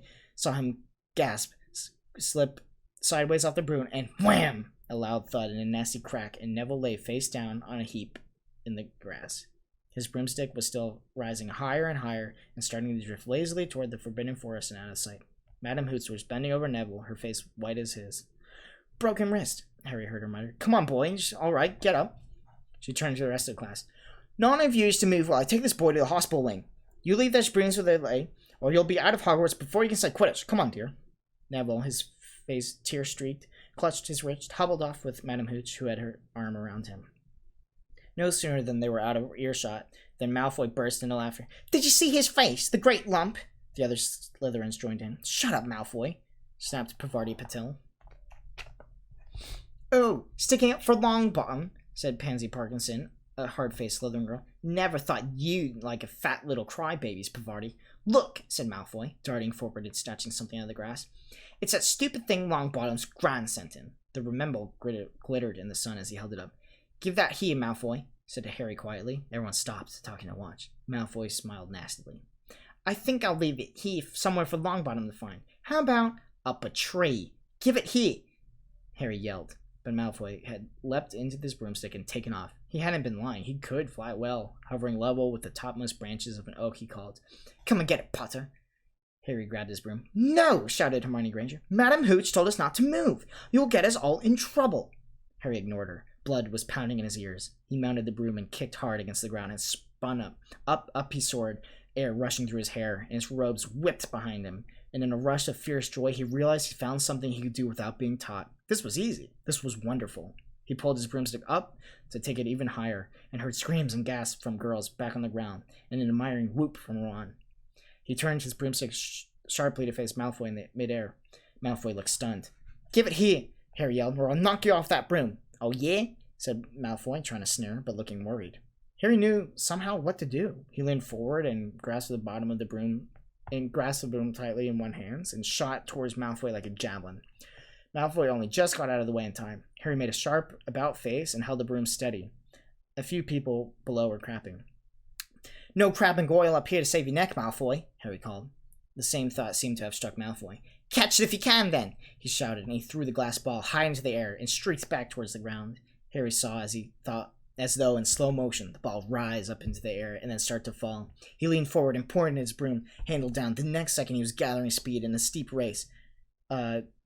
dive, racing the ball. Wind whistled in his ears, mingled with the screams of people watching. He stretched out his hand. A foot from the ground, he caught it, just in time to pull his broom straight up, and he toppled gently onto the grass, with the remember clutched safely in his fist. Harry Potter! His heart sank faster than he had just dived. Professor McGonagall was running towards him. He got to his feet trembling. Never! In all my time at Hogwarts! Professor McGonagall was almost speechless with shock. Her glasses flashed furiously. How dare you! You might have broken your neck! It wasn't his fault, Professor. Be quiet, Miss Patil. But Malfoy, that's enough, Mr. Weasley. Potter, follow me now. Harry caught sight of Malfoy, Crabbe, and Goyle's triumphant faces as he left, walking numbly in Professor McGonagall's wake as she strode towards the castle. He was going to be expelled. He just knew it. He wanted to say something to defend himself, but there seemed to be something wrong with his voice. Professor McGonagall was sweeping along without even looking at him. He had to jog just to keep up. Now he'd done it. He hadn't even lasted 2 weeks. He'll be packing his bag in 10 minutes. What would the Dursley say when he turned up on the doorstep? Up the front steps, up the marble staircase inside. And still, Professor McGonagall didn't say a word to him. She wrenched open the doors, marched along corridors with Harry trotting miserably behind her. Maybe she was taking him to Dumbledore? He thought of Hagrid, expelled but allowed to stand as a gamekeeper. Perhaps he could be Hagrid's assistant. His stomach twisted as he imagined it, watching Ron and the others become wizards while he stomped around the grounds carrying Hagrid's bag. Professor McGonagall stopped outside a classroom. She opened the door, poked her head inside. Excuse me, Professor Flitwick, could I borrow wood for a moment? Wood? Thought Harry, bewildered. Was wood a cane she was going to use on him? But Wood turned out to be a person, a burly fifth-year student who came out of Flitwick's class looking confused. Follow me, you two, said Professor McGonagall, and they marched up the corridor, Wood looking curious at Harry. In here. Professor McGonagall pointed them into a classroom that was empty except for Peeves, who was busy writing rude words on the blackboard. Out, Peeves! She barked. Peeves threw the chalk into a bin, which clanged loudly, and he swooped out, cursing. Professor McGonagall slammed the door behind them and turned to face the two boys. Potter, this is Oliver Wood. Potter, I found you a seeker. Wood's expression changed from puzzlement to delight. Are you serious, Professor? Absolutely, Professor McGonagall said crisply. The boy's a natural. I've never seen anything like it. Was that your first time in a broomstick, Potter? Harry nodded silently. He didn't have a clue what was going on, but he didn't seem to be expelled, and some sort of feeling came back to his legs. He caught that thing with his hand after a 50-foot dive, Professor McGonagall told him. Didn't even scratch himself. Charlie Weasley couldn't have done it. Wood was now looking as though all his dreams had come true at once. Ever seen a game of Quidditch, Potter? He asked excitedly. Wood's captain of the Gryffindor team, Professor McGonagall explained. He's just built for a seeker, too, said Wood, now walking around Harry, staring at him. Light, speedy. We'll have to get him a decent broom, Professor. A Nimbus 2000 or a Queen Sweep 7, I say. I shall talk to Professor Dumbledore, see if we can't bend the first-year rule. Heaven knows, we need a better team than last year. Flattened in that last match by Slytherin, I couldn't look Severus Snape in the face for weeks. Professor McGonagall peered sternly over her glasses at Harry. I want you to hear you're training hard, Potter, or I might have to change my mind about punishing you. Then she suddenly smiled. Your father would have been proud, she said. He was an excellent Quidditch player himself.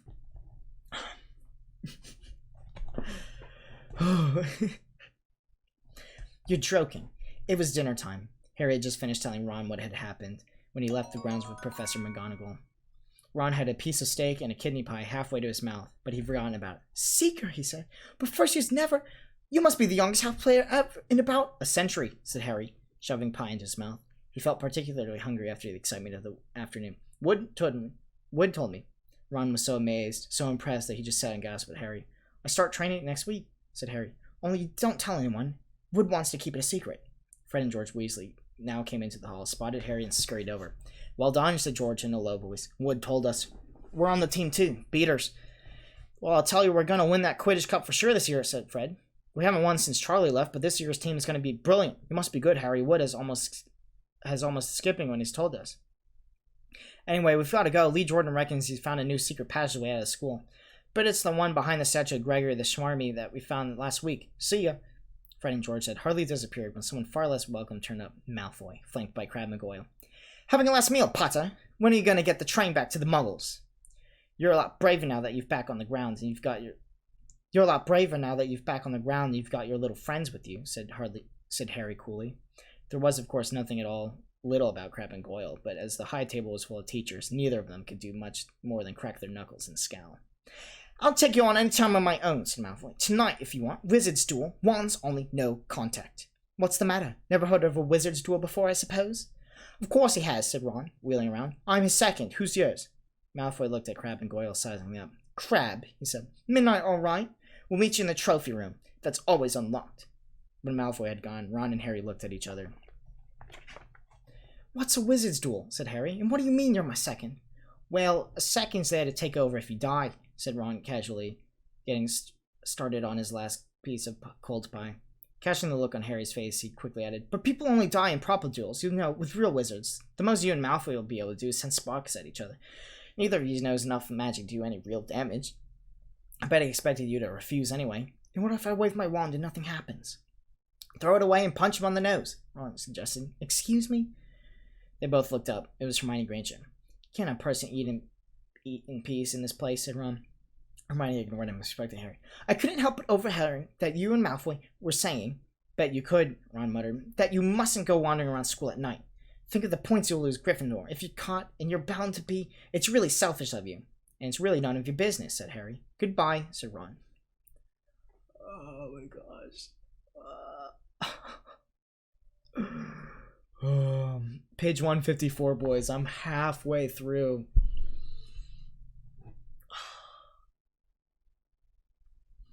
Thank you, Cruz. All the same, it wasn't what you call the perfect end to the day. Harry thought, as he lay awake much later listening to Dean and Seamus falling asleep. Neville wasn't back from the hospital wing. Ron had spent all evening giving him such advice as, if he tries to curse you, you better dodge it, because I can't remember how to block them. There was a very good chance that they were going to get caught by Filch or Mrs. Norris, and Harry felt he was pushing his luck, breaking another school rule today. On the other hand, Malfoy's sneering face kept looming out of the darkness. This was his big chance to beat Malfoy face to face. He couldn't miss it. 11:30, Ron muttered at last. We better go. As they pulled on their bathrobes, picked up their wands, and crept across the tower room, down the spiral staircase, into the Gryffindor common room. A few embers were glowing in the fireplace, turning all armchairs into hunched black shadows. They almost had reached the portrait hole when a voice spoke near the chamber nearest them. I can't believe you're going to do this, Harry. A lamp flickered on. It was Hermione Granger wearing a pink bathrobe and a frown. You, said Ron furiously. Go back to bed. I almost told your brother, Hermione snapped. Percy, he's a prefect, and he'll put a stop to this. Harry couldn't believe anyone would be so interfering. Come on, he said to Ron. He pushed open the portraits of the fat lady and climbed through the hole. Hermione wasn't going to give it that easy. So she followed Ron through the portrait hole, hissing at them like an angry goose. Don't you care about Gryffindor? Do you only care about yourselves? I don't want Slytherin to win the House Cup, and you'll lose all the points I got from Professor McGonagall's for knowing all the switching spells. Go away. All right, but I warned you. And just remember what I said when you're on the train home tomorrow. You're so... But what they were, they didn't find out. Hermione had turned to the portrait of the fat lady to get back inside and found herself facing an empty painting. The fat lady had gone on a nighttime visit, and Hermione was locked out of the Gryffindor tower. Now what am I going to do? She asked shrilly. That's your problem, said Ron. We've got to go. We're going to be late. He hadn't even reached the end of the corridor when Hermione caught up with him. I'm coming with you, she said. No, you're not. Do you think I'm going to stand out here and wait for Filch to catch me? If he finds all three of us, I'll tell him the truth, that I was trying to stop you, and you can back me up. You've got some nerve, said Ron loudly. Shut up, both of you, said Harry sharply. I heard something. It was a sort of snuffling. Mrs. Norris, breathed Ron, squinting through the dark. It wasn't Mrs. Norris. It was Neville. He was curled up on the floor, fast asleep, but jerked suddenly awake as they crept nearer. Thank goodness you found me. I've been here for hours. I couldn't remember the new password to get in. Keep your voice down, Neville. The password's pig snout. But it won't help you now. The fat lady's gone off somewhere. How's your arm? Said Harry. Fine, said Neville, showing them. Madame Humphrey mended it in about a minute. Good. Well, look, Neville, we've got to be somewhere. We'll see you later. Don't leave me, said Neville, scrambling to his feet. I don't want to stay here alone. The Bloody Baron's been passed twice already. Ron looked at his watch and then glared furiously at Hermione and Neville. If either of you get us caught, I'll never rest until I've learned that curse of the bogey squirrel told us about and use it on you. Hermione opened her mouth, perhaps to tell Ron exactly how to use the curse of the bogies, but Harry hissed at her to be quiet and beckoned them all forward. They flitted along the corridor, stripped with bars of moonlight from the high windows. At every turn, Harry expected to run into Filch or Mrs. Norris, but they were lucky. They sped up a staircase to the third floor and tiptoed towards the trophy room. Malfoy and Crabbe weren't there yet. The crystal trophy cases glimmered until the moonlight caught them. Cups, shields, plates, and statues winked silver and gold in the darkness. They edged along the walls, keeping their eyes on the doors on either side of the room. Harry took out his wand in case Malfoy leapt and started at once. The minutes crept by. He's light. Maybe he's chickened out, Ron whispered. Then a noise in the next room made them jump. Harry had only raised his wand when they heard someone speak, and it wasn't Malfoy. Sniff around, my sweet. They might be lurking in a corner. It was Filch speaking to Mrs. Norris. Horror-struck, Harry waved madly at the other three to follow him as quickly as possible. They scurried silently towards the door, away from Filch's voice. Neville's robes barely whipped around the corner when they heard Filch enter the trophy room. They're in here somewhere, he heard them mutter. Probably hiding. This way! Harry mouthing to the others, petrified. They began to creep down a long galley full of suits of armor. They could hear Filch getting nearer and nearer. Neville suddenly let out a frightened squeak and broke into a run. He tripped, grabbed Ron around the waist, and the pair of them toppled right into a suit of armor. The clanging and crashing were loud enough to wake the whole castle. Run! Harry yelled, and the four of them sprinted down the gallery, not looking back to see whether Filch was following. They swung around the doorpost and galloped down one corridor, then another, Harry in the lead, without any idea where they were going. Or where they were. They ripped through a tapestry and found themselves in the hidden passageway, hurtled along it, and came out near the charms classroom, which they knew was miles from the trophy room. I think we lost him, Harry panted, leaning against the cold wall, wiping his forehead. Neville was double-bent, wheezing and sparring. I told you, Hermione gasped, clutching at the stitch in her chest. I told you. We've got to get back to the Gryffindor Tower, said Ron, quickly as possible. Malfoy tricked you, Hermione said to Harry. You realize that, don't you? He's never going to meet you. Filch knew someone was going to be in the trophy room. Malfoy must have tipped him off. Harry thought she was probably right, but he wasn't going to let her tell that. He was going to tell her that. Let's go. It wasn't going to be that simple. They'd gone more than a dozen places when a doorknob rattled and something came shooting out of the classroom in front of them. It was Peeves. He caught sight of them and gave a squeal of delight. Shut up, Peeves, please. You'll get us thrown out, Peeves cackled. Wandering around at night, midnight. Ickle freshy, tut, naughty, you'll get caughty. If you don't give us up, please, Peeves, please. I should tell Fitch, I should, said Peeves in a saintly voice, but his eyes glittered wickedly. It's for your own good, you know. Get out of the way, snapped Ron, taking a swipe at Peeves. This was a huge mistake. Students out of bed! Peeves bellowed. Students out of bed! Down the charms corridor! Ducking under Peeves, they ran for their lives right to the end of the corridor where they slammed into a door, and it was locked. This is it, Ron moaned, as they pushed helplessly on the door. We're done for! This is the end! They could hear footsteps. Filch running as fast as he could towards Peeves' floor. Oh, move over! Hermione snarled. She grabs Harry's wand, tapped the door, and whispered, Aloha Mora! Oh, I'm dying.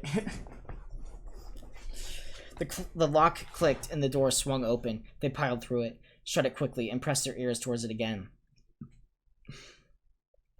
Which way did they go, Peeves? Filch was saying. Quick, tell me. Say please. Don't mess with me, Peeves. Now where did they go? Shan't say nothing if you don't say please, said Peeves in his annoying Silsong voice. Why do I have the hiccups? All right, please. Nothing! Ha-ha! Told you I wouldn't say nothing if you didn't say please. Ha-ha! And they heard the sound of Peeves whooshing away and Filch cursing in rage. He thinks the door is locked, Harry whispered. I think we'll be okay. Get off, Neville. For Neville had been tugging on the sleeve of Harry's bathrobe for a last minute. What? Harry turned around and saw quite clearly. For what a moment he walked into a nightmare. This was too much on top of everything that had happened so far. They weren't in a room, as he had supposed. They were in a corridor. The forbidden corridor on the 3rd floor, and now they knew why it was forbidden. They were looking straight into the eyes of a monstrous dog, a dog that filled the whole space between the ceiling and floor. It had 3 heads, 3 pairs of rolling, mad eyes, 3 noses twitching and quivering in their direction, 3 drooling mouths, saliva hanging in slippery ropes from yellowish fangs. It was standing quite still, all 6 eyes staring at them, and Harry knew that the only reason they weren't already dead was that their sudden appearance had taken it by surprise, but it was quickly getting over that, as there was no mistaking what those thunderous growls meant. Harry groped for the doorknob, but between Filch and death, he'd take Filch.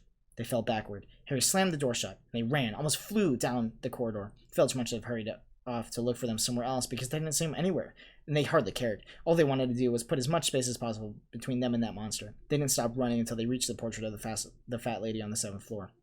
Where on earth have you all been? She asked, looking at their bathrobes hanging off their shoulders and their flushed, sweaty faces. Never mind that. Pig snout! Pig snout! Panted Harry, and the portrait swung forward. They scrambled into the common room, collapsed, trembling, into armchairs.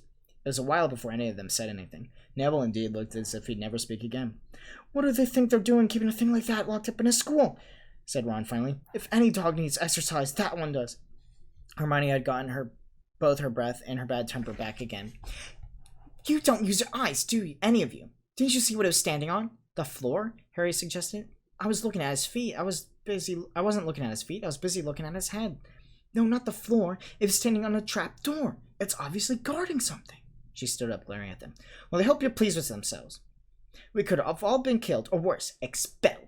Now, if you don't mind, I'm going to bed. Ron stared after her, his mouth open. No, we don't mind, he said. You'd think we'd be dragged along, wouldn't you? But Hermione had given Harry something else to think about as he climbed back into bed. The dog was guarding something. What Hagrid said? Gringotts was the safest place on the world for something you want to hide, except perhaps Hogwarts. It looked as though Harry had found out where the grubby little package from Vault 713 was. Chapter 10. Halloween. Malfoy couldn't believe his eyes when he saw Harry and Ron were still at Hogwarts the next day, looking tired but perfectly cheerful. Indeed, by the next morning, Harry and Ron thought that meeting the 3-headed dog had been an excellent adventure, and they were quite keen to have another one. In the meantime, Harry filled Ron in on the package that seemed to have been moved from Gringotts to Hogwarts, and they spent a lot of time wondering what could possibly need such heavy protection. It's either really valuable or really dangerous, said Ron. Or both, said Harry. But as all they knew for sure about the mysterious object was that it was about 2 inches long, they didn't have much of a chance of guessing what it was without further clues. Yeah, my Horcrux is smudged. Neither Neville nor Hermione showed the slightest interest in what lay underneath the dog in the trapdoor. All Neville cared about was never going near the dog again. Hermione was now refusing to speak to Harry and Ron, but she was such a bossy know-it-all that they saw this as an added bonus. And they really wanted to know was a way of getting back at Malfoy, and to their great delight, just such a thing arrived in the mail about a week later. As the owls flooded into the great hall as usual, everyone's attention was caught at once by a long, thin package carried by 6 large screech owls. Harry was just as interested as everyone else as to what was in this large parcel, and was amazed when the owls soared down and dropped it right in front of him, knocking his bacon to the floor. It had hardly fluttered out of his way when another owl dropped a letter on top of his parcel. Harry ripped open the first letter, which was lucky because it said, "Do not open the parcel at the table. It contains your new Nimbus 2000. But I don't want everyone knowing you've got a broomstick, or they'll all want one. Oliver Wood will meet you tonight on the Quidditch field at 7 o'clock for your first training session. Professor McGonagall." Harry had difficulty hiding his glee as he handed the note to Ron to read. "A Nimbus 2000! Ron moaned enviously. "I've never even touched one." They left the hall quickly, wanting to unwrap the broomstick in private before their first class. But halfway through the entrance hall, they found the way upstairs barred by Crabbe and Goyle. Malfoy seized the package from Ron and felt it. "That's a broomstick," he said, throwing it back at Harry with a mixture of jealousy and spite on his face. "You'll be in for it this time, Potter. First years aren't even allowed to use them." Ron couldn't resist it. "It's not just any old broomstick. It's a Nimbus 2000. What'd you say you've got at home, Malfoy? A Comet 260? Ron grinned at Harry. "Comets look flashy, but they're not in the same league as the Nimbus." "And what would you like to know about it, Weasley? You couldn't afford half the handle," Malfoy snapped back. "I suppose you and your brother have to say about twig by twig." Before Ron could even answer, Professor Flitwick appeared at Malfoy's elbow. "Not arguing, I hope, boys," he squeaked. "Potter's been sent a broomstick, Professor," said Malfoy quickly. Yes, that's right," said Professor Flitwick, beaming at Harry. "Professor McGonagall's told me all about the special circumstances, Potter. And what model is it?" "A Nimbus 2000, sir," said Harry, fighting not to laugh at the look of horror on Malfoy's face. "And it's really thanks to Malfoy here that I've got it," he added. Harry and Ron headed upstairs, smothering their laughter at Malfoy's obvious rage and confusion. "Well, it's true," Harry chortled as they reached the top of the marble staircase. "If he hadn't stolen Neville's Remembrall, I wouldn't be on the team." But suppose you think that's reward for breaking the rules?" Came an angry... So I suppose you think it's a reward for breaking the rules," came an angry voice from behind them. Hermione was stomping up the stairs, looking disapprovingly at the package in Harry's hand. "I thought you weren't speaking to us," said Harry. "Yeah, do stop now. It's doing us so much good." Hermione marched away with her nose in the air. Harry had a lot of trouble keeping his mind on lessons that day. It kept wandering up into the dormitory where his new broomstick was lying under his bed, or straying off to the Quidditch field where he'd be learning to play that night. He bolted his dinner that evening without noticing that he was eating, and then rushed upstairs with Ron to unwrap the Nimbus 2000 at last. "Wow," Ron said, and the broomstick rolled onto Harry's bedspread. Even Harry, who knew nothing about the different brooms, thought it looked wonderful, sleek and shiny, with a mahogany handle, with a long tail of neat, straight twigs, and the Nimbus 2000 written in gold near the top.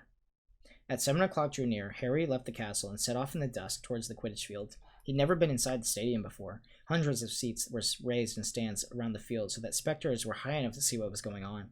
At either end of the field there were 3 golden poles with hoops on the end. They reminded Harry of the little plastic sticks Muggles' children used to blow bubbles through, except that they were 50 feet high. Too eager to fly again to wait for Wood, Harry mounted his broomstick and kicked off the ground. What a feeling! He swooped in and out of the goalpost and then sped up and down the field. The Nimbus 2000 turned wherever he wanted at the slightest touch. "Hey, Potter, come down!" Oliver Wood had arrived. He was carrying a large wooden crate under his arm. Harry landed next to him. "Very nice," said Wood, his eyes glinting. "I see what McGonagall meant. You really are a natural. I'm just going to teach you the rules and everything, then you'll be joining the team practice 3 times a week." He opened the crate. Inside were 4 different sized balls. "Right," said Wood. "Now, Quidditch is easy enough to understand, even if it's not easy enough to play. There are 7 players on each side. 3 of them are called the Chasers." 3 Chasers, Harry repeated, as Wood took out a bright red ball about the size of a soccer ball. "This ball is called the Quaffle," said Wood. The Chasers throw the Quaffle to each other and try to get it through one of the hoops to score a goal. 10 points every time the Quaffle goes through one of the holes. Follow me? The Chasers throw the Quaffle and put it through the hoops to score. No, the Chasers throw the Quaffle and put it through the hoops to score," Harry recited. "So that's sort of like basketball and broomsticks with 6 hoops, isn't it?" "What's basketball?" said Wood curiously. "Never mind," said Harry quickly. "Now there's another player on each side who's called a keeper. I'm a keeper for Gryffindor. I'll have to fly around the hoops and try to stop the other team from scoring."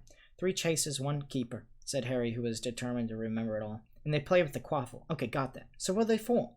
He pointed at the 3 balls left inside. "I'll show you," said Wood. "Take this."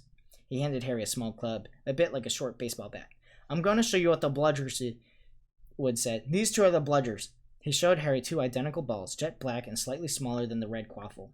Harry noticed that they seemed to be straining to escape the straps holding them inside the box. "Stand back," Wood warned Harry. He bent down and freed one of the bludgers. At once, the black ball rose high into the air and then pelted straight at Harry's face. Harry swung at it with the bat to stop it from breaking his nose, and sent it zigzagging away into the air. It zoomed around their heads and then shot at Wood, who dived on top of it and managed to pin it to the ground. "See?" Wood panted, forcing the struggling bludger back into the crate and strapping it to the ground safely. "The bludger's walking around, trying to get knocked knock players out their brooms. That's why they have 2 batters on each team. The Weasley twins are ours. It's their job to protect their side from the bludgers and try to knock them towards the other team. So, think you got all that? 3 chasers try and score with the quaffle.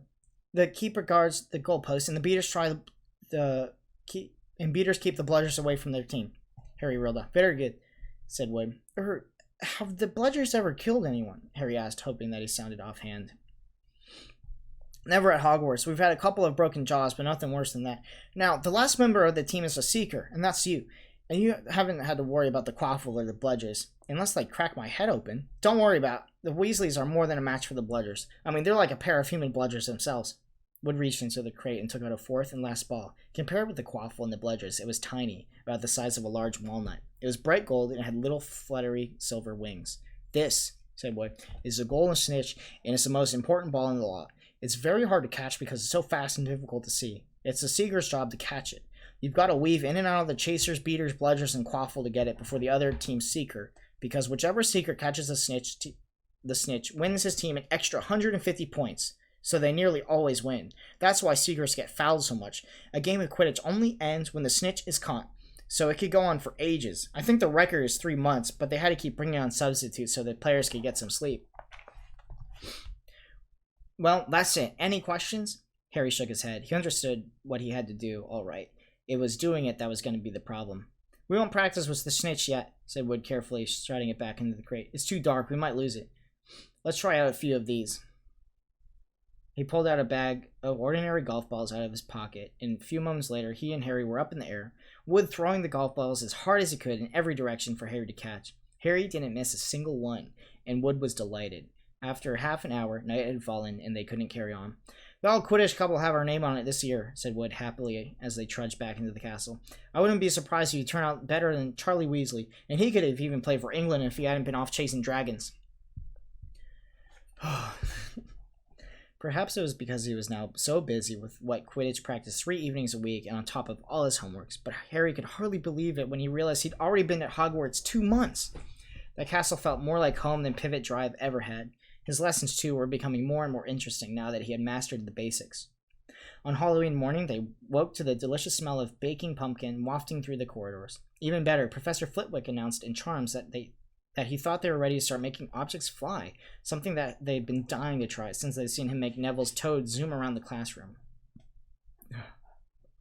Professor Flitwick put into the class into Paris to practice. Harry's partner was Seamus Finnegan, which was a relief because Neville had been trying to catch his eye. Ron, however, had to be working with Hermione Granger. It was hard to tell whether Ron or Hermione was angry about this. She hadn't spoken to either of them since the day Harry's broomstick had arrived. Now don't forget the nice wrist movement we've been practicing, squeaked Professor Flitwick, perched on top of his pile of books as usual. Swish and flick. Remember, swish and flick. Saying the magic words properly is very important too. Never forget Wizard Barufio, who said S instead of F and found himself on the floor with a buffalo on his chest. It was very difficult. Harry and Seamus swished and flicked, but the feather they were supposed to be sending skyward just lay on the desktop. Seamus got so impatient that he prodded it with his wand and set fire to it. Harry had to put it out with his hat. Ron at the next table wasn't having much more luck. Wingardium Leviosa! He shouted, waving his long arms like a windmill. You're saying it wrong, Harry heard Hermione snap. It's Wingardium Leviosa. Make the ga sound nice and long. Then you would do it then if you're so clever, Ron snarled. Hermione rolled up the sleeves of her gown, flicked her wand, and said, Wingardium Leviosa. Their feather rose off the desk and hovered about 4 feet above their heads. Oh, well done, cried Professor Flitwick, clapping. Everyone see here, Miss Granger's done it. Ron was in a very bad mood by the end of the class. It's no wonder no one could stand her, he said to Harry as they pushed their way into the crowded corridor. She's a nightmare, honestly. Someone knocked into Harry as they hurried past him. It was Hermione. Harry caught a glimpse of her face and was startled to see that she was in tears. I think she heard you. So, said Ron, but he looked a bit uncomfortable. She must have known she's got no friends. Hermione didn't turn up for the next class and wasn't seen at all afternoon. On their way down to the Great Hall for the Halloween feast, Harry and Ron overheard Parvati Patil telling her friend Lavender that Hermione was crying in the girls' bathroom and wanted to be left alone. Ron looked still more awkward at this, but a moment later they had entered the Great Hall where the Halloween decorations put Hermione out of their minds. 1,000 live bats fluttered from the walls and the ceiling, while 1,000 more swooped over the tables in low black clouds, making the candles and the pumpkins stutter. The feast appeared suddenly on golden plates, as it had had at the start of term banquet. Harry was just helping himself to a baked potato when Professor Quirrell came sprinting into the hall, his turban askew, and terror on his face. Everyone stared as he reached Professor Dumbledore's chair, slumped against the table, and gasped, "Troll! In the dungeons! Thought you ought to know!" Then he sank to the floor in a dead faint. There was an uproar. It took several purple firecrackers exploding by the end of Professor Dumbledore's wand to bring silence. "Prefects," he rumbled, "lead your houses back to the dormitories immediately." Percy was in his element. "Follow me! Stick together, first years! No need to fear the troll if you follow my orders. Stay close. Behind me now. Make way, first years, come through. Excuse me, I'm a prefect!" "How could the troll get in?" Harry asked as they climbed the stairs. "Don't ask me. They're supposed to be really stupid," said Ron. "Maybe Peeves let it in for a Halloween joke." They passed different groups of people hurrying in different directions. As they jostled their way through a crowd of confused Hufflepuffs, Harry suddenly grabs Ron's arm. "I've just thought, Hermione, what about her?" "Well, she doesn't know about the troll." Ron bit his lip. "Oh, all right," he snapped. "But Percy better not see us." Ducking down, they joined the Hufflepuffs going the other way, slipped down a deserted side corridor, and hurried off towards the girl bathroom. They had just turned the corner when they heard quick footsteps behind them. "Percy!" hissed Ron, pulling Harry behind their large stone griffin. Peering around it, however, they saw not Percy, but Snape. He crossed the corridor and disappeared from view. "What's he doing?" Harry whispered. "Why isn't he down in the dungeon with the rest of the teachers?" "Search me." Quietly as possible, they crept along next corridor after Snape's fading footsteps. "He's heading for the 3rd floor," Harry said, but Ron held up his hand. "Can you smell something?" Harry sniffed, and a foul stench reached his nostrils, a mixture of old snot, socks, and the kind of public toilet no one seems to clean. And then they heard it, a low grunting, and the shuffling of footfalls of gigantic feet. Ron pointed at the end of a passage to the left. Something huge was moving towards them. They shrank into the shadows and watched as it emerged into a patch of moonlight. It was a horrible sight. 12 feet tall, its skin was dull, granite gray, its great lumpy body like a boulder with its small black head perched on top like a coconut. It had short legs thick like tree trunks with flat, horny feet. The smell coming from it was incredible. It was holding a huge wooden club which dragged along the floor because its arms were so long. The troll stopped next to a doorway and peered inside. It waggled its long ears, making up its tiny mind, then slowly slouched into the room. "The key's in the lock," Harry muttered. "We could lock it in." "Good idea," said Ron nervously. They edged towards the open door, mouths dry, praying the troll wasn't about to come out of it. With one great leap, Harry managed to grab the key, slam the door, and lock it. Yes! Flushed with their fury, they started to run back up the passageway, but as soon as they reached the corner, they heard something that made their hearts stop. A high, petrified scream. It was coming from the chamber they just chained up. "Oh no," said Ron, pale as the Bloody Baron. "It's the girls' bathroom!" Harry gasped. "Hermione!" they said together. It was the last thing they wanted to do, but what choice did they have? Wheeling around, they sprinted back towards the door and turned the key, fumbling in their panic. Harry pulled open the door, and they ran inside. Hermione Granger was shrinking against the wall, opposite, looking as if she was about to faint. The troll was advancing on her, knocking the sinks off the walls as it went. "Confuse it!" Harry said, desperately to Ron, and seizing a tap, he threw it as hard as he could against the wall. The troll stopped a few feet from Hermione. It lumbered around, blinking stupidly to see what it made the noise. Its mean little eyes saw Harry. It hesitated, then made for him instead, lifting his club as it went. "Oi, pea-brain!" yelled Ron from the other side of the chamber. Then he threw a metal pipe at it. The troll didn't even seem to notice the metal pipe hitting his shoulder, but heard the yell and paused again, turning his ugly snout towards Ron instead, giving Harry time to run around it. "Come on, run!" Harry yelled at Hermione, trying to pull herself towards the door, but she couldn't move. She was still flat against the wall, her mouth open with terror. The shouting and the echoes seemed to be driving the troll berserk. It raged again and started towards Ron, who was nearest, but had no way of escape. Harry then did something that was both very brave and very stupid. He took a great running jump and managed to fasten his arms around the troll's neck from behind. The troll couldn't feel Harry hanging there, but even a troll will notice if you stick a long bit of wood up its nose, and Harry's wand had been in its hand when he jumped and gone straight up the troll's nostrils. Howling with pain, the troll twisted and flailed his club, with Harry clinging on for dear life. Any second the troll was going to rip him off or catch him in a terrible blow to the club. Hermione had sunk to the floor in fright. Ron pulled out his own wand, not knowing what he was going to do when he heard himself cry the first spell that came to his mind, "Wingardium Leviosa!" The club flew suddenly out of the troll's hand, rose high, high up into the air, turned slowly over, and dropped, with a sickening crack onto the owner's head. The troll swayed on the spot, and then he fell flat on his face, with a thud that made the whole room tremble. Harry got to his feet. He was shaking and out of breath. Ron was standing there with his wand still raised, staring at what he had just done. It was Hermione who spoke first. "Is it dead?" "I don't think so," said Harry. "I think it's just been knocked out." He bent down to pull his wand out of the troll's nose. It was covered in what looked like lumpy gray glue. "Arr! Troll boogers." He wiped it on the troll's trousers. A sudden slamming and loud footsteps made the three of them look up. They hadn't realized what a racket they had been making, but of course someone downstairs must have heard the crashes and the troll's roars. A moment later, Professor McGonagall had come bursting into the room, closely followed by Snape, with Quirrell bringing up in the rear. Quirrell took one look at the troll, let out a faint whimper, and sat quickly down on the toilet, clutching his heart. Snape bent over the troll. Professor McGonagall was looking at Ron and Harry. Harry had never seen her look so angry. Her lips were white. Hopes of winning 50 points for Gryffindor faded quickly from Harry's mind. "What on earth were you thinking of?" said Professor McGonagall, with a cold fury in her voice. Harry looked at Ron, who was still standing with his wand in the air. "You're lucky you weren't killed. Why aren't you in your dormitory?" Snape gave Harry a swift, piercing look. Harry looked at the floor. He wished Ron would put his wand down. Then a small voice came out of the shadows. "Please, Professor McGonagall. They were looking for me. Miss Granger!" Hermione had managed to get to her feet at last. "I went looking for the troll because I thought I could deal with it on my own. You know, because I've read all about them." Ron dropped his wand. Hermione Granger telling a downright lie to a teacher? "If they hadn't found me, I'd be dead now." Harry stuck his wand up its nose, and Ron rocked it with its own club. "They didn't even have time to come and fetch anyone. It was about to finish me off when they arrived." Harry and Ron tried to look as though this story wasn't new to them. "Well, in that case," said Professor McGonagall, staring at the three of them, "Miss Granger, you foolish girl, how could you think of tackling a mountain troll on your own?" Hermione hung her head. Harry was speechless. Hermione was the last person to do anything against the rules, and here she was pretending she had to get them out of trouble. It was as if Snape had started handing out sweets. "Miss Granger, 5 points will be taken from Gryffindor for this," said Professor McGonagall. "I'm very disappointed in you. If you weren't hurt at all, you'd be better off going to Gryffindor Tower. Students are finishing the feast in their houses." Hermione left. Professor McGonagall turned to Harry and Ron.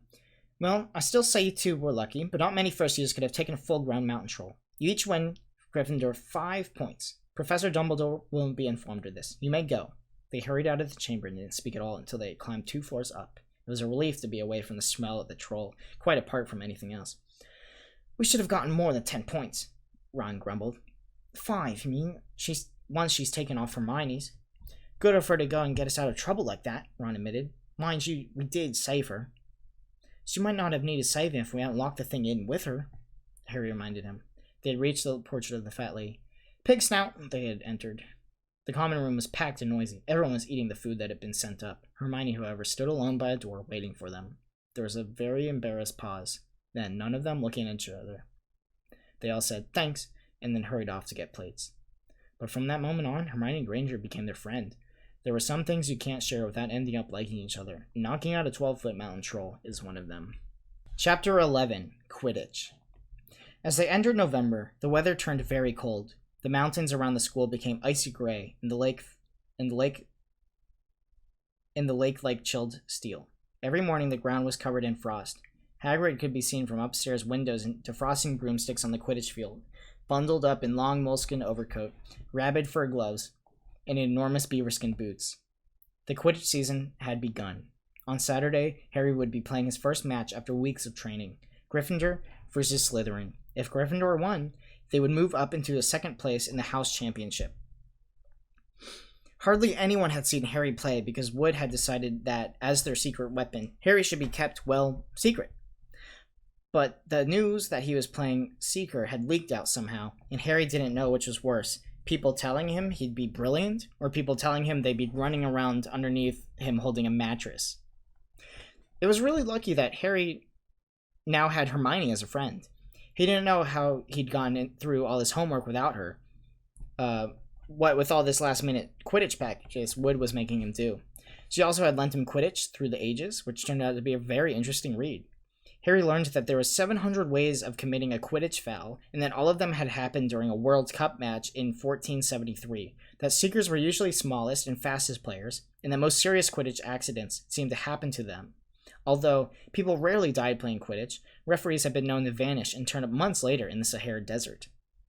Hermione had become a bit more relaxed about breaking rules since Harry and Ron had saved her from the mountain troll, and she was much nicer for it.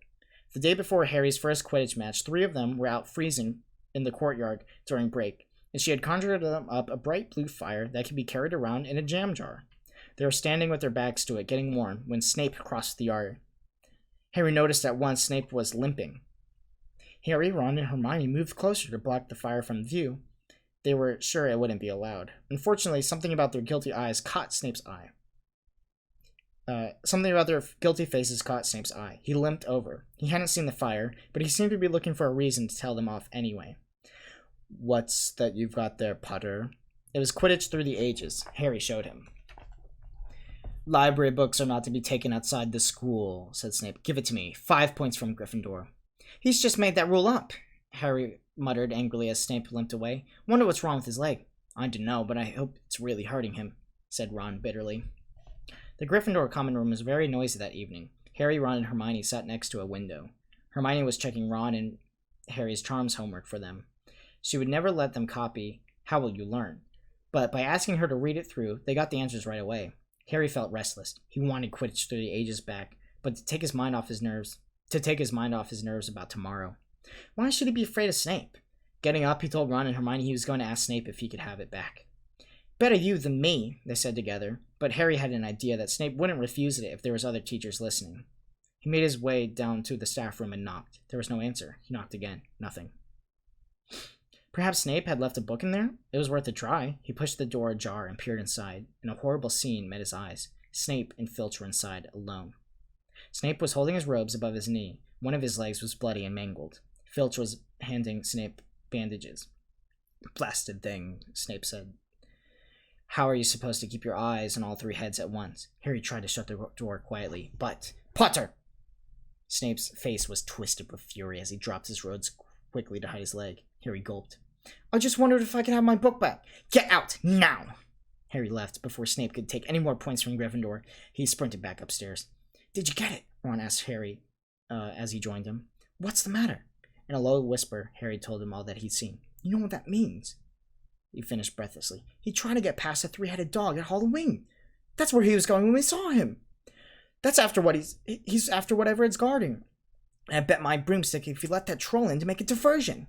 Hermione's eyes were wide. "No, he wouldn't," she said. "I know he's not very nice, but I wouldn't try and steal something Dumbledore was keeping safe." "Honestly, Hermione, you think all the teachers are saints or something?" said Ron. "I'm with Harry. I wouldn't put anything past Snape. But what's he after? What's the dog guarding?"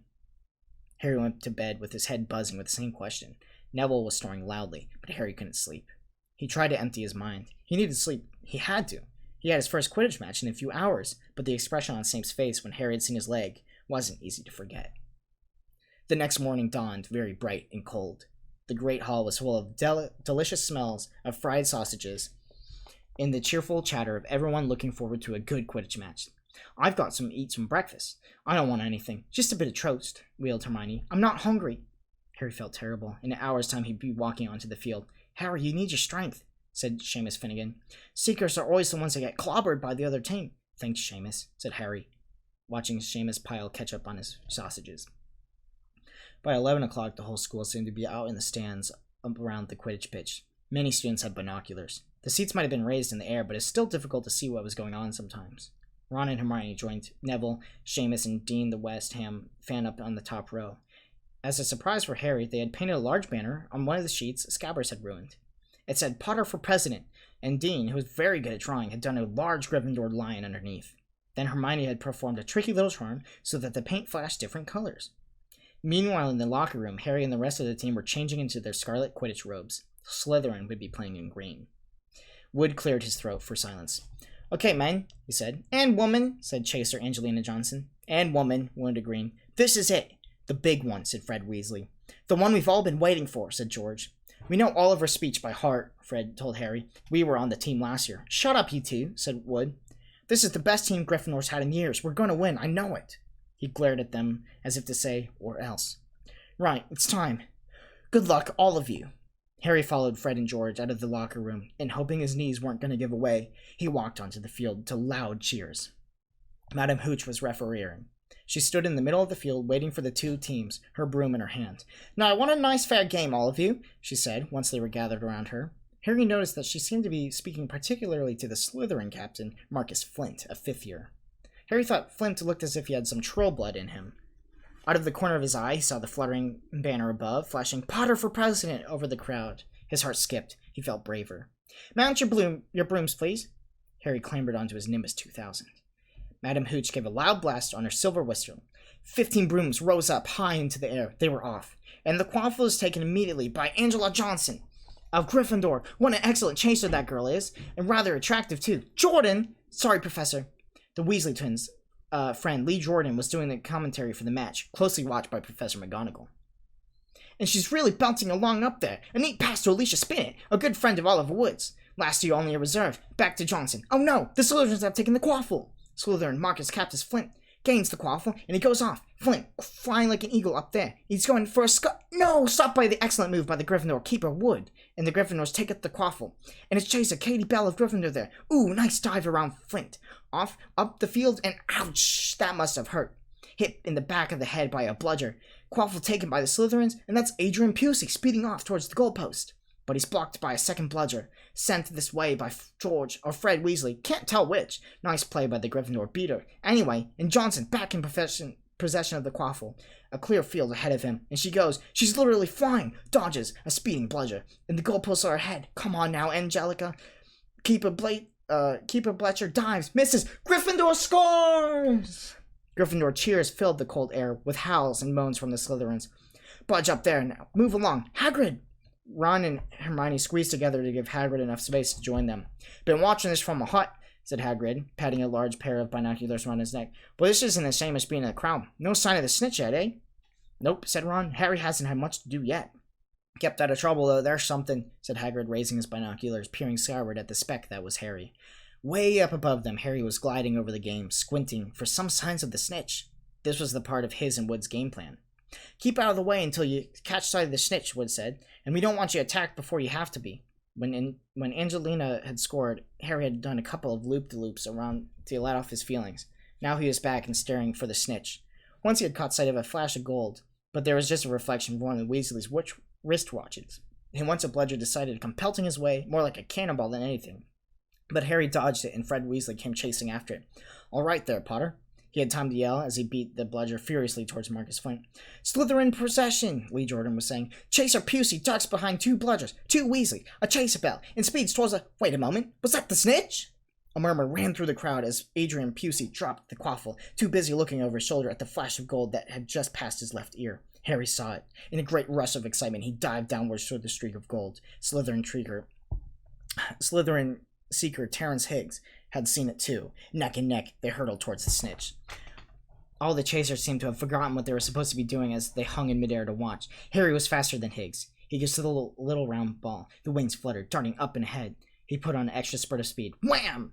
A roar of rage echoed from the Gryffindors below. Marcus Flint had blocked Harry on purpose, and Harry's broom had spun off course, Harry holding on for dear life. Foul! Screamed the Gryffindors. Madame Hooch spoke angrily to Flint, and then ordered a free shot at the goalpost for Gryffindor. But in all the confusion, of course, the golden snitch had disappeared from sight again. Down in the stands, Dean Thomas was yelling, "Send him off, refs! Red card!" "What are you talking about, Dean?" said Ron. "Red card," said Dean furiously. "In a soccer, if you get shown the red card, you're out of the game." "But this isn't soccer, Dean," Ron reminded him. Hagrid, however, was on Dean's side. "They ought to change the rules. Flint could have knocked Harry out of the air." Lee Jordan was finding it difficult not to take sides. "So, after that obvious and disgusting bit of cheating—" "Jordan!" growled Professor McGonagall. "I mean, after that open and revolting foul—" "Jordan, I'm warning you." All right. Flint nearly kills the Gryffindor secret, which could happen to anyone, I'm sure, so a penalty to Gryffindor, taken by Spinnet, who puts it away, no trouble, and we continue to play. Gryffindor is still in possession." It was Harry who dodged another bludger, which went spinning dangerously past his head, that it happened. His broom gave a sudden, frightening lurch. For a split second, he thought he was going to fall. He gripped the broom tightly with both his hands and knees. He'd never felt anything like that. It happened again. It was as if the broom was trying to buck him off. But numbers 2000s do not suddenly decide to buck their riders off. Harry tried to turn back towards the Gryffindor goalpost. He had half a mind to ask Wood to call time out, but then he realized that his broom had completely gone out of his control. He couldn't turn it. He couldn't direct it at all. It was zigzagging through the air, and every now and then making violent swishing movements that almost unseated him. Leah was still commentating. Slytherin procession, Flint with the quaffle, passes Spinet, passes Bell, hit hard by the face by the bludgeon, hope it broke his nose, only joking, Professor, Slytherin score, oh no. The Slytherins were cheering. No one seemed to have noticed that Harry's broom was behaving strangely. It was carrying him slowly higher, away from the game, jerking and twitching as it went. Don't know what Harry thinks he's doing, Hagrid mumbled. He stared through his binoculars. If I'd have known better, I'd say he lost control of his broom. But he can't have. Suddenly people were pointing up at Harry among the stands. His broom started to roll over and over and over, with just him only managing to hold on. The whole crowd gasped. Harry's broom had given a wild jerk, and Harry swung off it. He was now dangling from it, holding on with just one hand. Did something happen while Flint blocked him? Seamus whispered. Can't have, Hagrid said, his voice shaking. Can't have nothing to interfere with the broomstick except powerful dark magic. No kid could have done that to a Nimbus 2000. At these words, Hermione seized Hagrid's binoculars, but instead of looking up at Harry, she started looking frantically at the crowd. What are you doing? Moaned Ron, gray-faced. I knew it, Hermione said. Snape, look! Ron grabbed the binoculars. Snape was in the middle of the stands opposite them. He had his eyes fixed on Harry and was muttering non-stop under his breath. He's doing something. Jinxing the broom, said Hermione. What should we do? Leave it to me. Before Ron could say another word, Hermione had disappeared. Ron turned the binoculars to look at Harry. His broom was vibrating so hard it was almost impossible for him to hang on much longer. The whole crowd was on his feet, watching, terrified as the Weasleys flew up, tried to pull Harry safely onto one of their brooms, but it was no good. Every time they got near him, the broom would jump higher still. They dropped lower and circled beneath him, obviously hoping to catch him if he fell. Flint seized the quaffle and scored 5 times without anyone noticing. Come on, Hermione, Ron muttered desperately. Hermione had fought her way through across the stand where Snape stood, and now racing along the row behind him. She didn't even stop to say sorry as she knocked Professor Quirrell headfirst into the row in front. Reaching Snape, she crouched below, pulled out her wand, and whispered a few well-chosen words. Bright blue flames shot out from her wand and onto the hem of Snape's robes. It took perhaps 30 seconds for Snape to realize that he was on fire. A sudden yelp told her that she had done her job. Scooping the fire off of him and into a jar into her pocket, she scrambled back along the row. Snape would never know what happened. It was enough. Up in the air, Harry was suddenly able to clamber back onto his broomstick. Neville, you can look, said Ron. Neville had been sobbing into Hagrid's jacket for the last 5 minutes. Harry was speeding towards the ground when the crowd saw him clap his hand to his mouth as though he was about to be sick. He hit the field on all fours, coughed, and something gold fell into his hand. I've got the snitch, he shouted, waving it above his head, and the game ended in complete confusion. He didn't catch it, he nearly swallowed it.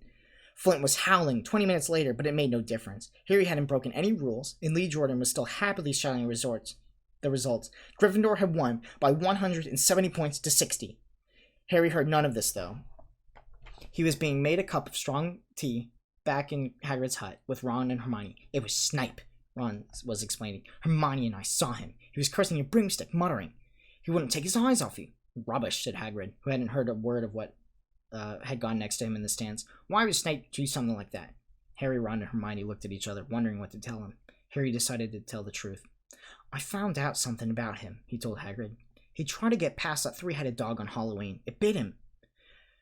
We think he's trying to steal whatever he's guarding.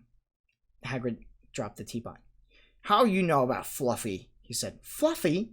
Yeah, he's mine. Bought him off a Greek chappie I met in pub last year. I lent him to Dumbledore to guard the... Yes? Said Harry eagerly. Now don't ask me any more, said Hagrid gruffly. That's top secret, that is. But Snape's trying to steal it. Rubbish, said Hagrid. Snape's a Hogwarts teacher. He'd do nothing of the sort. Then why did he just try and kill Harry? Cried Hermione. The afternoon's events certainly seemed to have changed her mind about Snape. I know a jinx when I see one, Hagrid. I've read all about them. You've got to keep eye contact, and Snape wasn't blinking at all. I saw him. I'm telling you, you're wrong, said Hagrid hotly. I don't know why Harry's broomsticks are acting like that, but Snape wouldn't try to kill a student. Now listen to me, the 3 of you. You're meddling in things that you shouldn't concern you. It's dangerous. And you forget that dog, and you forget what it's guarding. That's between Professor Dumbledore and Nicholas Flamel. Aha! Said Harry. So there is someone called Nicholas Flamel involved, isn't there? Hagrid looked furious with himself. Chapter 12. The Mirror of Arised. Christmas was coming. One morning in mid-December, Hogwarts woke to find itself covered in several feet of snow. The lake froze solid, and the Weasley twins were punished for bewitching several snowballs that they followed Quirrell around, bouncing off the back of his turban. The few owls that managed to battle their way through the stormy sky to deliver mail had to be nursed back to health by Hagrid before they could fly off again. No one could wait for the holidays to start. While Gryffindor common room and the Great Hall had roaring fires, the drafty corridors had become icy, and a bitter wind rattled the windows in the classroom. Worst of all were Professor Snape's classes down in the dungeons, where their breath rose in a mist before them, and they kept as close as possible to their hot cauldrons. "I do feel so sorry," said Draco Malfoy, one potion's class, "for all those people who have to stay at Hogwarts for Christmas because they're not wanted at home." He was looking over at Harry when he spoke. Crabbe and Goyle chuckled. Harry, who was measuring out powdered spine of lionfish, ignored them. Malfoy had been even more unpleasant than usual since the Quidditch match. Disgusted that Slytherins had lost, he tried to get everyone laughing at how wide-mouthed Tree Frog could replace Harry as Seeker next. Then he realized that nobody found this funny, because they were all so impressed by the way Harry had managed to stay on his bucking broomstick. So Malfoy, jealous and angry, had gone back to taunting Harry about having no proper family. It was true that Harry wasn't going back to Pivot Drive for Christmas. Professor McGonagall had come around the week before, making a list of students who would be staying for the holidays, and Harry had signed up at once. He didn't feel sorry for himself at all. This would probably be the best Christmas he'd ever had. Ron and his brothers were staying too, of course. Because Mr. and Mrs. Weasley were going to Romania to visit Charlie. When they left the dungeons at the end of the potions, they found a large fir tree blocking the corridor ahead. Two enormous feet sticking out of the bottom, and loud puffing sound told them that Hagrid was behind it. "Hi, Hagrid, want any help?" Ron asked, sticking his head through the branches. "Nah, I'm all right, thanks, Ron." "Would you mind moving out of the way?" came Malfoy's cold drawl from behind them. "Are you trying to earn some extra points? Some extra money, Weasley? Hoping the gamekeeper yourself when you leave Hogwarts? I suppose that hut of Hagrid's must seem like a palace compared to what you and your family are used to." Ron dived at Malfoy just as Snape came up the stairs. "Weasley!" Ron let go in front of Malfoy's rose. "He just provoked Professor Snape," said Hagrid, sticking his huge, hairy face from out behind the tree. "Malfoy is insulting his family." "Be that as it may, fighting is against Hogwarts rules, Hagrid," said Snape silkily. 5 points from Gryffindor, Weasley. Be grateful it isn't more. Move along, all of you." Malfoy, Crabbe, and Goyle pushed through past the tree, scattering needles everywhere and smirking.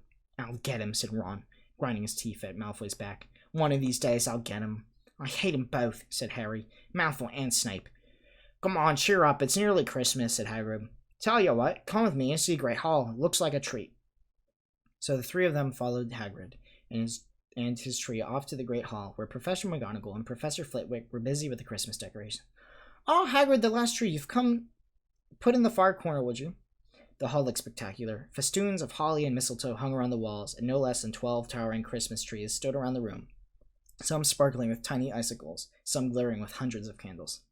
"How many days you got left until your holidays?"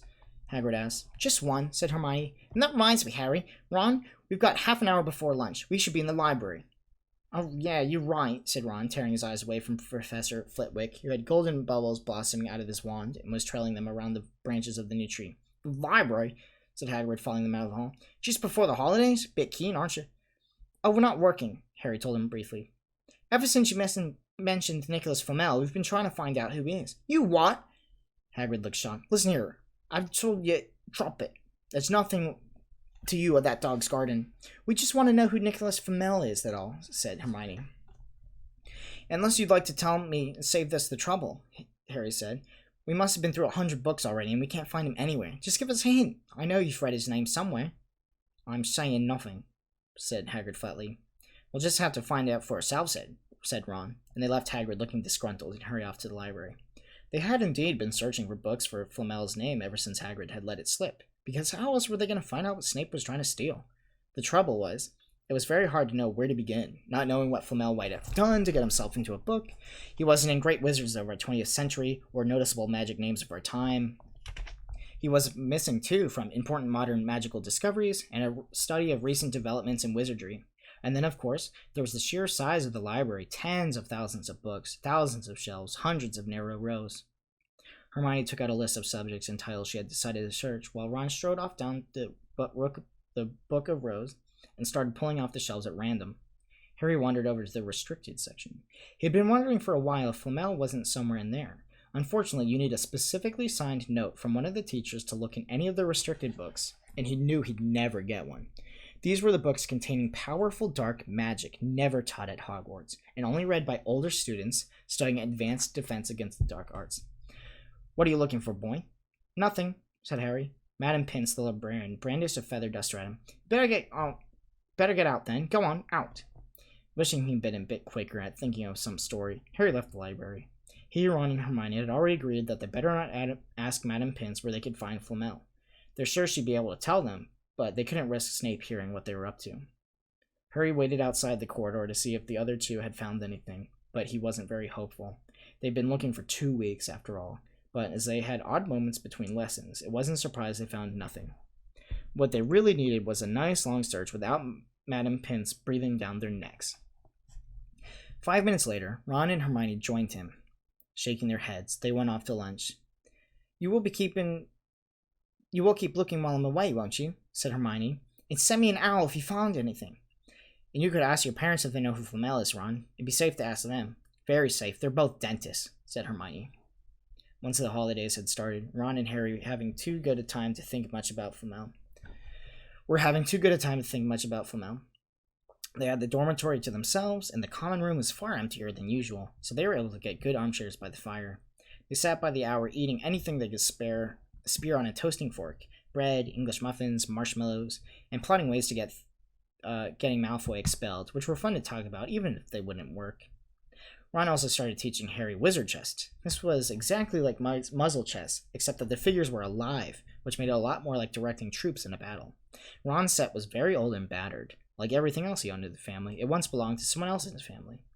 In this case, his great-grandfather. However, old chessmen weren't a drawback at all. Ron knew them so well that he never had trouble getting them to do what he wanted. Harry played with the chessmen Seamus Finnegan had lent him, and they didn't trust him at all. He wasn't a very good player yet, and they kept shouting different bits of advice to him, which was confusing. "Don't send me there. Can't you see his knight? Send him so we can afford to lose him." On Christmas Eve, Harry went to bed looking forward to the next day for the food and the fun, but not expecting any presents at all. When he woke early in the next morning, however, the first thing he saw was a small pile of packages at the foot of his bed. "Merry Christmas," said Ron sleepily, as Harry scrambled out of bed and pulled on his bathrobe. "You too," said Harry. "Will you look at this? I've got some presents." "Well, what'd you expect? Turnips?" said Ron, turning up to his own pile, which was a lot bigger than Harry's. Harry picked up the top parcel. It was wrapped in a thick brown paper, and scrawled across was, "To Harry from Hagrid." Inside was a roughly cut wooden flute. Hagrid had obviously whittled it himself. Harry blew it. It sounded like an owl. A second very small parcel contained a note. "We received your message and enclosed your Christmas present from Uncle Vernon and Aunt Petunia." Taped to it was a 50-pence piece. "That's friendly," said Harry. Ron was fascinated by the 50 pence. "Weird," he said. "What shape? This is money?" "You can keep it," said Harry, laughing at how pleased Ron was. Hagrid and my aunt and uncle. Who sent these?"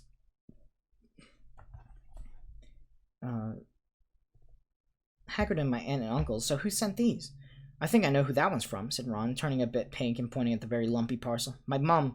I told her you didn't expect any presents, and—" "Oh no," he groaned. "She's made you a Weasley sweater." Harry had torn open the parcel to find a thick, hand-knitted sweater in emerald green and a large box of homemade fudge. "Every single year she makes a sweater," said Ron, unwrapping his own, "and mine's always maroon." "That's really nice of her," said Harry, trying the fudge, which was very tasty. His next present also contained candy, a large box of chocolate frogs from Hermione. This only left one parcel. Harry picked it up and felt it. It was very light. He unwrapped it. Something fluid and silvery gray went slithering to the floor, where it laid in gleaming folds. Ron gasped. "I've heard those," he said, in a hushed voice, dropping the box of every flavor beans he got from Hermione. "That's what I think it is. They're very rare and really valuable." "What is it?" Harry picked up the shining silvery cloth off the floor. It was strange to the touch, like water woven into material. "It's an invisibility cloak," said Ron, a look of awe on his face. "I'm sure it is. Try it on." Harry threw the cloak around his shoulders, and Ron gave a yell. "It is! Look down!" Harry looked down at his feet, but they were gone. He dashed to the mirror. Sure enough, his reflection looked back at him, just his head suspended in midair, his body completely invisible. He pulled the cloak over his head, and his reflection vanished completely. "There's a note," said Ron suddenly. "A note fell out of it." Harry pulled off the cloak and seized the letter. Written in narrow, loopy writing he had never seen before was the following words. "Your father left this in my possession before he died. It's time it was returned to you. Use it well. A very Merry Christmas to you." There was no signature. Harry stared at the note. Ron was admiring the cloak. "I'd give anything for one of these," he said. "Anything." "What's the matter?" "Nothing," said Harry. He felt very strange. Who had sent the cloak? Had it really once belonged to his father? Before he could say or think of anything, the dormitory was flung open and Fred and George Weasley bound in. Harry stuffed the cloak quickly out of his sight. He didn't feel like sharing it with anyone else. "Merry Christmas!" "Hey, look, Harry's got a Weasley sweater too." Fred and George were wearing blue sweaters, one with a large F on it and one with a G. "Harry's are better than ours, though," said Fred, holding up Harry's sweater. "She obviously makes more of an effort for you if you're not family." "Why aren't you wearing yours, Ron?" George demanded. "Come on, get it on. They're lovely and warm." "I hate maroon," Ron moaned half-heartedly as he pulled it over his head. "You haven't got a letter on yours," George observed. "I suppose she thinks you'd forget our name. But we're not stupid. We know we're called Fred and George."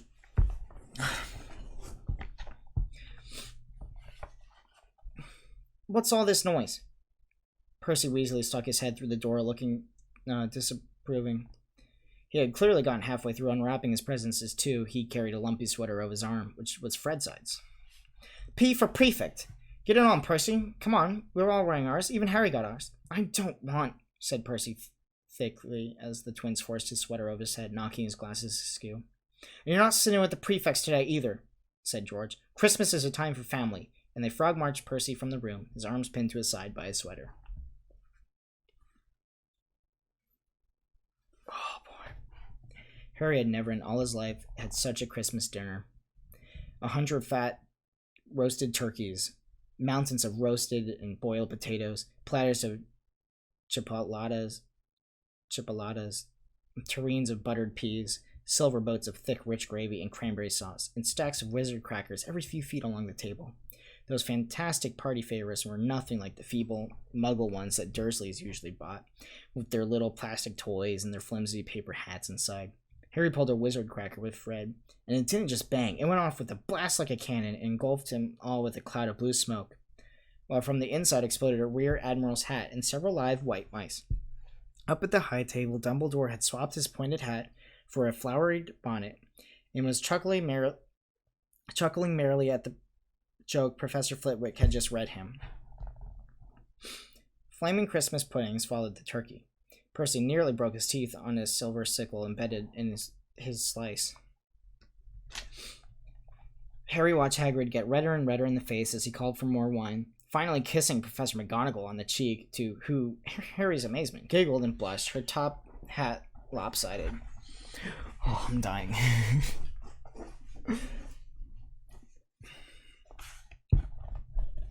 When Harry finally left the table, he was laden down with a stack of things out of the crackers, including a pack of non-explodable luminous balloons and grow-your-own-warts kit, and his very own new wizard chess set.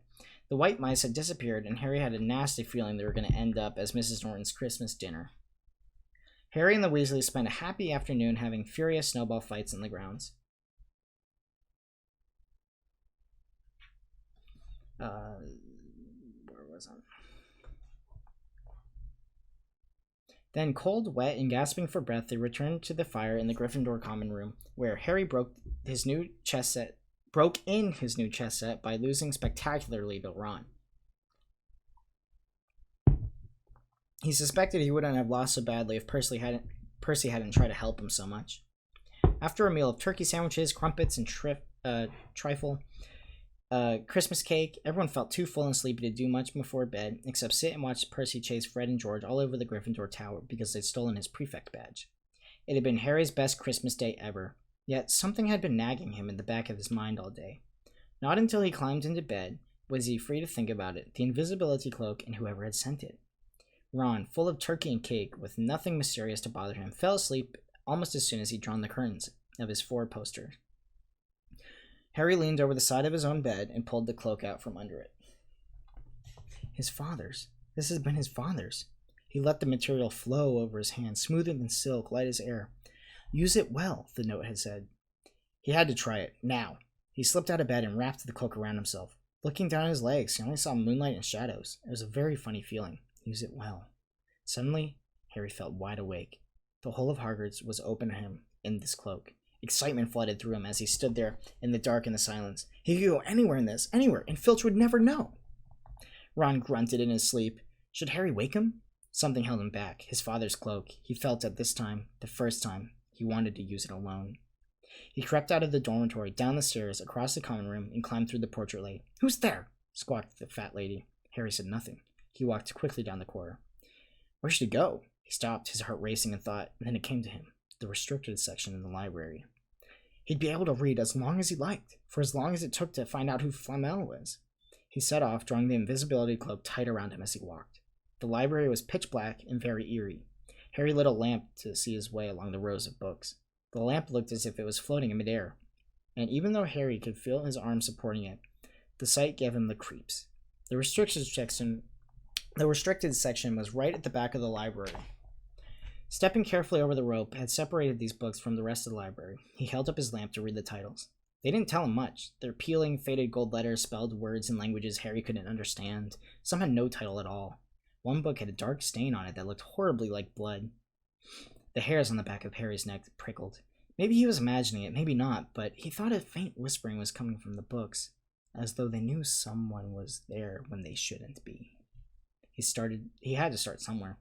Sitting down carefully on the floor, he looked along the bookshelf for an interesting book. A large black and silver volume caught his eye. He pulled it out with difficulty because it was very heavy, and bouncing on its knee, he let it open. A piercing, blood-curdling shriek split the silence. The book was screaming! Harry snapped it shut, but the shriek went on and on, one high, unbroken, ear-splitting note. He stumbled backward, knocking over his lamp, which went out at once. Panicking, he heard footsteps coming from down the corridor outside. Stuffing the shrieking book back onto his shelf, he ran for it. He passed Filch in the doorway. Filch's pale, wide eyes looked straight through him, and Harry slipped under Filch's outstretched arms and streaked off to the corridor, and his book shrieks still ring in his ears. He came to a sudden halt in front of a tall suit of armor. He'd been so getting away from the library he hadn't paid attention to where he was going. Perhaps because it was dark, he didn't recognize where he was at all. There was a suit of armor near the kitchens, he knew, but he must be 5 floors above them there. You asked me to come directly to you, Professor, if anyone's wandering around at night, and somebody's been in the library. Restricted section. Harry felt the blood drain out of his face. Wherever he was, Filch must know a shortcut, because his soft, greasy voice was getting nearer, and to his horror, it was Snape who replied, The restricted section. Well, they can't be far. We'll catch them. Harry stood rooted to the spot as Filch and Snape came around the corner ahead. They couldn't see him, of course, but it was a narrow corridor, and if they came much nearer, they'd knock right into him. The cloak didn't stop him from being solid. He backed away as quietly as he could. A door stood ajar to his left. It was his only hope. He squeezed through it, holding his breath, trying not to move it. To his relief, he managed to get inside the room without their noticing anything. They walked straight past, and Harry leaned against the wall, breathing deeply, listening to their footsteps dying. It had been close, very close. It was a few seconds before he noticed anything about the room that he was in. It looked like an old, unused classroom. The dark shapes of desks and chairs were piled against the walls, and there was an upturned wastepaper basket, but propped against the wall, facing him, was something that didn't look like it belonged there, something that looked as if someone had put it there to keep it out of the way. It was a magnificent mirror, as high as the ceiling, with an ornate gold frame, standing on 2 clawed feet. There was an inscription carved on the top. En rai stra uru, oit ub kafru, oit un woshi. His panic fading now as there was no sound of Filch and Snape. Harry moved nearer to the mirror, wanting to look at himself, but see no reflection again. He stepped in front of it.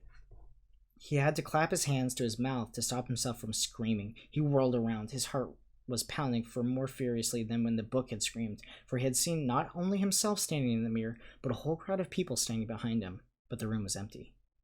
Breathing fast, he turned slowly back to the mirror. There he was, reflected in it, white and scared-looking, and there, reflected behind him, were at least 10 others. He looked over his shoulder, but still no one was there. Or were they all invisible too? Was he, in fact, in a room full of invisible people, and the mirror's trick was that it reflected them, invisible or not? He looked in the mirror again. woman standing right behind his reflection smiled at him, waving. He reached out the hand and felt the air behind him. If she was really there, he'd touch her. Their reflections were so close together, but he felt only air. She and the others existed only in the mirror. She was a very pretty woman. She had dark red hair and her eyes. Her eyes were just like mine, Harry thought, edging a little closer to the glass. Bright green, exactly the same shape, but he noticed she was crying, smiling, but crying at the same time. The tall, thin, black-haired man standing next to her put his arm around her. He wore glasses, and his hair was very untidy. It stuck up in his back, just as Harry's did. Oh, hello, Michael. Harry was so close to the mirror now that his nose was nearly touching that of his reflection. Mom? He whispered. Dad? They just looked at him, smiling. Slowly, Harry looked into the faces of the other people in the mirror and saw others of green eyes like his, other noses like his, even a little man who looked as though he had Harry's knobbly knees. Harry was looking at his family for the first time in his life. I have 90 more pages. 90 more pages. The Potter smiled and waved at Harry as he stared hungrily back at them, his hands pressed flat against the glass as though he was hoping to fall right through and reach them. He had a powerful kind of ache inside him, half joy, half terrible sadness. How long he stood there, he didn't know. The reflections did not fade, and he looked and looked until a distant noise brought him back to his senses. He couldn't stay there. He had to find his way back to his bed. He tore his eyes away from his mother's face, whispered, "I'll come back," and hurried away from the room. You could have woken me up, said Ron crossly. You can come tonight. I'm going back. I want to show you the mirror. I'd like to see your mom and dad, Ron said eagerly. And I want to see all your family, all the Weasleys. You'll be able to show me all your other brothers and sisters and everyone. You can see them any old time, said Ron. Just come around my house in the summer. Anyway, it only shows dead people. Shame about not finding Flamel, though. Have some bacon or something. Why aren't you eating anything? Harry couldn't eat. He had seen his parents and would be seeing them again tonight. He'd almost forgotten about Flamel. It didn't seem important anymore. Who cared that the three-headed dog was guarding? What did it matter if Snape stole it anyway? Are you all right? Said Ron. You look odd. What Harry feared most was that he might not be able to find the mirror room again. With Ron covered in the cloak, too, they had to walk much more slowly that next night. They tried retracing Harry's route from the library, wandering around the dark passageways for nearly an hour. I'm freezing, said Ron. Let's forget it and go back. No, Harry hissed. I know it's in here somewhere. They passed the ghost of a tall witch gliding in the opposite direction, but saw no one else. Just as Ron had started moaning that his feet were dead cold, Harry spotted the suit of armor. It's here. Just here. Yes. They pushed open the door. Harry dropped the cloak from around him in his shoulders, and he ran to the mirror. There they were. His mother and his father beamed at the sight of him. See? Harry said. I can't see anything. Look at them all. There's loads of them. I can only see you. Well, look in properly. Go on. Stand where I am.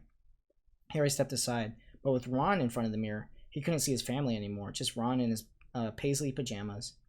Ron, though, was staring transfixed at his image. Look at me! Can you see all your family standing around you? No, I'm alone, but I'm different. I look older. I'm the head boy. What? I am. I'm wearing a badge like Bill used to, and I'm holding the house cup and the Quidditch cup. I'm Quidditch captain, too. Ron tore his eyes away from the splendid sight to look excitedly at Harry. Do you think that this mirror shows the future? How can it? My family's all dead. Let me have another look. You had it to yourself last night. Give me a bit more time. You're only holding the Quidditch cup. What's interesting about that? I want to see my parents. Don't push me. A sudden noise outside the corridor put an end to their discussion. They hadn't realized how loudly they had been talking. Quick! Ron threw the cloak back over them as the luminous eyes of Mrs. Norris came around the room. Ron and Harry stood quite still, both thinking the same thing. Did the cloak work on cats? After what seemed like ages, she turned and left. This isn't safe. She might have gone back for Filch. I bet she heard us. Come on. And Ron pulled Harry out of the room. The snow still hadn't melted the next morning. Want to play chess, Harry? No. Why don't you go down and visit Hagrid? No, you go. I know what you're thinking about, Harry. That mirror. Don't go back tonight. Why not? I dunno. I've just got a bad feeling about it. And anyway, you've had too many close shaves already. Filch, Snape, and Mrs. Norris are all running around. So what if they can't see you? What if they walk into you? What if you knock something over? You sound like Hermione. I'm serious, Harry. Don't go. But Harry only had one thought in his head, which was to get back in front of that mirror, and Ron wasn't going to stop him. That third night he found his way more quickly than before. He was walking so fast he knew he was making more noise than was wise, but he didn't meet anyone. And there were his mother and his father smiling at him again, and one of his grandparents nodding happily. Harry sank back down to sit on the floor in front of the mirror. There was nothing to stop him from staying there all night with his family. Nothing at all. Except, so, back again, Harry. Harry felt as though his insides had turned to ice. He looked behind him. Sitting on one of the desks by the wall was none other than Albus Dumbledore. Harry must have walked straight past him, so desperate to get to the mirror he hadn't noticed him. I didn't see you, sir. Strange how nearsighted being invisible can make you, said Dumbledore, and Harry was relieved to see that he was smiling. So, said Dumbledore, slipping off the desk to sit on the floor with Harry. You, like hundreds before you, have discovered the delights of the Mirror of Erised. I didn't know it was called that, sir. But I expect you've realized by now what it does. It, well, shows you my family, and it showed your friend Ron himself as the head boy. How did you know? I don't need a cloak to become invisible, said Dumbledore gently. Oh, thanks for the tears, brother. Thank you. I don't need a cloak to become invisible, said Dumbledore gently. Now, can you think of what the Mirror of Erised shows us? Harry shook his head. Let me explain. The happiest man on earth should be able to use the Mirror of Erised like a normal mirror. That is, he would look into it and see himself exactly as he is. Does that help? Harry thought. Then he said slowly, It shows us what we want. Whatever we want. Yes and no, said Dumbledore quietly. It shows us nothing more or less than the deepest, most desperate desire of our hearts. You, who have never known your family, see them standing around you. Ronald Weasley, who has always been overshadowed by his brothers, sees himself standing alone, the best of all of them. However, this mirror will give us neither knowledge or truth. Men have wasted away before it, entranced by what we have seen, or been driven mad, not knowing if what it shows is real or even possible. The mirror will be moved to a new home tomorrow, Harry. And I ask you do not go looking for it again. If you do run across it, you will now be prepared. It does not do well to dwell on dreams and forget to live. Remember that. Now why don't you go put that admirable cloak back on and off to bed? Harry stood up. Sir, Professor Dumbledore, can I ask you something? Obviously, you've just done so, Dumbledore smiled. You may ask me one more thing, however. What do you see when you look in the mirror? I see myself holding a pair of thick woolen socks. Harry stared. One can never have enough socks, said Dumbledore. Another Christmas has come and gone, and I didn't get a single pair. People insist on giving me books. It was only when he was back in bed that it struck Harry that Dumbledore might not have been that truthful. But then, he thought, as he shoved Scabbers off his pillow, it had been quite a personal question. Chapter 13. Nicholas Flamel. Dumbledore had convinced Harry not to go looking for the Mirror of Erised again, and for the rest of the Christmas holidays, the invisibility cloak stayed folded at the bottom of his trunk. Harry wished he could forget what he'd seen in the mirror as easily, but he couldn't. You see, Dumbledore was right. That mirror could drive you mad, said Ron, when Harry told him about these dreams. Hermione, who came back the day before the term started, took a different view of things. She was torn between the horror at the idea of Harry being out of bed, roaming the school 3 nights in a row. If Filch caught you! And a disappointment that he hadn't at least found out who Nicholas Flamel was. They'd almost given up hope of ever finding Flamel in a library book, even though Harry was still sure he read the name somewhere. Once terms had started, they were back to skimming through books for 10 minutes during their breaks. Harry had even less time than the other two because Quidditch practice had started again. Wood was working the team harder than ever. Even the endless rain that had replaced the snow couldn't dampen his spirits. The Weasleys complained that Wood was becoming a fanatic, but Harry was on Wood's side. If they won their next match against Hufflepuff, they would overtake Slytherin in the House Cup Championship for the first time in 7 years. I'm not doing any dry bucks right now, by the way, so don't waste your dry bucks. Quite apart from wanting to win, Harry found that he had fewer nightmares when he was tired out after training. Then, during one particularly wet and muddy practice session, Wood gave the team a bit of bad news. He'd just gotten very angry with the Weasleys, who kept dive-bombing each other and pretending to fall off their brooms. Will you stop messing around? He yelled. That's exactly the sort of thing that'll lose us the match. Snape's refereeing this time, and he'll be looking for any excuse to knock points off Gryffindor. George Weasley really did fall off his broom at these words. Snape's refereeing, he sputtered, a mouthful of mud. When he's ever refereed a Quidditch match, he's not going to be fair. We might overtake Slytherin. The rest of the team landed next to George to complain too. It's not my fault, so Wood. You just gotta make sure we play a clean game so Snape hasn't got any excuse to pick us up. Which was all very well, thought Harry, but he had another reason for not wanting Snape near him when he was playing Quidditch.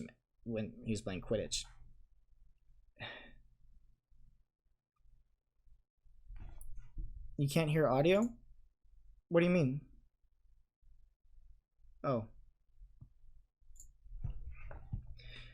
The rest of the team hung back to talk to one another as usual at the end of practice, but Harry headed straight back to the Gryffindor common room, where he found Ron and Hermione playing chess. Chess was the only thing Hermione ever lost at, something Harry and Ron thought was very good for her.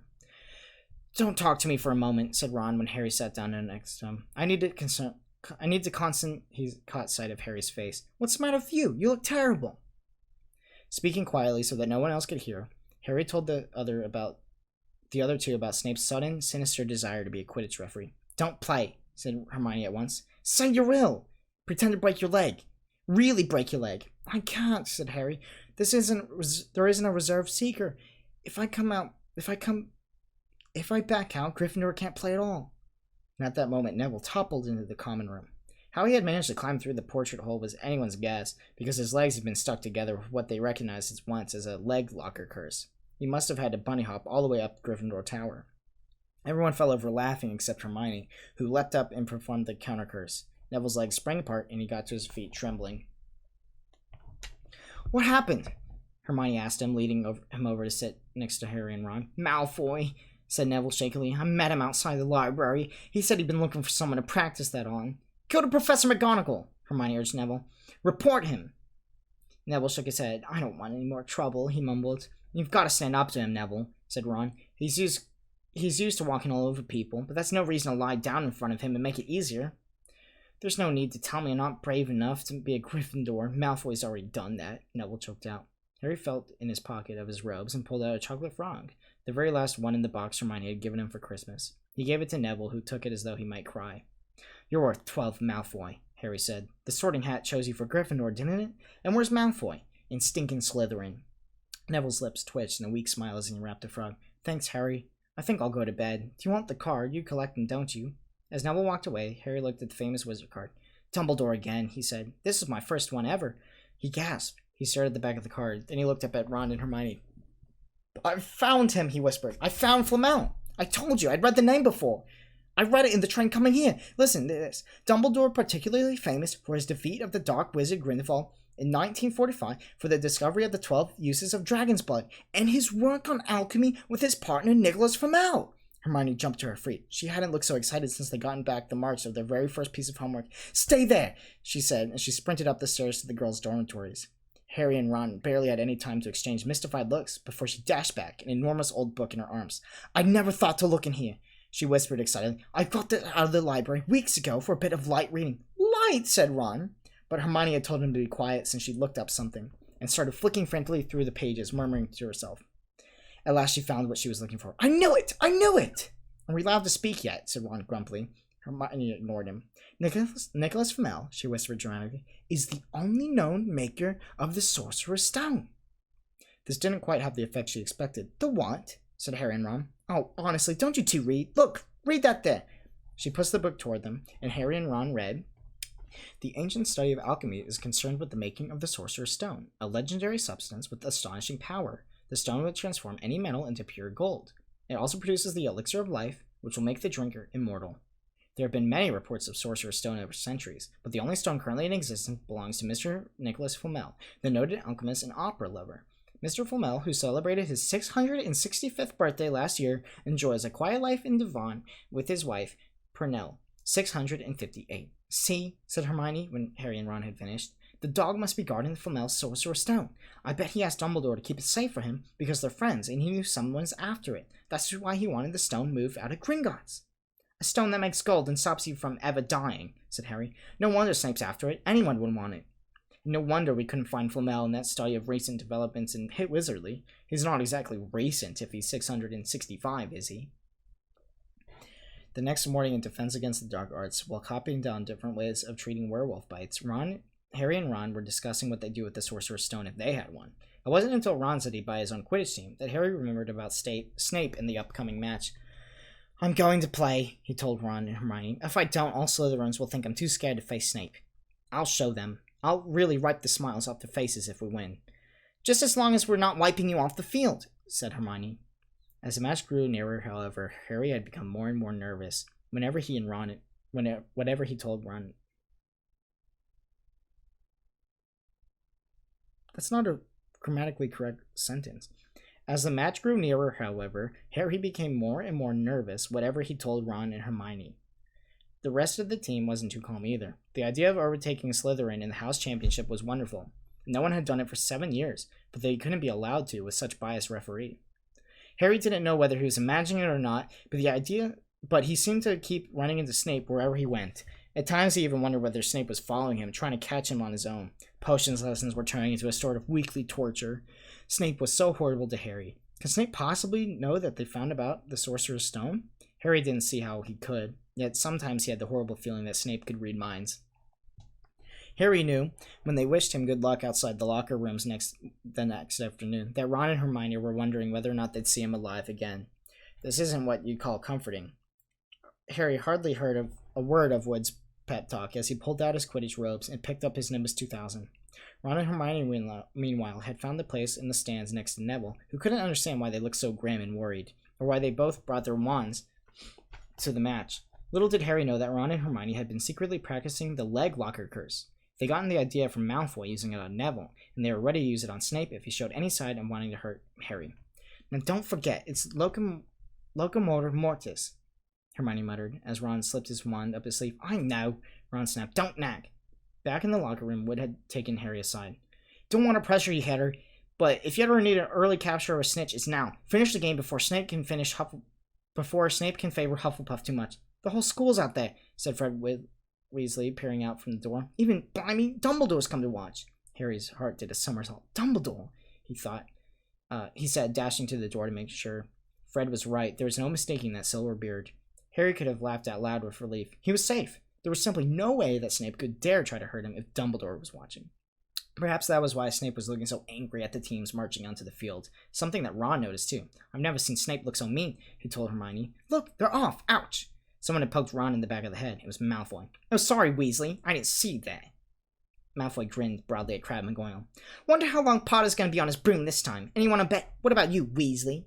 Ron didn't answer. Snape had just awarded Hufflepuff a penalty because George Weasley hit a bludger at him. Hermione, who had all her fingers crossed in her lap, was squinting fixedly at Harry, who was circling the game like a hawk looking for the snitch. You know, I think they chose people for the Gryffindor team, said Malfoy a few moments later, as Snape awarded Hufflepuff another penalty for no reason at all. It's people they feel sorry for. You see, Potter's, who's got no parents, then there's the Weasleys, who's got no money, and you should be on the team, Longbottom. You've got no brains. Neville went bright red and turned into his seat to face Malfoy. I'm worth 12 of you, Malfoy, he stammered. Malfoy, Crabbe, and Goyle howled with laughter, but Ron, still not daring to take his eyes off the game, said, You tell him, Neville. Longbottom, if brains were gold, you'd be poorer than Weasley, and that's saying something. Ron's nerves were already stretched through the breaking point, anxiety about Harry. I'm warning you, Malfoy, one more word. Ron, said Hermione suddenly. Harry! What? Where? Harry had suddenly gone into a spectacular dive, which drew gasps and cheers from the crowd. Hermione stood up, crossed her fingers in her mouth, as Harry streaked towards the ground like a bullet. You're in luck, Weasley. Potter's obviously spotted some money on the ground, said Malfoy. Ron snapped. Before Malfoy knew what was happening, Ron was on top of him, wrestling him to the ground. Neville hesitated, then clambered over the back of the seat to help. Come on, Harry! Hermione screamed, leaping onto her seat to watch Harry speed straight at Snape. She didn't even notice Malfoy and Ron rolling around under her seat, or the scuffles and yelps coming from the whirl of fists that was Neville, Crabbe, and Goyle. Up in the air, Snape had turned on his broomstick just in time to see something scarlet shoot past him, missing him by inches. The next second, Harry had pulled out the dive, his arm raised in triumph, the snitch clasped in his hand. The stands erupted. It had to be a record. No one could ever remember Snitch being caught so quickly. Ron, where are you? The game's over. Harry's won. We've won. Gryffindor's in the lead, shrieked Hermione, dancing up and down on her seat, hugging Pavarti Patil in the row in front. Harry jumped off his broom, a foot off the ground. He couldn't believe it. He'd done it. The game was over. He'd barely lasted 5 minutes. As Gryffindors came spilling onto the field, he saw Snape nearby, white-faced and tight-lipped. Then Harry felt a hand on his shoulder and looked up to Dumbledore's smiling face. Well done, said Dumbledore quietly, so that only Harry could hear. Nice to see you haven't been brooding about that mirror. Keep him busy. Excellent. Snape spat bitterly on the ground. Harry left the locker room alone some time later to take his Nimbus 2000 back to the broom shed. He couldn't even remember feeling happier. He'd really done something to be proud of now. There's no way he could say that he just wasn't a famous name anymore. The evening air had never smelled so sweet. He walked over a damp grass, reliving the last hour in his head, which was a happy blur. Gryffindor's running to lift him onto his shoulders. Ron and Hermione in the distance, jumping up and down, Ron cheering through a heavy nosebleed. Harry had reached the shed. He leaned against the window door and looked up at Hogwarts, with its windows glowing red in the setting sun. Gryffindor in the lead. He'd done it. He'd shown Snape. And speaking of Snape... Nick, what's up, dude? I'm not doing any V-Bucks. I'm in dry bucks right now.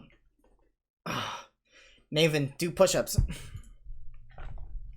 A hooded figure came swiftly down the front steps of the castle. Clearly not wanting to be seen, it walked as fast as possible towards the forbidden forest. Harry's victory faded from his mind as he watched. He recognized the figure's prowling walk. Snape, sneaking into the forest while everyone else was at dinner. What was going on? Harry jumped back on his Nimbus 2000 and took off. Gliding silently over the castle, he saw Snape enter the forest and run. He followed.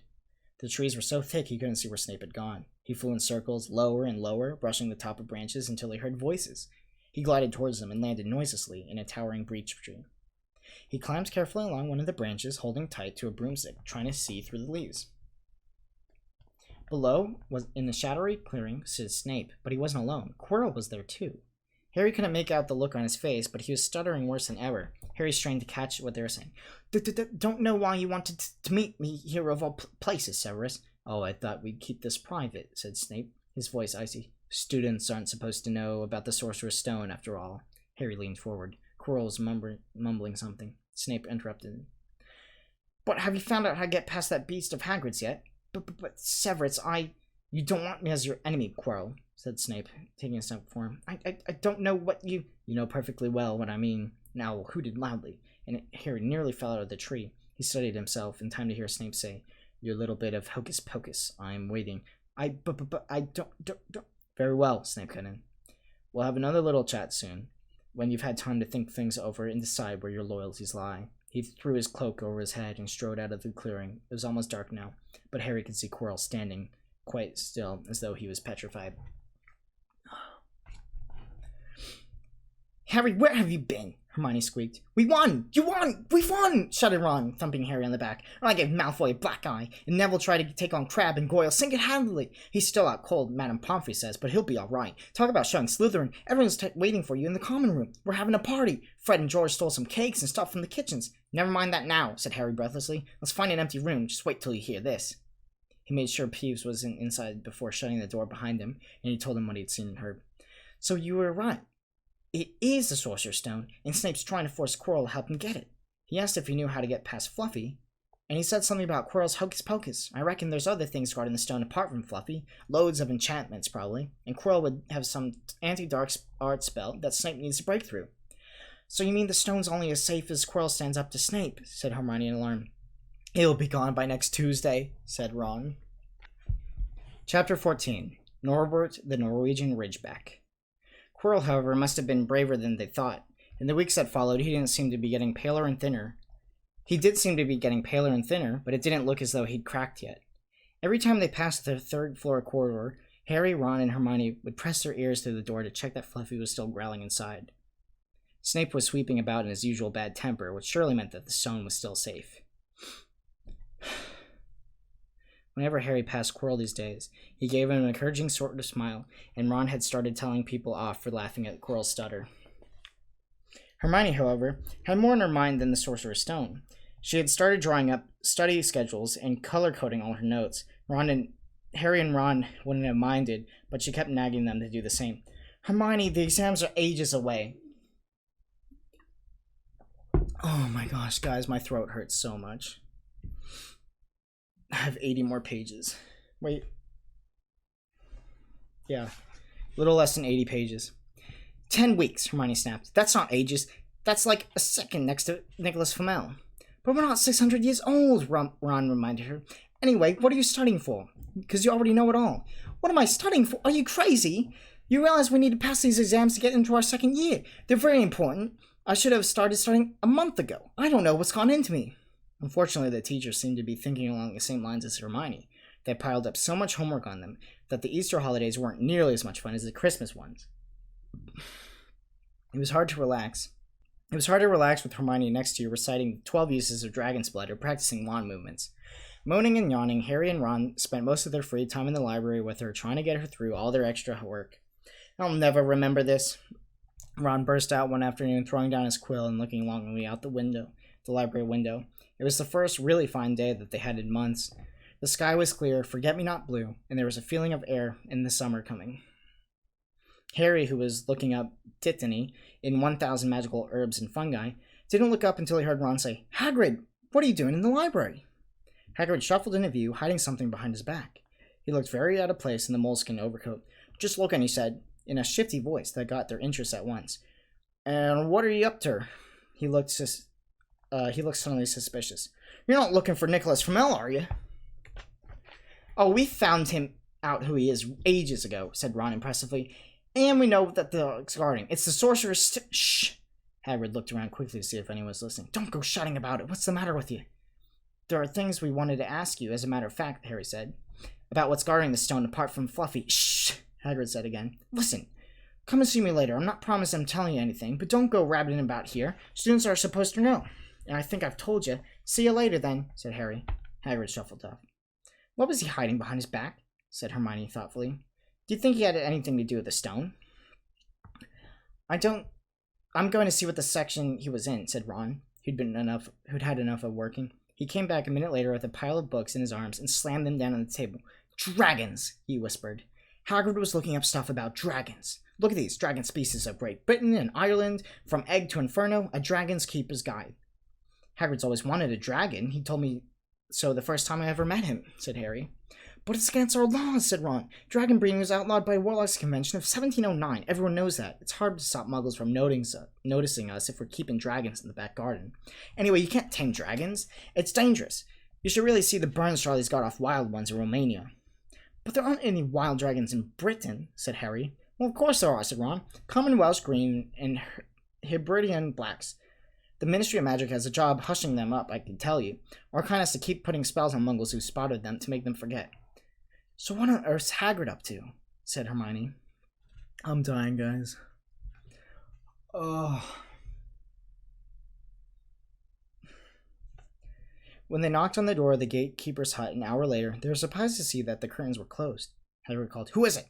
before he let them in, and then he shut the doors quickly behind them. It was stifling hot inside. Even though it was such a warm day, there was a blazing fire in the grate. Hagrid had made them tea and offered them some stoat sandwiches, which they refused. "So you wanted to ask me something?" "Yes," said Harry. "There's no point in beating around the bush, so we're wondering if you could tell us what's guarding the sorcerer's stone apart from Fluffy." Hagrid frowned at him. "Of course I can't," he said. "Number one, I don't know myself. Number two, you know too much already, so why would I tell you if I couldn't? The stone's there for good reason. It was almost stolen out of Gringotts. I suppose you've worked that all out. Beats me how you even know about Fluffy." "Oh, come on, Hagrid, you might as well not tell us. But you do know. You know everything that goes around here," said Hermione in a warm, flattering voice. Hagrid's beard twitched, and they could tell he was smiling. We only wondered who had done the guarding, really," Hermione went on. "We wondered who Dumbledore trusted enough to help him, apart from you." Hagrid's chest swelled at these last words. Harry and Ron beamed at Hermione. "Well, don't suppose it could hurt to tell you that. Let's see, he borrowed Fluffy from me, and some of the teachers did enchantments. Professor Spout, Professor Flitwick, Professor McGonagall," he tickled them off his fingers, "Professor Quirrell, and Dumbledore did something, of course. Hang on, I've forgotten someone. Oh yeah, Professor Snape." "Snape? Yeah, we're still not about that, are you? Look, Snape helped protect the stone. He's not the one to steal it." Harry knew Ron and Hermione were thinking the same thing. If Snape had been on the protecting the stone, it must have been easy to find out how the other teachers had guarded it. He probably knew everything except to see Quirrell's spell and how to get past Fluffy. "You're the one who knows how to get past Fluffy, aren't you, Hagrid?" "I'm sorry. You're the one who knows how to get past the Fluffy, aren't you, Hagrid?" Harry said anxiously. "And you wouldn't tell anyone, would you? Not even the teachers." "Not a soul except me and Dumbledore," said Hagrid. "Well, that's something," Harry muttered to the others. "Hagrid, can we have a window open? I'm boiling." "Can't, Harry, sorry," said Hagrid. Harry noticed a glance at the fire. Harry looked at it too. "Hagrid, what's that?" But he already knew what it was. In the very heart of the fire, underneath the kettle, was a huge black egg. Ah, said Hagrid, fiddling nervously around a beard. That's, where did you get it, Hagrid? Said Ron, crouching over the fire to get a closer look at it. It must have cost you a fortune. Want it, said Hagrid. Last night I was down in the village having a few drinks, got in a game of cards with a stranger. I think he was quite glad to get rid of it, to be honest.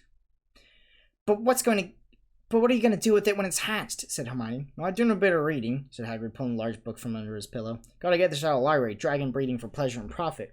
It's a bit out of date, of course, but it's all in there. Keep the egg in the fire, because their mothers breathe on him, see? And when it hatches, feed it a bucket of brandy, mixed with chicken blood every half hour. And see here how to recognize the different eggs. The one I got there is a Norwegian Ridgeback. They're rare of them. He looked very pleased with himself, but Hermione didn't. Hagrid, you live in a wooden house, she said. But Hagrid wasn't listening. He was already humming merrily as he stoked the fire. So now they had something else to worry about. What might happen to Hagrid if anyone found out he was hiding an illegal dragon in his hut? Wonder what it's like to have a peaceful life, Ron sighed, as after evening they struggled throughout the extra homework they were getting. Hermione had now started making study schedules for Harry and Ron too. It was driving them nuts. Then, one breakfast time, Hedwig brought Harry another note from Hagrid. It had written only 2 words. It's hatching. Ron wanted to skip herbology and go straight to the hut. Hermione wouldn't hear of it. Hermione, how many times in our lives are we going to see a dragon hatching? We've got lessons. We'll get into trouble, and that's nothing to do what Hagrid's going to be in when he finds out someone's been doing... Shut up, Harry whispered. Malfoy was only a few feet away, and he had stopped dead to listen. How much had he heard? Harry didn't like the look on Malfoy's face at all. Ron and Hermione argued all the way to herbology, and in the end, Hermione agreed to run down to Hagrid's with the other 2 during morning break. When the bell sounded from the castle at the end of their lesson, the 3 of them dropped their trowels at once and hurried through the grounds to the edge of the forest. Hagrid greeted them, looked flushed and excited. It's nearly out, he ushered them inside. The egg was lying at the table. There were deep cracks in it. Something was moving inside. A funny clicking noise was coming from it. They all drew their chairs up to the table and watched with bated breath. All at once, there was a scraping noise, and the egg split open. The baby dragon flopped onto the table. It wasn't extra pretty. Harry thought it looked like a crumpled black umbrella. Its spiny wings were huge compared to the skinny jet body. It had a long snout with wide nostrils, with stubs of horns, bulging orange eyes. It sneezed. A couple of sparks flew out of its snout. Isn't he beautiful? Hagrid murmured. He reached out a hand to stroke the dragon's head. It snapped at his fingers, showing his pointed fangs. Bless him, he knows his mummy. Hagrid, said Hermione, how fast do Norwegian Ridgebacks grow, exactly? Hagrid was about to answer when the color suddenly drained out of his face. He leapt to his feet and ran to the window. What's the matter? Someone's looking through the gap in the curtains. It's a kid. He's running back to school. Harry bolted out the door and looked out. Even at a distance, there was no mistaking him. Malfoy had seen the dragon. Something about the smile lurking on Malfoy's face during the next week made Harry, Ron, and Hermione very nervous. They spent most of their free time in Hagrid's darkened hut, trying to reason with him. Just let him go, Harry said. He'll set him free. I can't, said Hagrid. He's too little. He'll die. They looked at the dragon. It had grown 3 times in length in just a week. Smoke kept flowing out of its nostrils. Hagrid hadn't been doing his groundskeeping duties because the dragon was keeping him so busy. There was empty brandy bottles and chicken feathers all over the floor. I've decided to call him Norbert, said Hagrid, looking at the dragon with misty eyes. He already knows me now. Watch. Norbert, where's Mummy? He's lost his marbles. Ron muttered in Harry's ears. Hagrid, said Harry loudly, give it 2 weeks, and Norbert's going to be as long as your house. Malfoy could go to Dumbledore at any moment. Hagrid bit his lip. I know I can't keep him forever, but I just can't dump him. I can't... Oh, I have hiccups.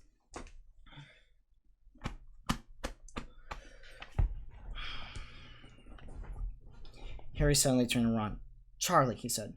You're losing it too, said Ron. I'm Ron, remember? No, Charlie, your young brother.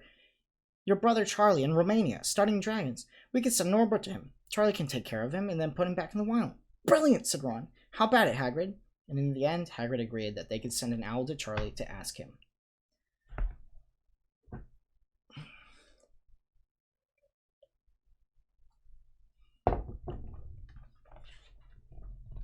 The following week dragged by.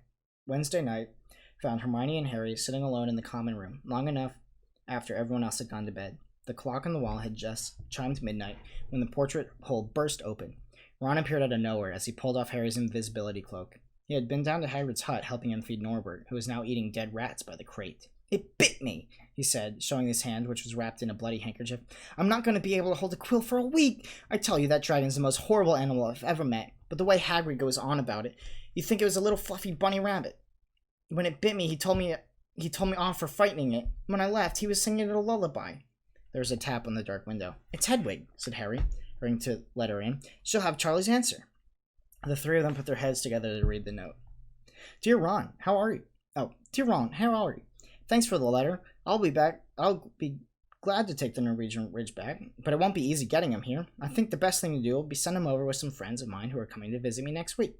Trouble is, they mustn't be seen carrying an illegal dragon. Could you get the Ridge back up the tallest tower at midnight on Saturday? They can meet you there and take him while it's still dark. Send me the answer as soon as possible. Love, Charlie. They looked at one another. We've got an invisibility cloak, said Harry. It shouldn't be too difficult. I think the cloak's big enough to cover two of us and Norbert. It was a mark of how bad last week had been that the other two agreed with him. Anything to get rid of Norbert and Malfoy. There was a hitch. By the next morning, Ron's bent hand had swollen twice its usual size. He didn't know whether he was safe to go to Madame Pomfrey. Would she recognize a dragon bite? By the afternoon, though, he had no choice.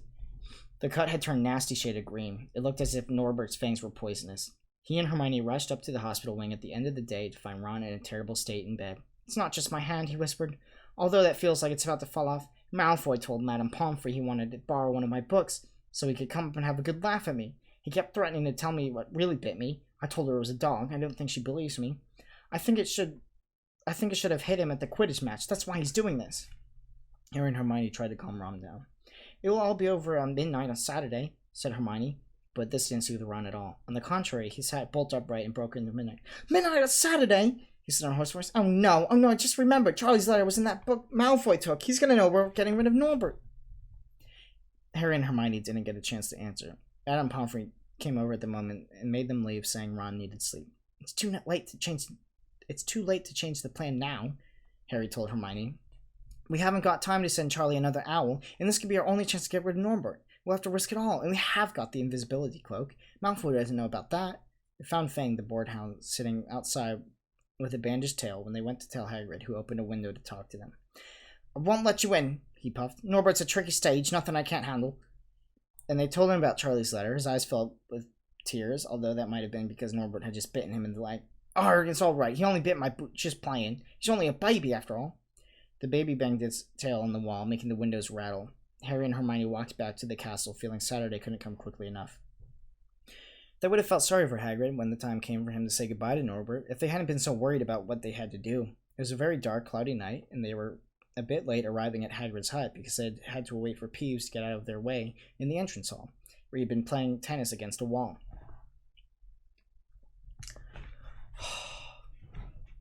Hagrid had Norbert packed and ready to be in a large crate.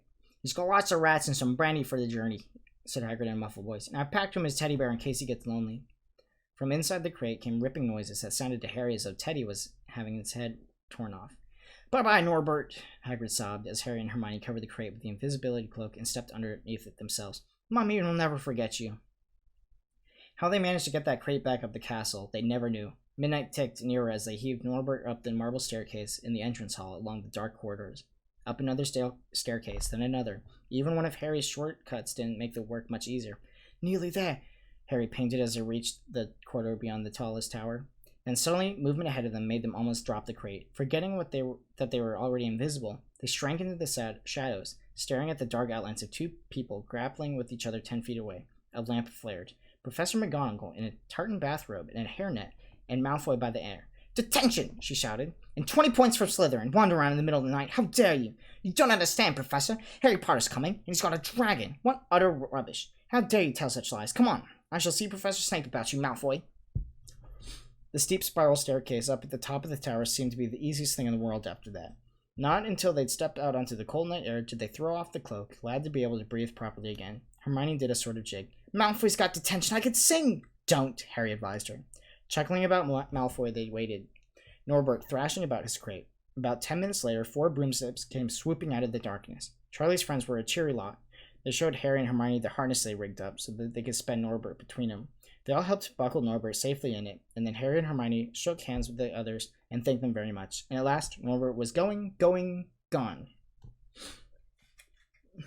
They slipped back down into the spiral staircase, their hearts as light as their hands, now that Norbert was off them. No more dragging. Malfoy into detention. What could spoil their happiness? The answer to that was waiting at the foot of the stairs. As they stepped into the corridor, Filch's face loomed suddenly out of the darkness. Well, well, well, he whispered. We are in trouble. They'd left the invisibility cloak on top of the tower. Chapter 15. The Forbidden Forest. Thank you. Things couldn't have been worse. Filch took them down to Professor McGonagall's study on the first floor, where they sat and waited without saying a word to each other. Hermione was trembling. Excuses, alibis, and wild cover-up stories chased each other around in Harry's brain, each more feeble than the last. He couldn't see how they were going to get out of trouble this time. They were cornered. How could they have been so stupid to forget the cloak? There was no reason on earth that Professor McGonagall would accept them for being out of bed and creeping around the school in the dead of night, let alone being up in the tallest astronomy tower, which was out of bounds except for classes. And Norbert and the invisibility cloak, they might as well be packing up their bags already. Had Harry thought things couldn't have been worse, he was wrong. When Professor McGonagall appeared, she was leading Neville. Harry! Neville burst out the moment he saw the other two. I was trying to find you to warn you. I heard Malfoy saying he was going to catch you. He said he had a dread. Harry shook his head violently to shut Neville up, but Professor McGonagall had seen. She looked more likely to breathe fire than Norbert as she towered over the three of them. I would never have believed any of you. Mr. Filch says you were up in the astronomy tower. It's 1 o'clock in the morning. Explain yourselves. This was the first time Hermione had ever failed to answer a teacher's question. She was staring at her slippers, still as a statue. I think I've got a good idea of what's going on, said Professor McGonagall. It doesn't take a genius to work it out. You fed Draco Malfoy some cock and bull story about a dragon, trying to get him out of bed and into trouble. I've already caught him. I suppose you think it's funny that Longbottom here heard the story and believed it too. Harry caught Neville's eyes and tried to tell him without words that it wasn't true, because Neville was looking stunned and hurt. Poor blundering Neville. Harry knew what it must have cost him to try to find him in the dark to warn them. I'm disgusted, said Professor McGonagall. 4 students out of bed in one night. I've never heard such a thing before. You, Miss Granger, I thought you had more sense. As for you, Mr. Potter, I thought Gryffindor meant more to you than this. All 3 of you will be receiving detentions. Yes, you too, Mr. Longbottom. Nothing gives you the right to walk around the school at night, especially these days. It's very dangerous. And 50 points will be taken from Gryffindor. 50? Harry gasped. They could lose the lead he won at the last Quidditch match. 50 points each, said Professor 50 points each, said Professor McGonagall, breathing heavy through her long, pointed nose. Professor, please, you can't! Don't tell me what I can and can't do, Potter. Now back to bed, all of you. I've never been more ashamed of Gryffindor students. 150 points lost. That put Gryffindor in last place. In one night, they ruined any chance Gryffindor had for the House Cup. Harry felt as though the bottom had dropped out of his stomach. How could they make up for this? Harry didn't sleep at all night. He could hear Neville sobbing into his pillow for what seemed like hours. Harry could hardly think of anything to say to comfort him. He knew Neville, like himself, was dreading the dawn. What would happen when the rest of Gryffindor found out what they had done? At first, Gryffindor was passing the giant hourglass that recorded the house points the next day, though there'd been a mistake. How could they suddenly have 150 fewer points than yesterday? And then the story started to spread. Harry Potter, the famous Harry Potter, their hero of 2 Quidditch matches, had lost him all these points. Him and a couple of other stupid first years. From being one of the most popular and admired people in the school, Harry was suddenly the most hated. Even Ravenclaws and Hufflepuffs turned to him, because everyone had been longing to see Slytherin lose the House Cup. Everywhere Harry went, people pointed and didn't trouble to lower their voices as they insulted him. Slytherins, on the other hand, clapped as he walked past, whistling and cheering. Thanks, Potter, we owe you one! Only Ron stood by him. They'll all forget this in a few weeks. Fred and George have lost loads of points by this time they've been here, and people still like them. They've never lost 150 points in one go, though, have they? Said Harry miserably. Well, no, Ron admitted. It was a bit late to repair the damage, but Harry swore to himself not to meddle in things that weren't his business from now on. He had it with sneaking around and spying. He felt so ashamed of himself that he went to Wood and offered to resign from the Quidditch team. Resign? Wood thundered. Well, good that'll do. How are we going to get any points back if we can't win at Quidditch? But even Quidditch had lost its fun. The rest of the team wouldn't speak to Harry during practice, and if they had to speak to him, they called him the Seeker. Hermione and Neville were suffering too. They didn't have as bad a time as Harry because they weren't as well known, but nobody would speak to them either. Hermione had stopped drawing attention to herself in class, keeping her head down and working in silence. Harry was almost glad the exams weren't far away. All the studying he had to do to keep his mind off his misery. He, Ron, and Hermione kept to themselves, working late at night, trying to remember the ingredients to complicated potions, learning charms and spells by heart, memorize the dates of magical discoveries and goblin rebellions. Then, about a week before the exams were due to start, Harry's new resolution was not to interfere with anything that didn't concern him to put an unexpected test. Walking back from the library on his own one afternoon, he heard everybody whimpering. He heard somebody whimpering from a classroom ahead, and as he drew closer, he heard Quirrell's voice. No, no, not again, please. It sounded as though someone was threatening him. Harry moved closer. All right, he heard Quirrell sob. Next second, Quirrell came hurrying out of the classroom, straightened his turban. He was pale and looked as though he was about to cry. He strode out of sight. Harry didn't think Quirrell even noticed him. He waited until Quirrell's footsteps disappeared, and then he peered into the classroom. It was empty, but a door stood ajar at the end. Harry was halfway towards it before he remembered what he promised himself, not to meddle. All the same, he had gambled 12 sorcerer stones that Snape had just left the room, and from what Harry had heard, Snape had been walking around with a new spring in his step. Quirrell seemed to have given it in at last. Harry went back to the library where Hermione was testing Ron on astronomy. Harry told them what he heard. Snape's done it then, said Ron. If Quirrell's shown him how to break his anti-dark's force spell, they're still fluffy though, said Hermione. Maybe Snape's found a way to get past him without asking Hagrid, said Ron, looking up at the thousands of books surrounding them. I bet there's a book somewhere there telling you how to get past a giant three-headed dog. So what do we do, Harry? The light of adventure was kindling again in Ron's eyes, but Hermione answered before Harry could. Go to Dumbledore. That's what we should have done ages ago. Even if we try anything ourselves, we'll be thrown out for sure. But we've got no proof, said Harry. Quirrell's too scared to back us up. Snape's the only one that's got to say Snape's only got to say he doesn't know how the troll got in at Halloween, and that he is nowhere near the 3rd floor. Who do you think they'll believe, him or us? It's not exactly a secret we hate him. Dumbledore will think we made it up to get him sacked. Filch wouldn't help us even if his life depended on it. He's too friendly with Snape, and the more students that get thrown out, the better, he'd think. And don't forget, we're not supposed to know about Stone or Fluffy. That'll take a lot of explaining. Hermione looked convinced, but Ron didn't. If we just do a bit of poking around... No, said Harry flatly. We've done enough poking around. He pulled a map of Jupiter toward him and started to learn the name of its moons. The following morning, notes were delivered to Harry, Hermione, and Neville at the breakfast table. They were all the same. Your detention will take place at 11 o'clock tonight. Meet Mr. Filch at the entrance hall, Professor McGonagall. Harry had forgotten they still had detentions to do in the furor over the points they'd lost. He half expected Hermione to explain that this was the whole night of studying lost, but she didn't say a word. Like Harry, she felt they deserved what they got.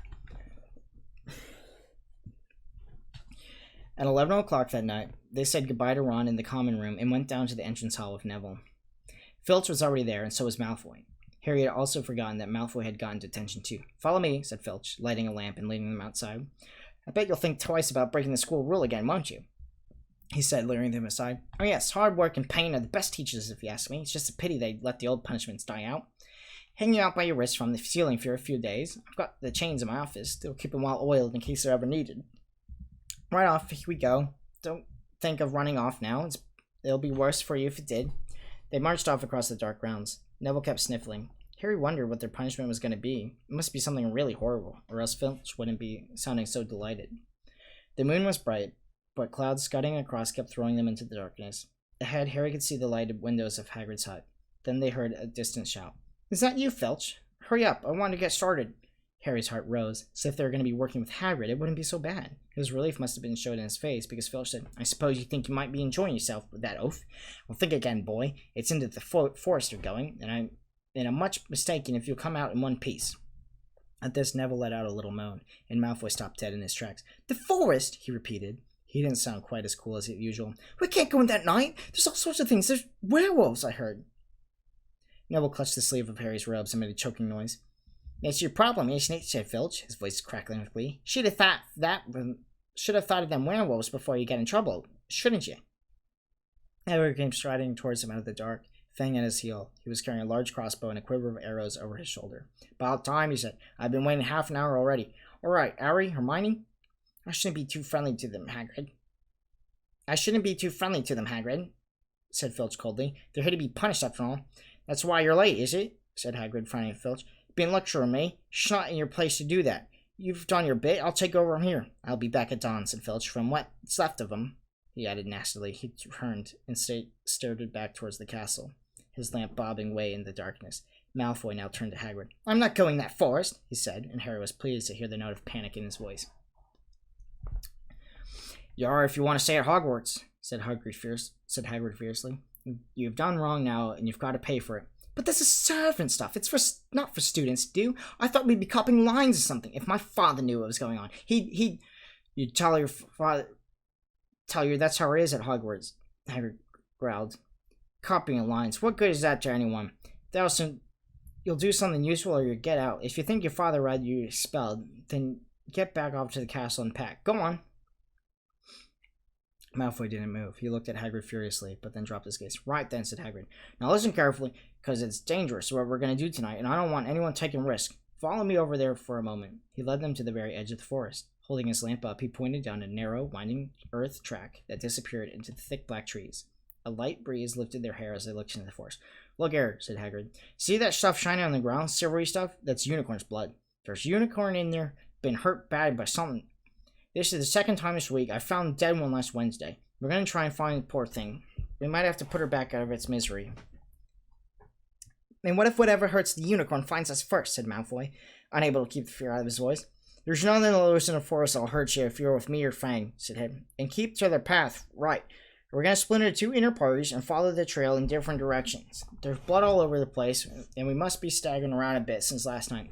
I want Fang, said Malfoy, quickly looking at Fang's long teeth. All right, but I warn you, he's a coward, said Hagrid. So me and Harry and Hermione will go one way. Draco, Neville, and Fang will go the other. Now, if any of us find the unicorn, we'll send up green sparks, right? Get your wands out and practice now. That's it. And if anyone gets in trouble, send the red sparks, and we'll all come find you. So be careful. Let's go. The forest was black and silent. A little way into it, they reached a fork in the earth path, and Harry, Hermione, and Hagrid took the left path, with Malfoy, Neville, and Fang took the right. They walked in silence, their eyes on the ground. Every now and then, a ray of moonlight through the branches above lit a spot of silver blue blood on the fallen leaves. Harry saw that Hagrid looked very worried. Could a werewolf be killing unicorns? Harry asked. Not fast enough, said Hagrid. It's not easy to catch a unicorn. They're powerful magic creatures. I never knew one to be hunt before. They walked past a mossy tree stump. Harry could hear running water. There must be a stream somewhere close by. There were still spots of unicorn blood here, and there was a long winding path. You're right, Hermione, Hagrid said. Don't worry, it'll be kind of gone far if it's hurt this badly, and then we'll be able to get behind that tree. Hagrid seized Harry and Hermione and hoisted them down on the path behind the towering oak. He pulled out an arrow and fitted it into his crossbow, raising it ready to fire. The three of them listened. Something was slithering over the dead leaves nearby. It sounded like a cloak trailing on the ground. Hagrid was squinting at the dark path, but after a few seconds the sound faded away. I knew it, he murmured. There's something in there that shouldn't be. A werewolf, Harry suggested. There wasn't a werewolf. There was wasting no unicorn neither, said Hagrid grimly. Right, follow me, but be careful now. They walked more clearly, ears straining for the faintest sound. Suddenly, in a clearing ahead, something definitely moved. Who's there? Hagrid said. Show yourself, I'm armed. And into the clearing came, was it a man or a horse? To the waist, a man with the red hair and beard, but below was a horse's gleaming chestnut body with long reddish tail.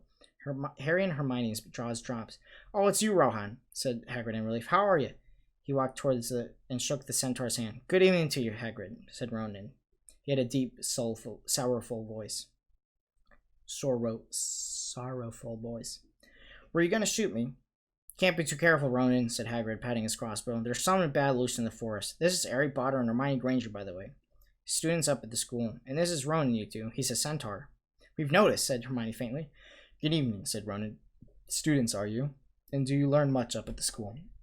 A bit, said Hermione timidly. A bit, well, that's something. A bit, well, that's something, Ronan sighed. He flung back his head and stared at the sky. Mars is bright tonight. Yeah, said Hagrid, glancing up too. Listen, I'm glad we run into you, Ronan, because there's a unicorn been hurt. You seen anything? Ronan didn't answer immediately. He started unblinkingly upward, then sighed again. Always the innocent are the first victims, he said. So it has been for ages past, so it is now. Yeah, said Hagrid. But have you seen anything, Ronan? Anything unusual? Mars is bright tonight, said Ronan repeated while Hagrid watched him impatiently. Unusually bright. Yeah, but I was meaning anything unusual a bit nearer home, said Hagrid. So you notice anything strange? Yet again, Ronan took a while to answer. At last he said, The forest hides many secrets. The movement in the trees behind Ronan made Hagrid raise his bow again, but it was only for a second centaur, black-haired, bodied, and wilder-looking than Ronan. Hello, Bane, said Hagrid. All right. Good evening, Hagrid. I hope you're doing well. Well enough. Look, it's just been asking Ronan. Any of you seen anything odd here lately? There's Unicorn been injured. Would you know anything about it? Bane walked over to stand next to Ronan. He looked skyward. Mars is bright tonight, he said simply. We've heard, said Hagrid grumpily. Well, if either of you do say anything, let me know, won't you? We'll be off then.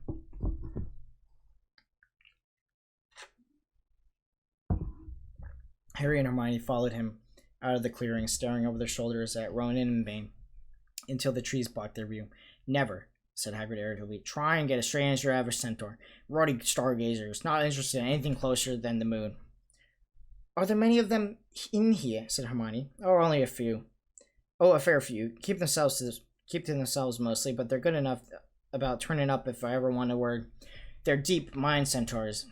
They know things, just don't let on much. Do you think that was a centaur we heard earlier? Said Harry. Does it sound like hoops to you? Nah, if you ask me, that was what's been killing the unicorns. Never heard anything like it before. They walked through the dense, dark trees. Harry kept looking nervously over his shoulder. He had the nasty feeling they were being watched. He was very glad when Hagrid took his crossbow with him.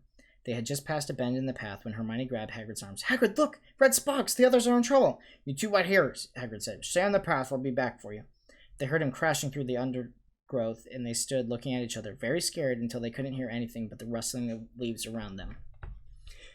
You don't think they've been hurt, do you? Whispered Hermione. I don't care if Malfoy has, but if something's got Neville, it's our fault. He's been here in the first place. The minutes dragged by. Their ears seemed sharper than normal. Harry seemed to be picking up on the sigh of the wind, every cracking twig. What was going on? Where were the others? At last, a great crunching noise announced Hagrid's return. Malfoy, Neville, and Fang were with him. Hagrid was fuming. Malfoy, it seemed, had sneaked up behind Neville and grabbed him as a joke. Neville had panicked and set up the sparks. Will you look at or catch anything now of the racket you two were making? Right, we're changing groups. Neville, you stay with me and Hermione. There you go, Fang and this idiot. I'm sorry, Hagrid added to the whisper to Harry. But he'll have a harder time frightening you, and we've got to get this done. So Harry set off into the heart of the forest with Malfoy and Fang. They walked for nearly half an hour, deeper and deeper into the forest, until the path became almost impossible to follow behind because the trees were so thick. Harry thought the blood seemed to be getting thicker. There were splashes of roots at the trees, as though the poor creature had been thrashing about in pain close by. Harry could see a clearing ahead through the tangled branches of an ancient oak. Look, he murmured, holding out his arm to stop Malfoy. Something bright white was gleaming on the ground. They inched closer. It was the unicorn, all right, and it was dead. Harry had never seen anything so beautiful and so sad. Its long, slender legs were stuck out at odd angles where it had fallen, and its mane was spread, pearly white, on the dark leaves. Harry had taken one step toward it when a slithering sound made him freeze where he stood. A bush on the edge of the clearing quivered, and out of the shadows a hooded figure came crawling across the ground like some kind of stalking beast. Harry, Malfoy, and Frank stood transfixed. The cloaked figure reached for the uniform, lowered its head over the wound in the animal's side, and began to drink its blood. Arrgh! I can't scream right now, guys, sorry. Malfoy let out a terrible scream and bolted, so did Fang. The hooded figure raised its head and looked right at Harry. Unicorn blood was dripping down its front. It got to its feet and came swiftly towards Harry. He couldn't move for fear. Then a pain like he'd never felt before pierced his head. It was as though his scar was on fire. Half blinded, he staggered backward. He heard hooves behind him galloping, and something jumped clean over Harry, charging at the figure. The pain in Harry's head was so bad he fell to his knees. It took a minute or two to pass. When he looked up, the figure was gone. A centaur was standing over him, but not Ronan or Bane. This one looked younger, and he had white hair and a palomino body. Are you all right? Said the centaur, pulling Harry to his feet. Yes, thank you. What was that? The centaur didn't answer. He had astonishing blue eyes, like pale sapphires. He looked carefully at Harry, his eyes lingering on the scar that stood out, livid, on Harry's forehead. You're the Potter boy, he said. You had better get back to Hagrid. The forest is not safe at this time, especially for you. Can you ride? It'll be quicker this way. My name is Ferenz, he added. He lowered himself onto the front legs so that Harry could clamber under his back. There was a sudden sound of more galloping from the other side of the clearing. Ronan and Bane came bursting through the trees, their flanks heaving and sweaty. Ferenz, Bane thundered. What are you doing? You have a human on your back. Have you no shame? Are you a common mule? Do you realize who this is? Said Ferenz. This is Potter boy. The quicker he leaves the forest, the better. What have you been telling him? Growled Bane. Remember, friends, we are sworn to not set ourselves against the heavens. Have we not read what is to come in the movements of the planets? Ronan pawed at the ground nervously. I'm sure Ferenz thought he was acting for the best, he said in his gloomy voice. Bane kicked back his legs in anger. For the best? What does that have to do with us? Centaurs are concerned with what has been foretold. It isn't our business to run around like donkeys after stray humans in the forest. Friend suddenly reared on his hind legs in anger to show that Harry had to grab his shoulders to stay on. Do you not see that unicorn? Friend bellowed at Bane. Do you not understand why it was killed? Or have the planets let you in on our secret? I set myself against what is lurking in this forest. Bane, yes, the humans alongside me if I must. And friends whisk about, with Harry clutching on as best he could. They plunged off into the trees, leaving Ronan and Bane behind. Harry didn't have a clue what was going on. Why is Bane so angry? He asked. What's the thing you're trying to save me from anyway? Oh my gosh.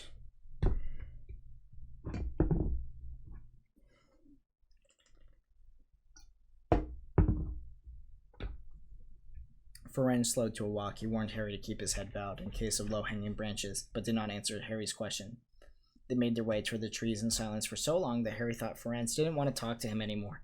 They were passing through a particularly dense patch of trees. However, when Ferenz suddenly stopped, Harry Potter, do you know what unicorn blood is used for? No, said Harry, startled by the question. We've only used the horn and the tail in potions.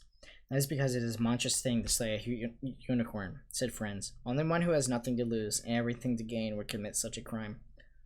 The blood of a unicorn will keep you alive, even if you are an inch from death, but at a terrible price. You have slain something so pure and defenseless to save yourself, and you will have but a half-life, a cursed life, from the moment the blood touches your lips. Harry stared at the back of Ferenz's head, which was dappled silver in the moonlight. But who's that desperate? He wondered out loud.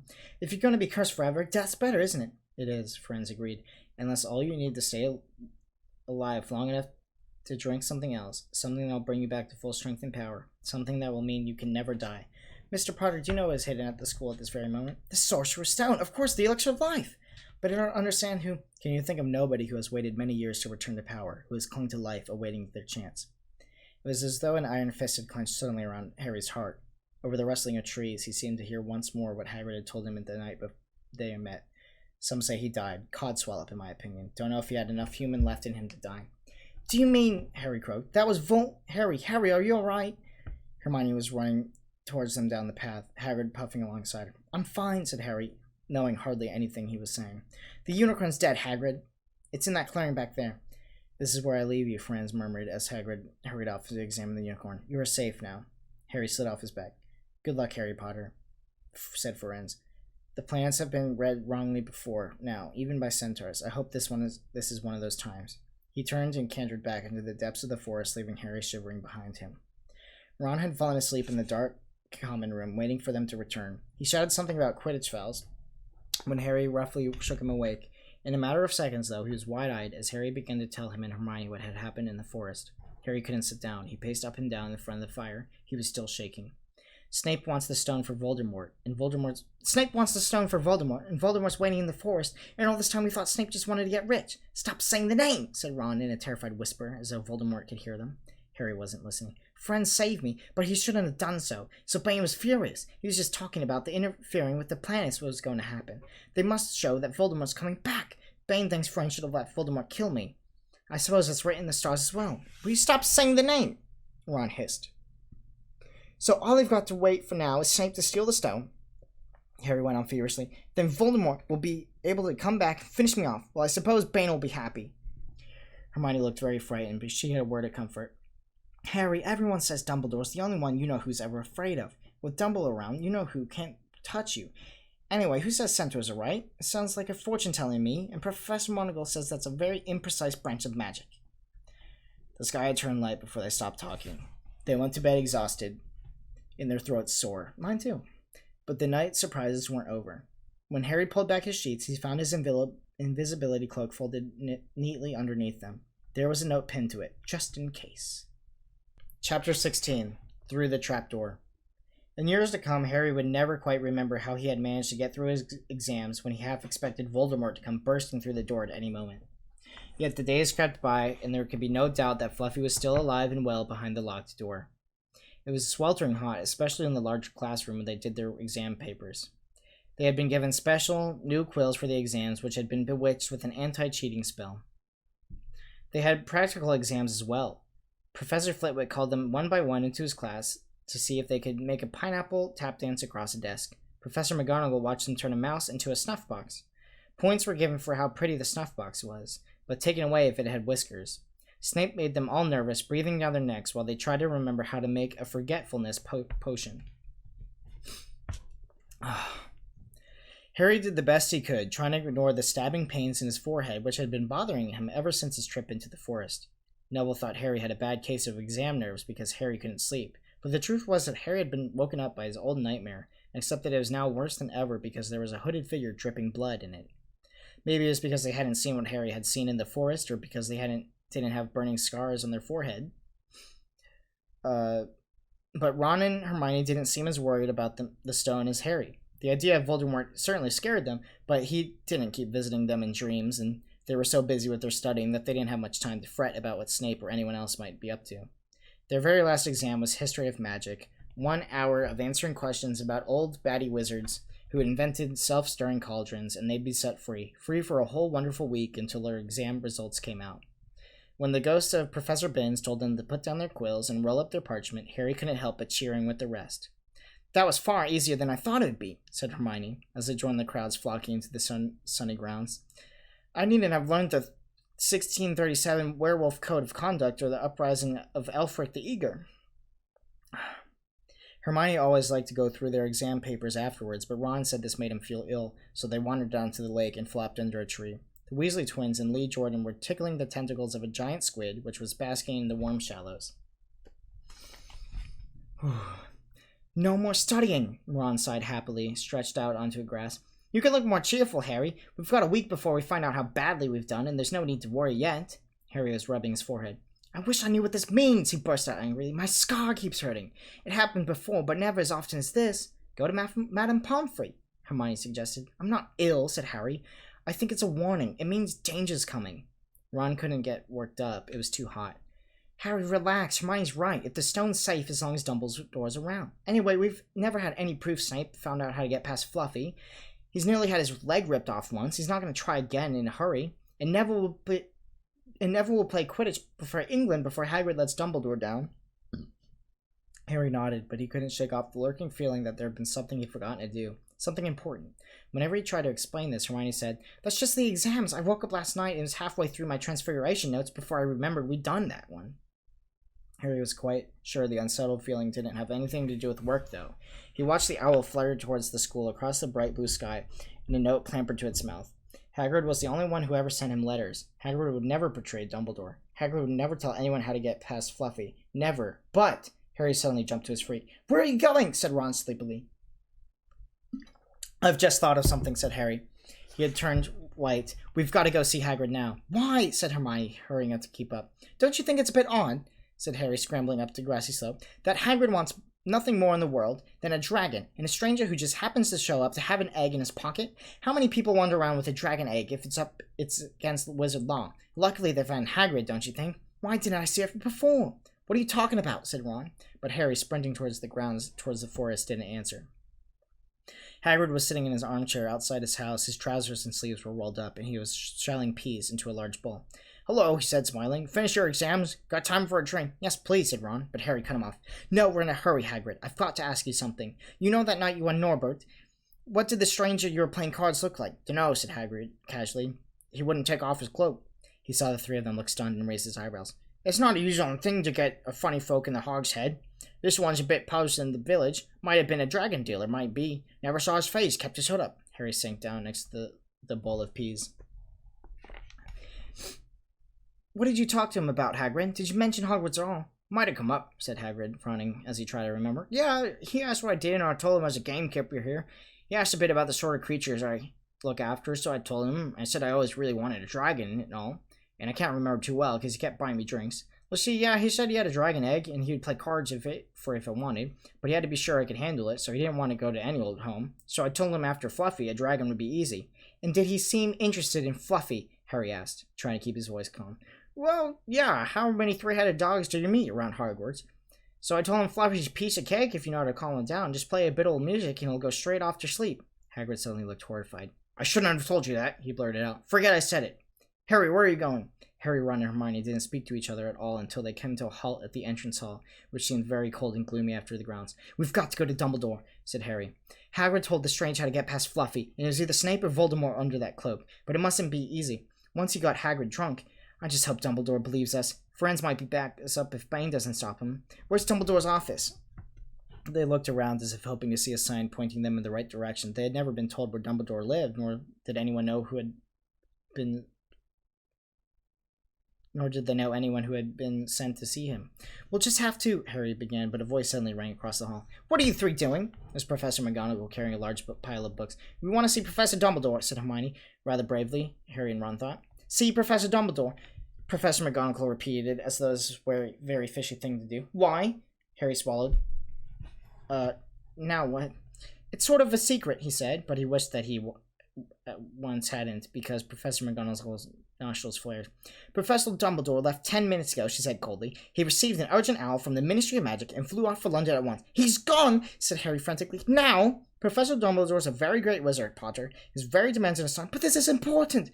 Something you have to say is more important than the Ministry of Magic. Look, said Harry, throwing his caution to the wind. Professor, it's about the Sorcerer's Stone. Whatever Professor McGonagall had expected, it wasn't that. The books she was carrying tumbled out of her arms, but she didn't pick them up. Oh my gosh. How do you know? She spurted. Professor, I think I know that someone's going to try and steal the stone. I've got to talk to Professor Dumbledore. She eyed him with a mixture of shock and suspicion. Professor Dumbledore will be back tomorrow, she said finally. I don't know how you found out about the stone, but rest assured, no one can possibly steal it. It's too well protected. But Professor Potter, I know what I'm talking about, she said shortly. She bent down and gathered the fallen books. I suggest you all go back outside and enjoy the sunshine. But they didn't. It's tonight, said Harry, once he was sure Professor McGonagall was out of earshot. Snape's going through the trapdoor tonight. He's found out everything he needs. Now he's got Dumbledore out of the way. He sent that note. I bet the Ministry of Magic will get a real shock when Dumbledore turns up. But what can we... Hermione gasped. Harry and Ron wheeled out. Snape was standing there. Good afternoon, he said smoothly. They stared at him. You shouldn't be inside on a day like this, he said with an odd, twisted smile. We were... Harry began without any idea what he was going to say. You want to be more careful, said Snape. Hanging around like this, people will think you're up to something. And Gryffindor can't afford to lose any more points, can they? Harry flushed. They turned to go outside, but Snape called them back. Be warned, Potter. Any nighttime wanderings, and I will personally make sure you're expelled. Good day to you. He strode off in the direction of the staff room. Out on the stone steps, Harry turned to the others. Right, here's what we ought to do, he whispered urgently. One of us has got to keep an eye on Snape. Wait outside the staff room and follow him if he leaves it. Hermione, you better do that. Why, mate? It's obvious, said Ron. You can pretend to be waiting for Professor Flitwick, you know? He put on a high voice. Oh, Professor Flitwick, I'm so worried. I got questions 14B wrong. Oh, shut up, said Hermione. But she agreed to go and watch out for Snape. We better stay outside the third floor corridor, Harry told Ron. Come on. But that part of the plan didn't work out. No sooner than they had reached the door separating Fluffy from the rest of the school than Professor McGonagall turned up again this time. She lost her temper. I suppose you think you're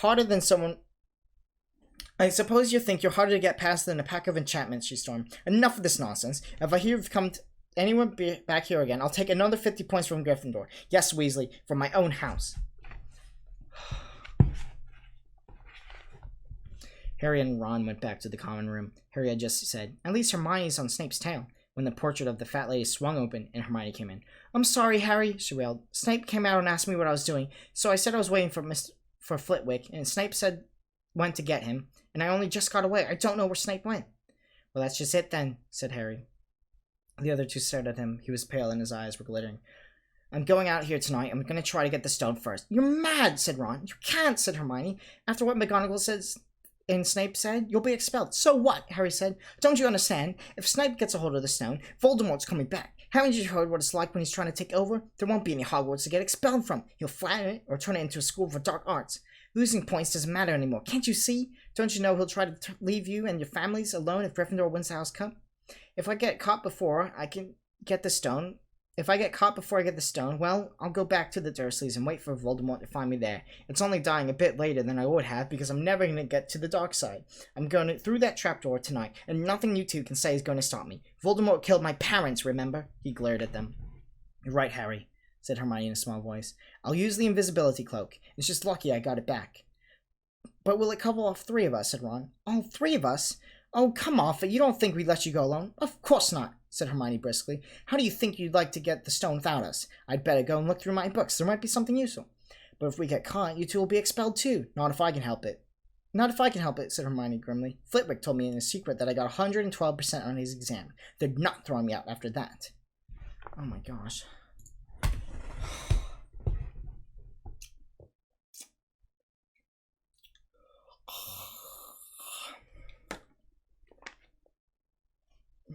I have 40 more pages. A little under 40 more pages.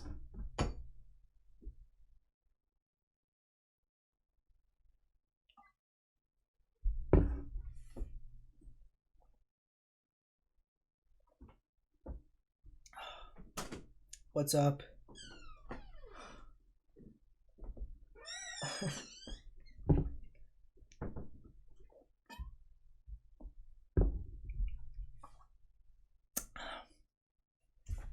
Oh my goodness. After dinner, the three of them sat nervously apart in the common room. Nobody bothered them. None of the Gryffindors had anything to say to Harry anymore, after all. This was the first night he hadn't been upset by it. Hermione was skimming through all her notes, hoping to come across one of the enchantments that they were about to try to break. Harry and Ron didn't talk much. Both of them were thinking about what they were about to do. Slowly, the room emptied as people drifted off to bed. "Better get the cloak," Ron muttered as Lee Jordan finally left, stretching and yawning. Harry ran upstairs to their dormitory. He pulled out the cloak, and then his eyes fell on the flute Hagrid had given him for Christmas. He pocketed it to use it on Fluffy. He didn't feel much like singing. He ran back down to the common room. "Hi, Niven. We better put the cloak on here and make sure it covers all three of us. If Filch spots us feet wandering along on its own, what are you doing?" said a voice from the corner of the room. Neville appeared behind him in an armchair, clutching Trevor the Toad, who looked as though he'd been making another bid for freedom. "Nothing, Neville, nothing," said Harry, hurriedly putting the cloak behind his back. Neville stared at their guilty faces. "You're going out again," he said. No, said Hermione. "No, we're not.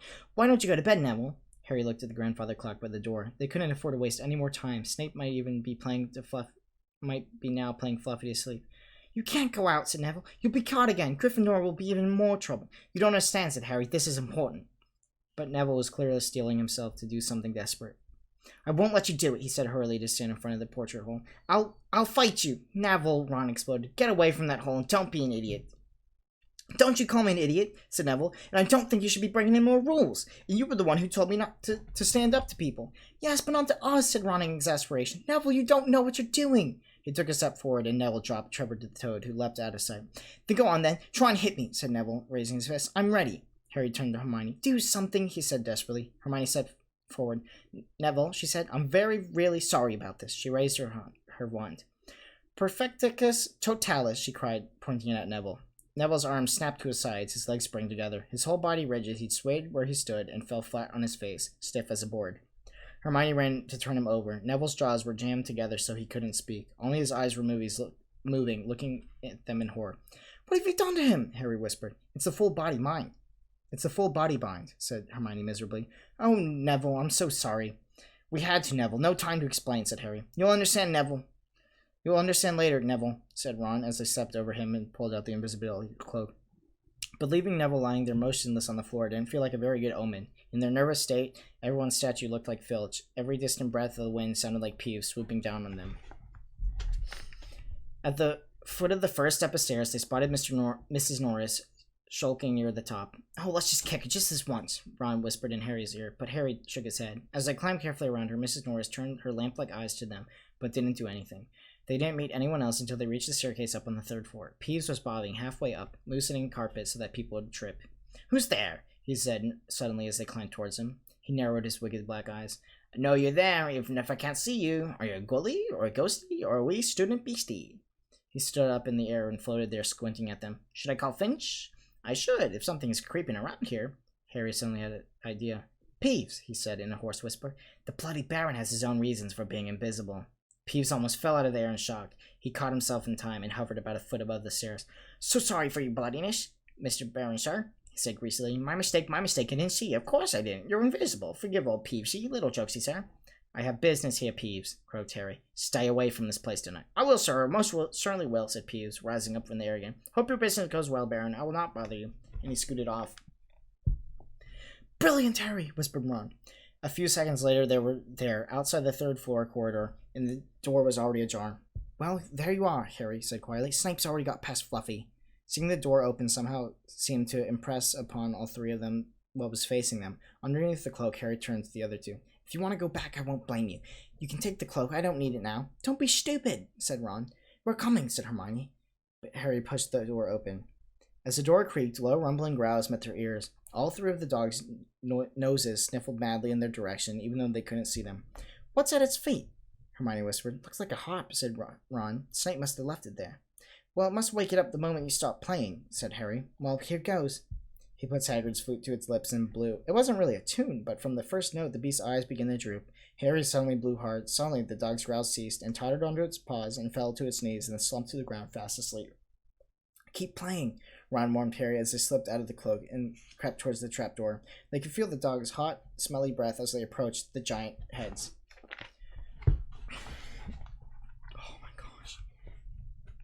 I think we'll be able to pull the door open, said Ron, peering over the dog's back. Want to go first, Hermione? No, I don't. All right. Ron gritted his teeth and stepped carefully over the dog's legs. He bent and pulled the ring out of the trapdoor, which swung open.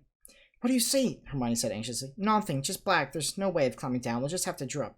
Harry, who was still playing the flute, waved at Ron to get his attention and pointed at him first. You want to go first? Are you sure? Said Ron. I don't know how deep this thing goes. Give the flute to Hermione so she could keep playing. Harry handed the flute over. In a few seconds' silence, the dog growled and twitched, but the moment Hermione began to play, it fell back into its deep sleep. Harry climbed over it and looked down through the trapdoor. There was no sign of the bottom. He lowered himself through the hole until he was hanging on by his fingertips. Then he looked up at Ron and said, If anything happens to me, don't follow. Go straight to the Owlery and send Hedwig to Dumbledore, right? Right, said Ron. See you in a minute, I hope. And Harry let go. Cold, damp air rushed past him as he fell down, down, down, down, and flump. With a fluffy, muffled lump, he landed on something soft. He sat up and felt around, his eyes not used to the gloom. It felt as though he was sitting on some sort of plant. It's okay, he called up to the light of the sides of the postage stamp, which was the open trapdoor. It's a soft landing, you can jump. Ron followed right away. He landed sprawled next to Harry. What is this stuff? Were his first words. Dunno, some sort of plant thing. I suppose it's here to break his fall. Come on, Hermione. As distant music stopped, there was a loud bark from the dog, but Hermione had already jumped. She landed on Harry's other side. We must be miles under the school, she said. Lucky this plant thing's here, really, said Ron. Lucky, said Hermione. Look at you both. She leapt up and struggled towards a damp wall. She had started to struggle because the moment she had landed, the plant started to twist snake-like tendrils around her ankles. As for Harry and Ron, their legs were already bound tightly in long creepers without their noticing. Hermione had managed to free herself before the plant got a firm grip on her. Now she watched in horror as the two boys fought to pull the plants off them, but more they strained against it, the tighter and faster the plant wound around them. Stop moving, said Hermione as she ordered them. I know what this is. It's Devil's Snare. Oh, I'm so glad we know what it's called. That's great help, snarled Ron, leaning back trying to get the plant from curling around his neck. Shut up. I'm trying to remember how to kill it, said Hermione. Well, hurry up. I can't breathe. Harry gasped, wrestling as he curled around his chest. Devil's Snare, Devil's Snare. What did Professor say? It lights up the dark and the damp. So light a fire, Harry choked. Well, yes, of course, but there's no wood. Hermione cried. Have you gone mad? Ron bellowed. Are you a witch or not? Oh, right, said Hermione, as she whipped out her wand, waved it, muttering something, and set a jet of the same bluebell flame she had used on Snape on the plant. In a matter of seconds, the two boys felt it loosen its grip as it cringed away from the light and the warmth. Wriggling and flailing, it unraveled itself from their bodies, and they were able to pull free. Luckily, pay attention to biology, Hermione, Harry said as he joined her by the wall, wiping sweat off his face. Yeah, said Ron. And lucky Harry doesn't have to lose his head in his crisis. There's no wood, honestly. This way, said Harry, pointing down the passageway, which was the only way forward. All they could hear, apart from their footsteps, was the gentle drip of the water trickling down the walls.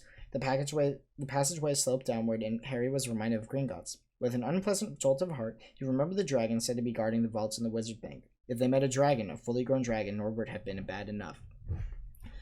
Oh, guys, my voice hurts. Page 279. Can you hear something? Ron whispered. Harry listened. A soft rustling and clinking seemed to be coming up from ahead. Do you think it's a ghost? I don't know. Sounds like wings to me. There's light ahead. I can see something moving. They reached the end of the passageway and saw before them a brilliant lit chamber, its ceiling arched up high above them. It was full of small, jewel-bright birds fluttering and tumbling all around the room. On the opposite side of the chamber was a heavy wooden door. Do you think they'll be able to attack us if we cross the room? Said Ron. Probably, said Harry. They don't look very vicious, but I suppose if they all swoop down at once, well, there's no other choice. I'll run. He took a deep breath, covered his face with his arms, sprinted across the room. He expected to feel sharp beaks and claws tear at him, but any second, but nothing happened. He reached the door and touched. He pulled the handle, but it was locked. The other two followed him. They tugged and heaved at the door, but it wouldn't budge, not even when Hermione tried her Alohomora charm. Now what? Said Ron. These birds, they can't just be here for decoration, said Hermione. They watched the birds soaring overhead, glittering. Glittering? They're not birds. Harry says, the keys! Wayne's keys! Look carefully! So that must mean... He looked around the chamber while the other two were squinting at the flock of keys. Yes, broomsticks! We gotta catch the keys to get to the door. But there's hundreds of them! Ron examined the lock on the door. We're looking for a big, old-fashioned one, probably silver, like the handle. They seized a broomstick and kicked off into the air, soaring into the midst of the cloud of keys. They grabbed and snatched, but the bewitched keys darted and dived so quickly it was almost impossible to catch one. Not for nothing, though, as Harry was the youngest seeker in the century. He had a knack for spotting things that other people didn't. After a minute's weaving about through the world of rainbow feathers, he noticed a large silver key that had a bent wing, as if it had already been caught and stuffed roughly through the keyhole. That one, he called to the others. The big one, there, right there, with the bright blue wings, the feathers all crumpled on the side. Ron went speeding in one direction, and Harry was pointing, crashed into the ceiling, and nearly fell off his broom. We've got to close in on it, Harry called, not taking his eyes off the key of the damaged ring. Ron, you come at it from above, Hermione stay below, and stop it from going down, and I'll try to catch it, right now. Ron dived, Hermione rocketed upward, and the key dodged both, and Harry streaked after it, sped towards the wall. Harry leaned forward, and with a nasty, crunching noise, pinned it against the stone with one hand. Ron and Hermione's cheers echoed around the chamber. They landed quickly, and Harry ran to the door, the key struggling in his hand. He rammed it through the lock and turned. It worked. The moment the lock had clicked open, the key took flight again, looking very battered now that it had been caught twice. Ready? Harry asked the other two. His hand on the door handle. They nodded. He pulled the door open. The next chamber was so dark they couldn't see anything at all, but as soon as they stepped into it, a light suddenly flooded the room, enough to reveal astonishing sight. They were standing at the edge of a huge chessboard behind the black chessmen, which were all taller than they were and carved from what they looked like black stone. Facing them, way across the chamber, were white pieces. Harry, Ron, and Hermione shivered slightly. The towering white chessmen had no faces. What do we do now? Harry whispered. Isn't it obvious, isn't it? Said Ron. We've got to play our way across the room. Behind the white pieces, they could see another door. How? Said Hermione nervously. I think, said Ron, we're going to have to be the chessmen. He climbed up to the Black Knight and put his hand out to touch the knight's nose. At once, the stone sprang to life. The horse pawed at the ground, and the knight turned his helmet head to look down at Ron. Do we have to join you to get across? The Black Knight nodded. Ron turned to the other two. This needs thinking about, he said. I suppose we've got to take place of the three other black pieces.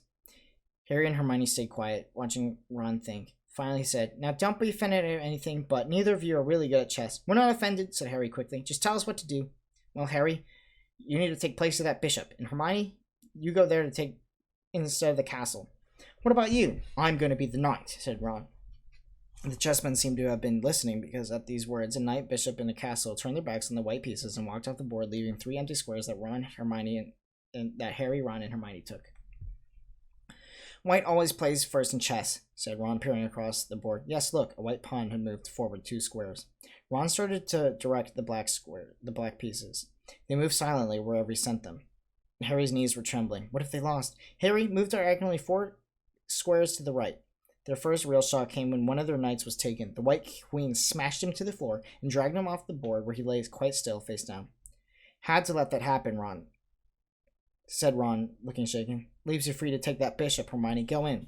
Every time one of their men was lost, the white pieces showed them no mercy. Soon there was a huddle of limp black players slumped against the wall. Twice Ron had just noticed in time that Harry and Hermione were in danger. He himself darted around the board, taking as many white pieces as possible, as they had lost black ones. We're nearly there, he muttered suddenly. Let me think. The White Queen turned her blank face toward him. Yes, Ron said softly. It's the only way. I've got to be taken. No! Harry and Hermione shouted. That's chess, snapped Ron. You've got to take some sacrifices. I'll make my move and she'll take me. That leaves you free to checkmate the king, Harry. But do you want me to stop Snape or not? Ron!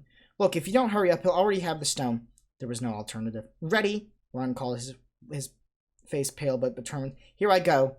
Now don't hang around once you've won. He stepped forward and the White Queen pounced. She struck Ron hard across the head with her stone arm and he crashed to the floor. Hermione screamed but stayed in her square. The White Queen dragged Ron to the side. He looked as if he'd been knocked out. Shaking, Harry moved 3 spaces to the left. The White King took off his crown and threw it at Harry's feet. They won. The chess parted and bowed, leaving the door ahead clear. With one last desperate look back at Ron, Harry and Hermione charged through the door and up to the passageway. What if he'll be all right, said Harry, trying to convince himself. What do you reckon's next? We've had Sprouts, that was the devil's snare. Flitwick must have been put charms at the keys. McGonagall's transferred all the chessmen to make them alive. That leaves Quirrell's spell, and Snape's, and they had reached the other door. All right. Harry whispered. Go on. Harry pushed it open. Oh my gosh.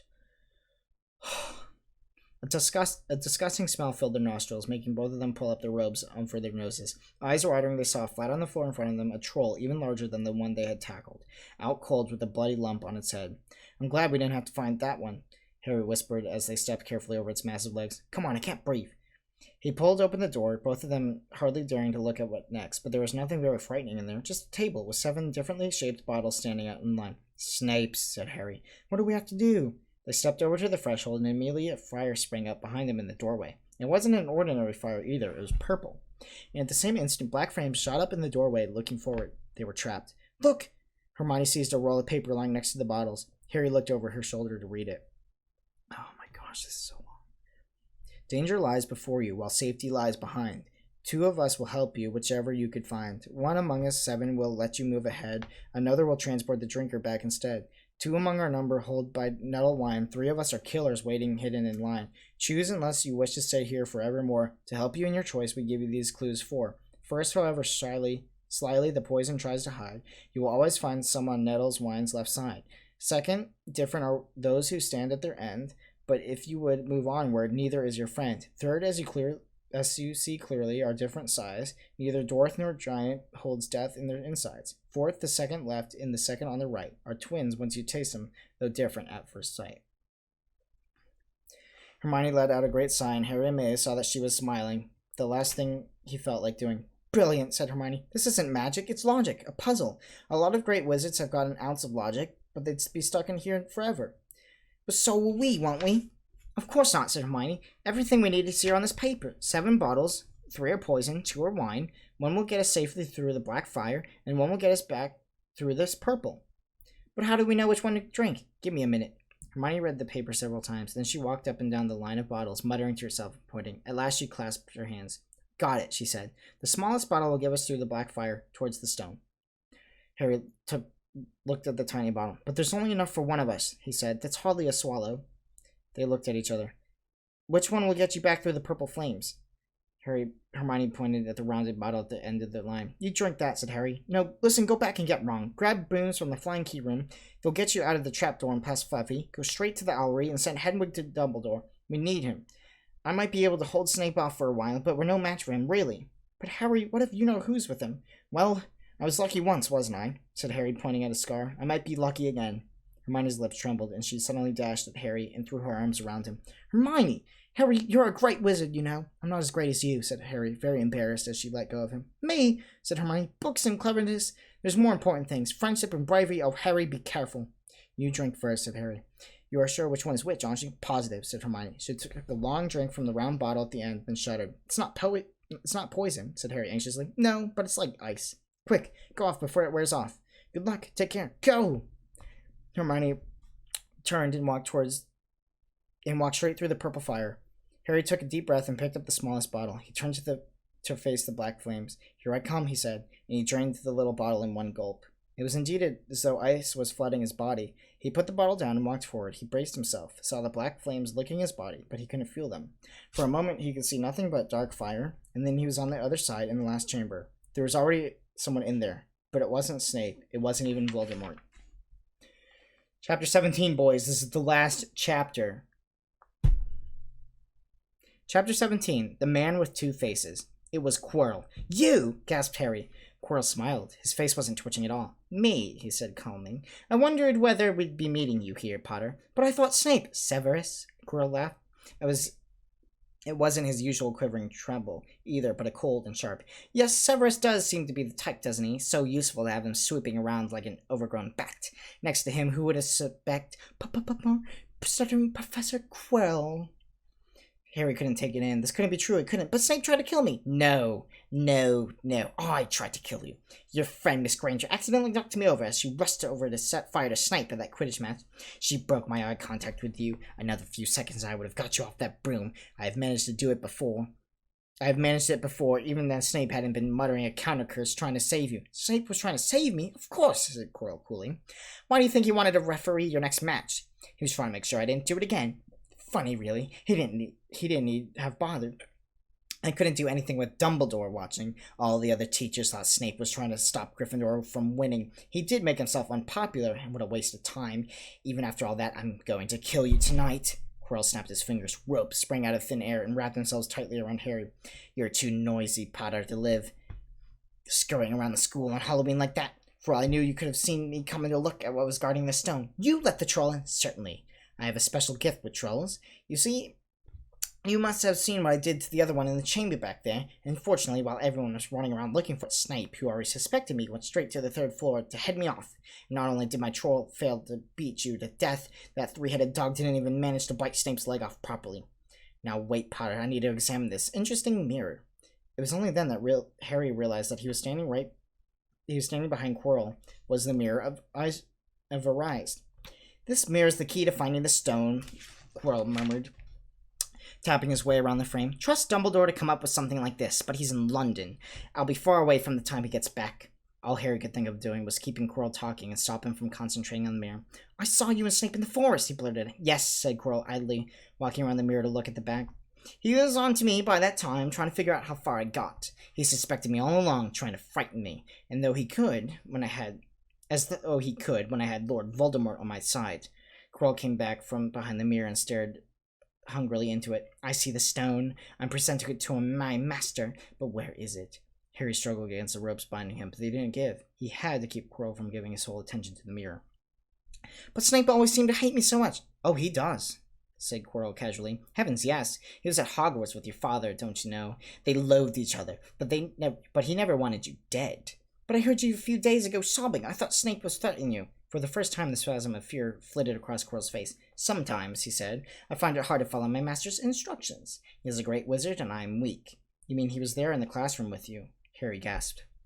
He's with me wherever I go, said Quirrell quietly. I met him when I traveled around the world. A foolish young man I was then, full of ridiculous ideas about good and evil. Lord Voldemort showed me how wrong I was. There was no good and evil, there was only power, and those too weak to seek it. Since then I have served him faithfully, although I have let him down many times. He has had to be very hard on me. Quirrell shivered suddenly. He does not forgive mistakes easily. When I failed to steal the stone from Gringotts, he was most displeased. He punished me, decided he would have me to keep a closer watch on me. Quirrell's voice trailed away. Harry was remembering stripped down Diagon Alley. How could he have been so stupid? He'd seen Quirrell that very day, shaking hands with him in the leaky cauldron. Quirrell cursed under his breath. I don't understand. Is the stone inside the mirror? Should I break it? Harry's mind was racing. What I want more than anything else in the world at the moment, he thought, is to find the stone before Quirrell does. So if I look in the mirror, I should see myself finding it, which means I'll see where it's hidden. But how can I look without Quirrell realizing what I'm up to? He tried to edge to the left to get to the front of the glass without Quirrell noticing, but the ropes around his ankles were too tight. He tripped, fell over. Quirrell ignored him. He was still talking to himself. Oh my gosh.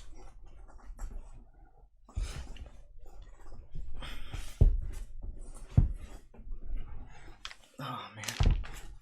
What does this mirror do? How does it work? Help me, master. And to Harry's horror, a voice answered, and the voice seemed to come from Quirrell himself. Use the boy.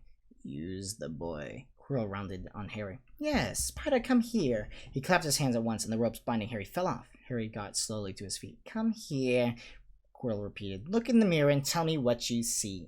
Harry walked towards him. I must lie, he thought desperately. I must look and lie about what I see, that's all. Quirrell moved behind him. Harry breathed in the funny smell that seemed to come from Quirrell's turban. He closed his eyes, stepped in front of the mirror, and opened them again. He saw his reflection, pale and scared, looking at first. But a moment later, his reflection smiled at him. It put its hand into its pocket, pulled out a blood-red stone. It winked and put the stone back in its pocket. And as it did so, Harry felt something heavy drop into his real pocket. Somehow, incredibly, he'd gotten the stone. Well, said Quirrell impatiently, what do you see?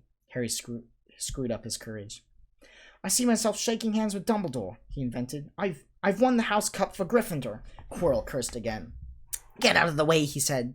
As Harry moved aside, he felt the sorcerer's stone against his leg. Dare he make a break for it?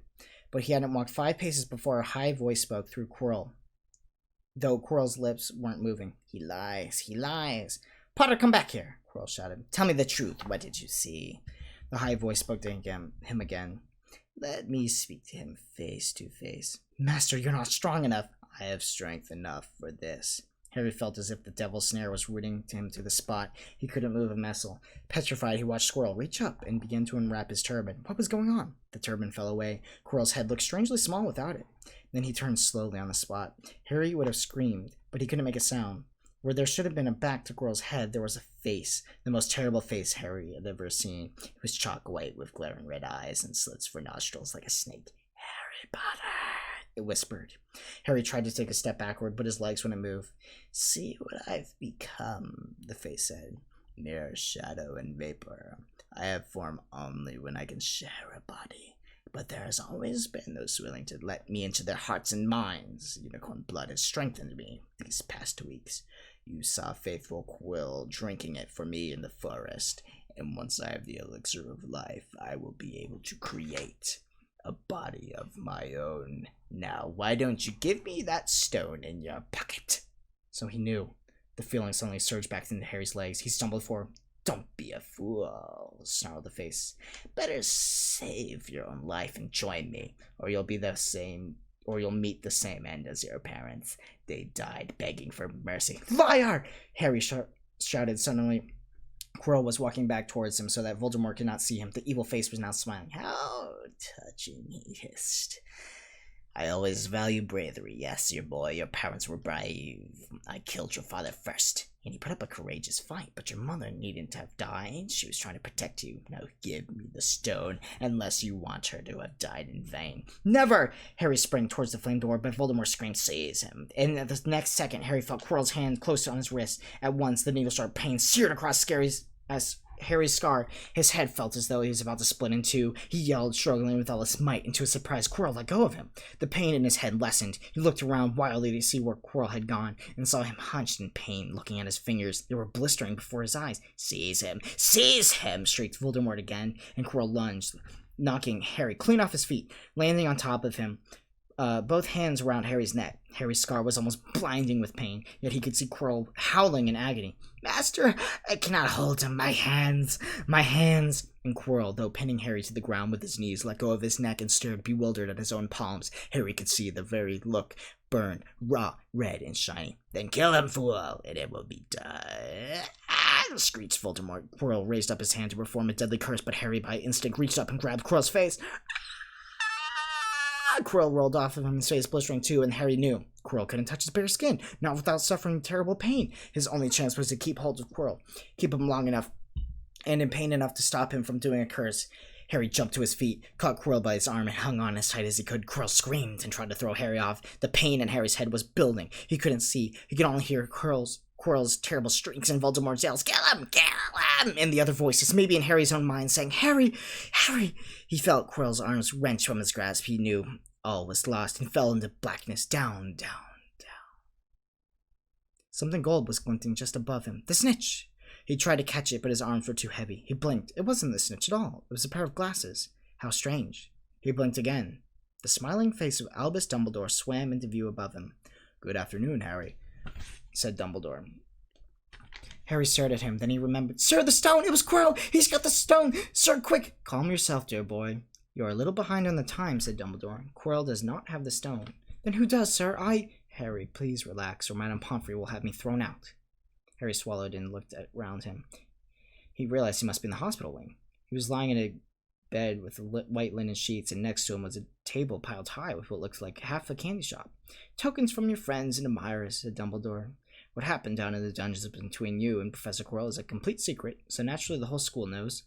I believe your friends Misters Fred and George Weasley were responsible for trying to send you a toilet seat. No doubt they thought it would amuse you. Madame Pomfrey, however, thought it might not be very hygienic and confiscated it." "How long have I been in here?" 3 days. Mr. Ron Weasley and Mrs. Granger will be most relieved when you come around, and they have been extremely worried." "But sir, the stone—" "I see you're not distracted. Very well, the stone. Professor Quirrell did not manage to take it from you. I arrived in time to prevent that, and although you were doing very well on your own, I must say. You got Hermione's owl. We must have crossed in midair. No sooner than I reached London than it became clear to me that the place I should be was the one I just left. I arrived just in time to pull Quirrell off you. It was you. Afraid I might be too late. You nearly were. I couldn't have kept him off the stone much longer. Not the stone, my boy, you. The effort involved in nearly killing you. For one terrible moment there I was afraid it had. As for the stone, it has been destroyed. Destroyed? Said Harry blankly. But your friend Nicholas Flamel. Oh, you know about Nicholas, said Dumbledore, sounding quite delighted. You did do the thing properly, didn't you? Well, Nicholas and I have had a little chat and agreed it's all for the best. But that means he and his wife will die, won't they? They have enough elixir stored in their affairs to set their affairs in order, and then, yes, they will die. Dumbledore smiled at the look of amazement on Harry's face.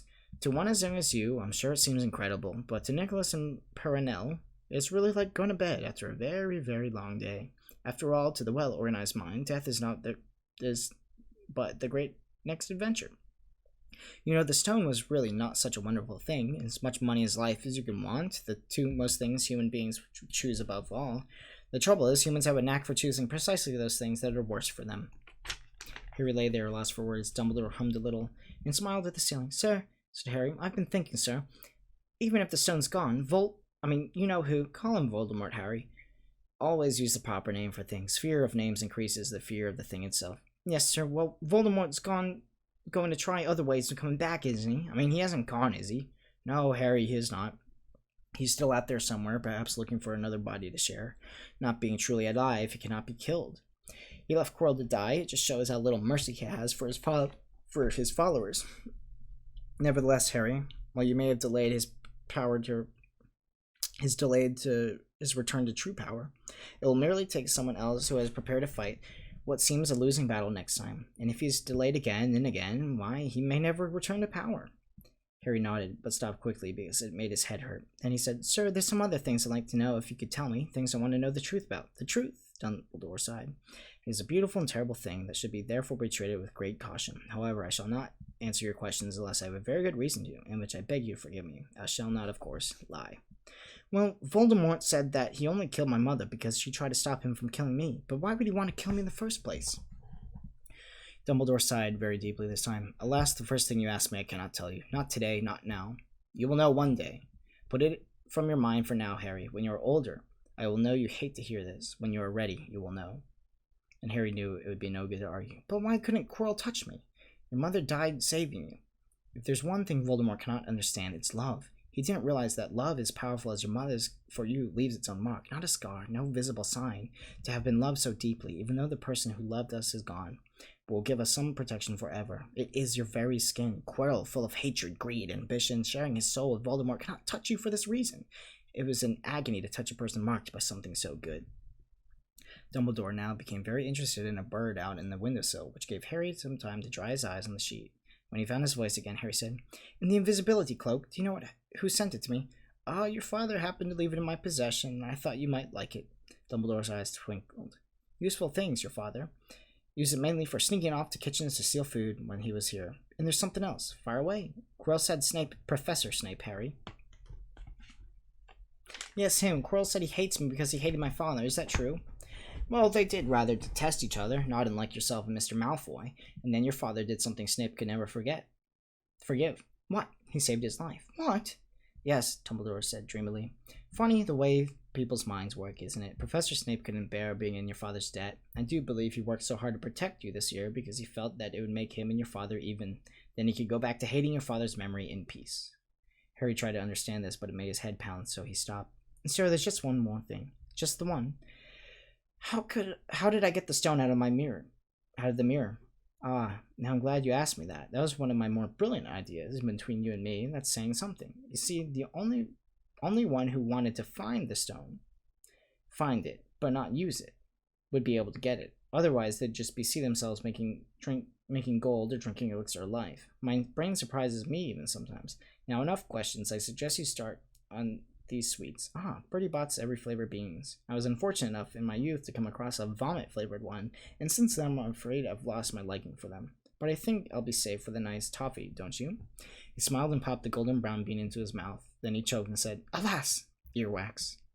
Madame Pomfrey, the nurse, was a nice woman, but very strict. Just 5 minutes, Harry pleaded. Absolutely not. You let Professor Dumbledore in? Well, of course there's the headmaster, quite different. You need rest. I am resting. Look, lying down and everything. Go on, Madame Pomfrey.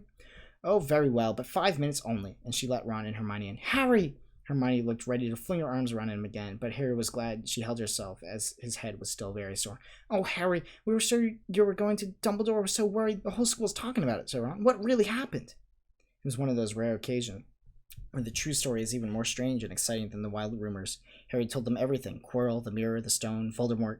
Ron and Hermione were in a good audience, and they gasped in all the right places. And when Harry told them that he was under Quirrell's turban, Hermione screamed out loud. "So the stone's gone," said Ron finally. "Flamel's just gonna die." "That's what I said, but Dumbledore thinks that was it. To the well-organized mind, death is just a great next adventure." "I've always said he was off his rocker," said Ron, looking quite impressed at how crazy his hero was. "So what'll happen to you two?" said Harry. "Well, I got back all right," said Hermione. "I brought Ron around. Took a while, but we were dashing up to the Owlery to contact Dumbledore when we met him at the entrance hall. He already knew. He just said Harry's gone after him, hasn't he?" And he hurled off to the 3rd floor. "Do you think he meant to do it?" said Ron. "Sending you your father's cloak and everything." "Well," Hermione exploded, "if he did, I meant to say, that's terrible. You could have been killed." "No, it isn't," said Harry thoughtfully. "He's a funny man, Dumbledore. I think he sort of wanted me to give me a chance. I think he knows more or less everything that goes on here, you know. I reckon he has a pretty good idea that we were going to try, and instead of stopping us, he just taught us enough to help. I don't think it was an accident that let me find how the mirror worked. It's almost like he thought I had the right to face Voldemort, as if I could." "Yeah, Dumbledore's off his rocker, all right," said Ron proudly. "Listen, you've got to be up by the end of the year feast tomorrow. The points are all in, and Slytherin won, of course. You missed the last Quidditch match, but we were steamrolled by Ravenclaw without you. But the food will be good." And at that moment, Madame Pomfrey busted over. "You've nearly had 15 minutes. Out now," she said firmly. After a good night's sleep, Harry felt nearly back to normal. "I want to go back to the feast," told Madame Pomfrey as she straightened as many candy boxes. Can't I?" "Professor Dumbledore says you're not allowed to go," she said stiffly. And through her opinion, Professor Dumbledore didn't realize how risky feasts could be. "And you'll have another visitor." "Oh, good," said Harry. "Who is it?" Hagrid slid through the door as he spoke. As usual when he was indoors, Hagrid looked too big to be allowed. He sat down next to Harry, took one look at him, and burst into tears.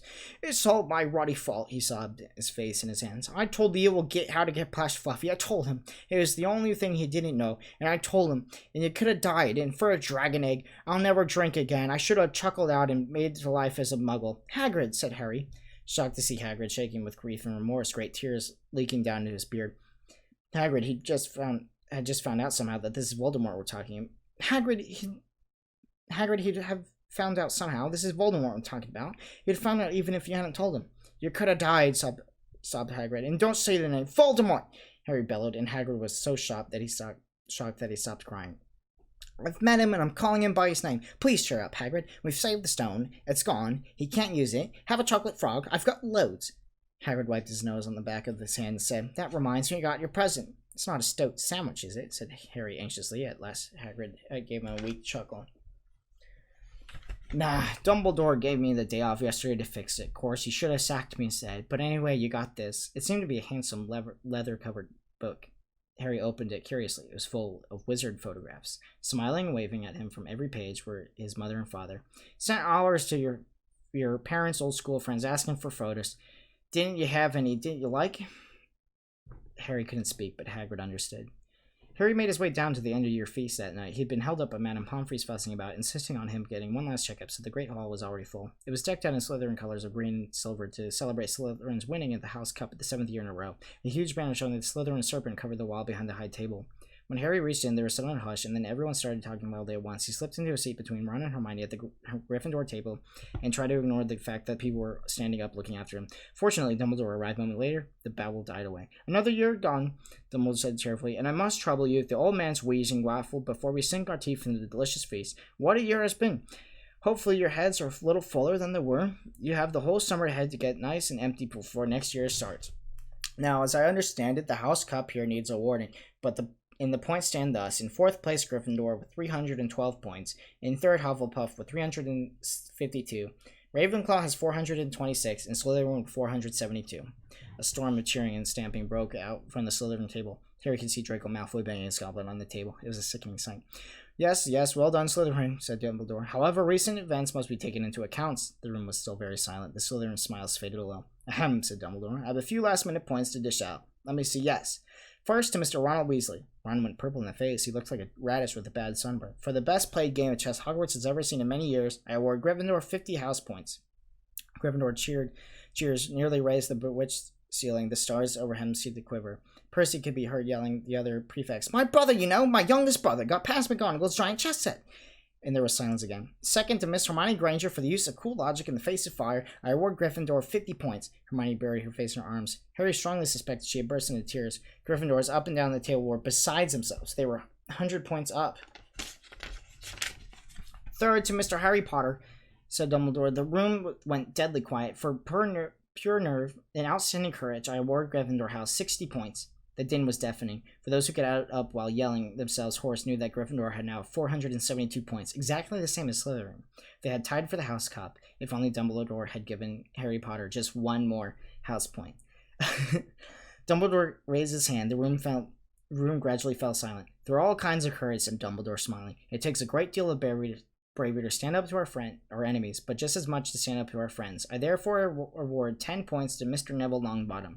Someone standing alongside the Great Hall might well have thought some sort of explosion had taking place. So loud that was the noise that erupted from the Gryffindor table. Harry, Ron, and Hermione stood up to a yell as cheered as Neville, as white with shock, disappeared under a pile of people hugging him. He had never won so much as a point for Gryffindor before. Harry, who was still cheering, nudged Ron in the ribs and put it in Malfoy, who couldn't have looked more stunned and horrified, as if he had just been body blind to curse on him. Which means, Dumbledore called over the storm of applause, for every Ravenclaw in Hufflepuff were celebrating the downfall of Slytherin, we need the change of decoration. He clapped his hands. In an instant, the green hangings became scarlet and silver became gold. The huge Slytherin serpent vanished, and a towering Gryffindor lion took its place. Snape was shaking Professor McGonagall's hand with a horrid, forced smile. He caught Harry's eye, and Harry knew at once that Snape's feeling towards him didn't change one jot. This didn't worry Harry. He seemed as though his life had been back to normal next year, or as normal as it had ever been at Hogwarts. This was the best evenings of Harry's life, better than winning Quidditch or Christmas, or knocking out the mountain trolls. He would never ever forget that night.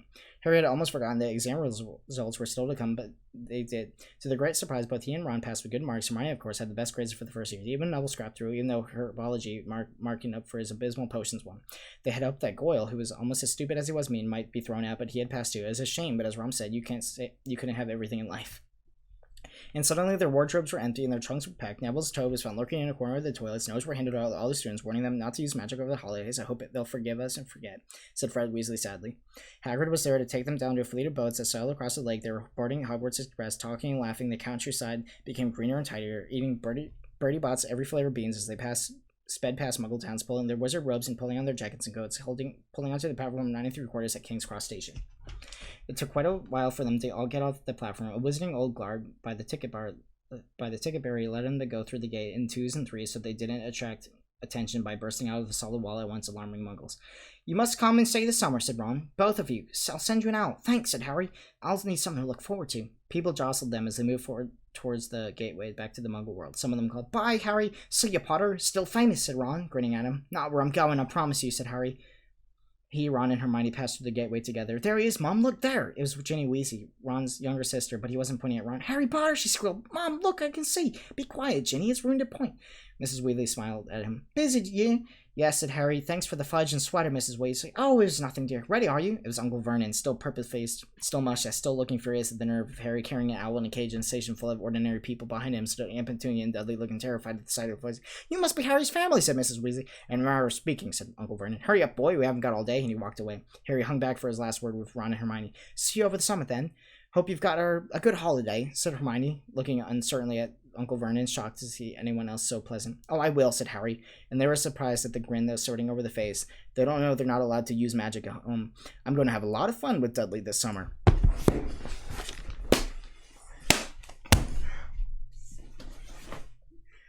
Let's go, boys!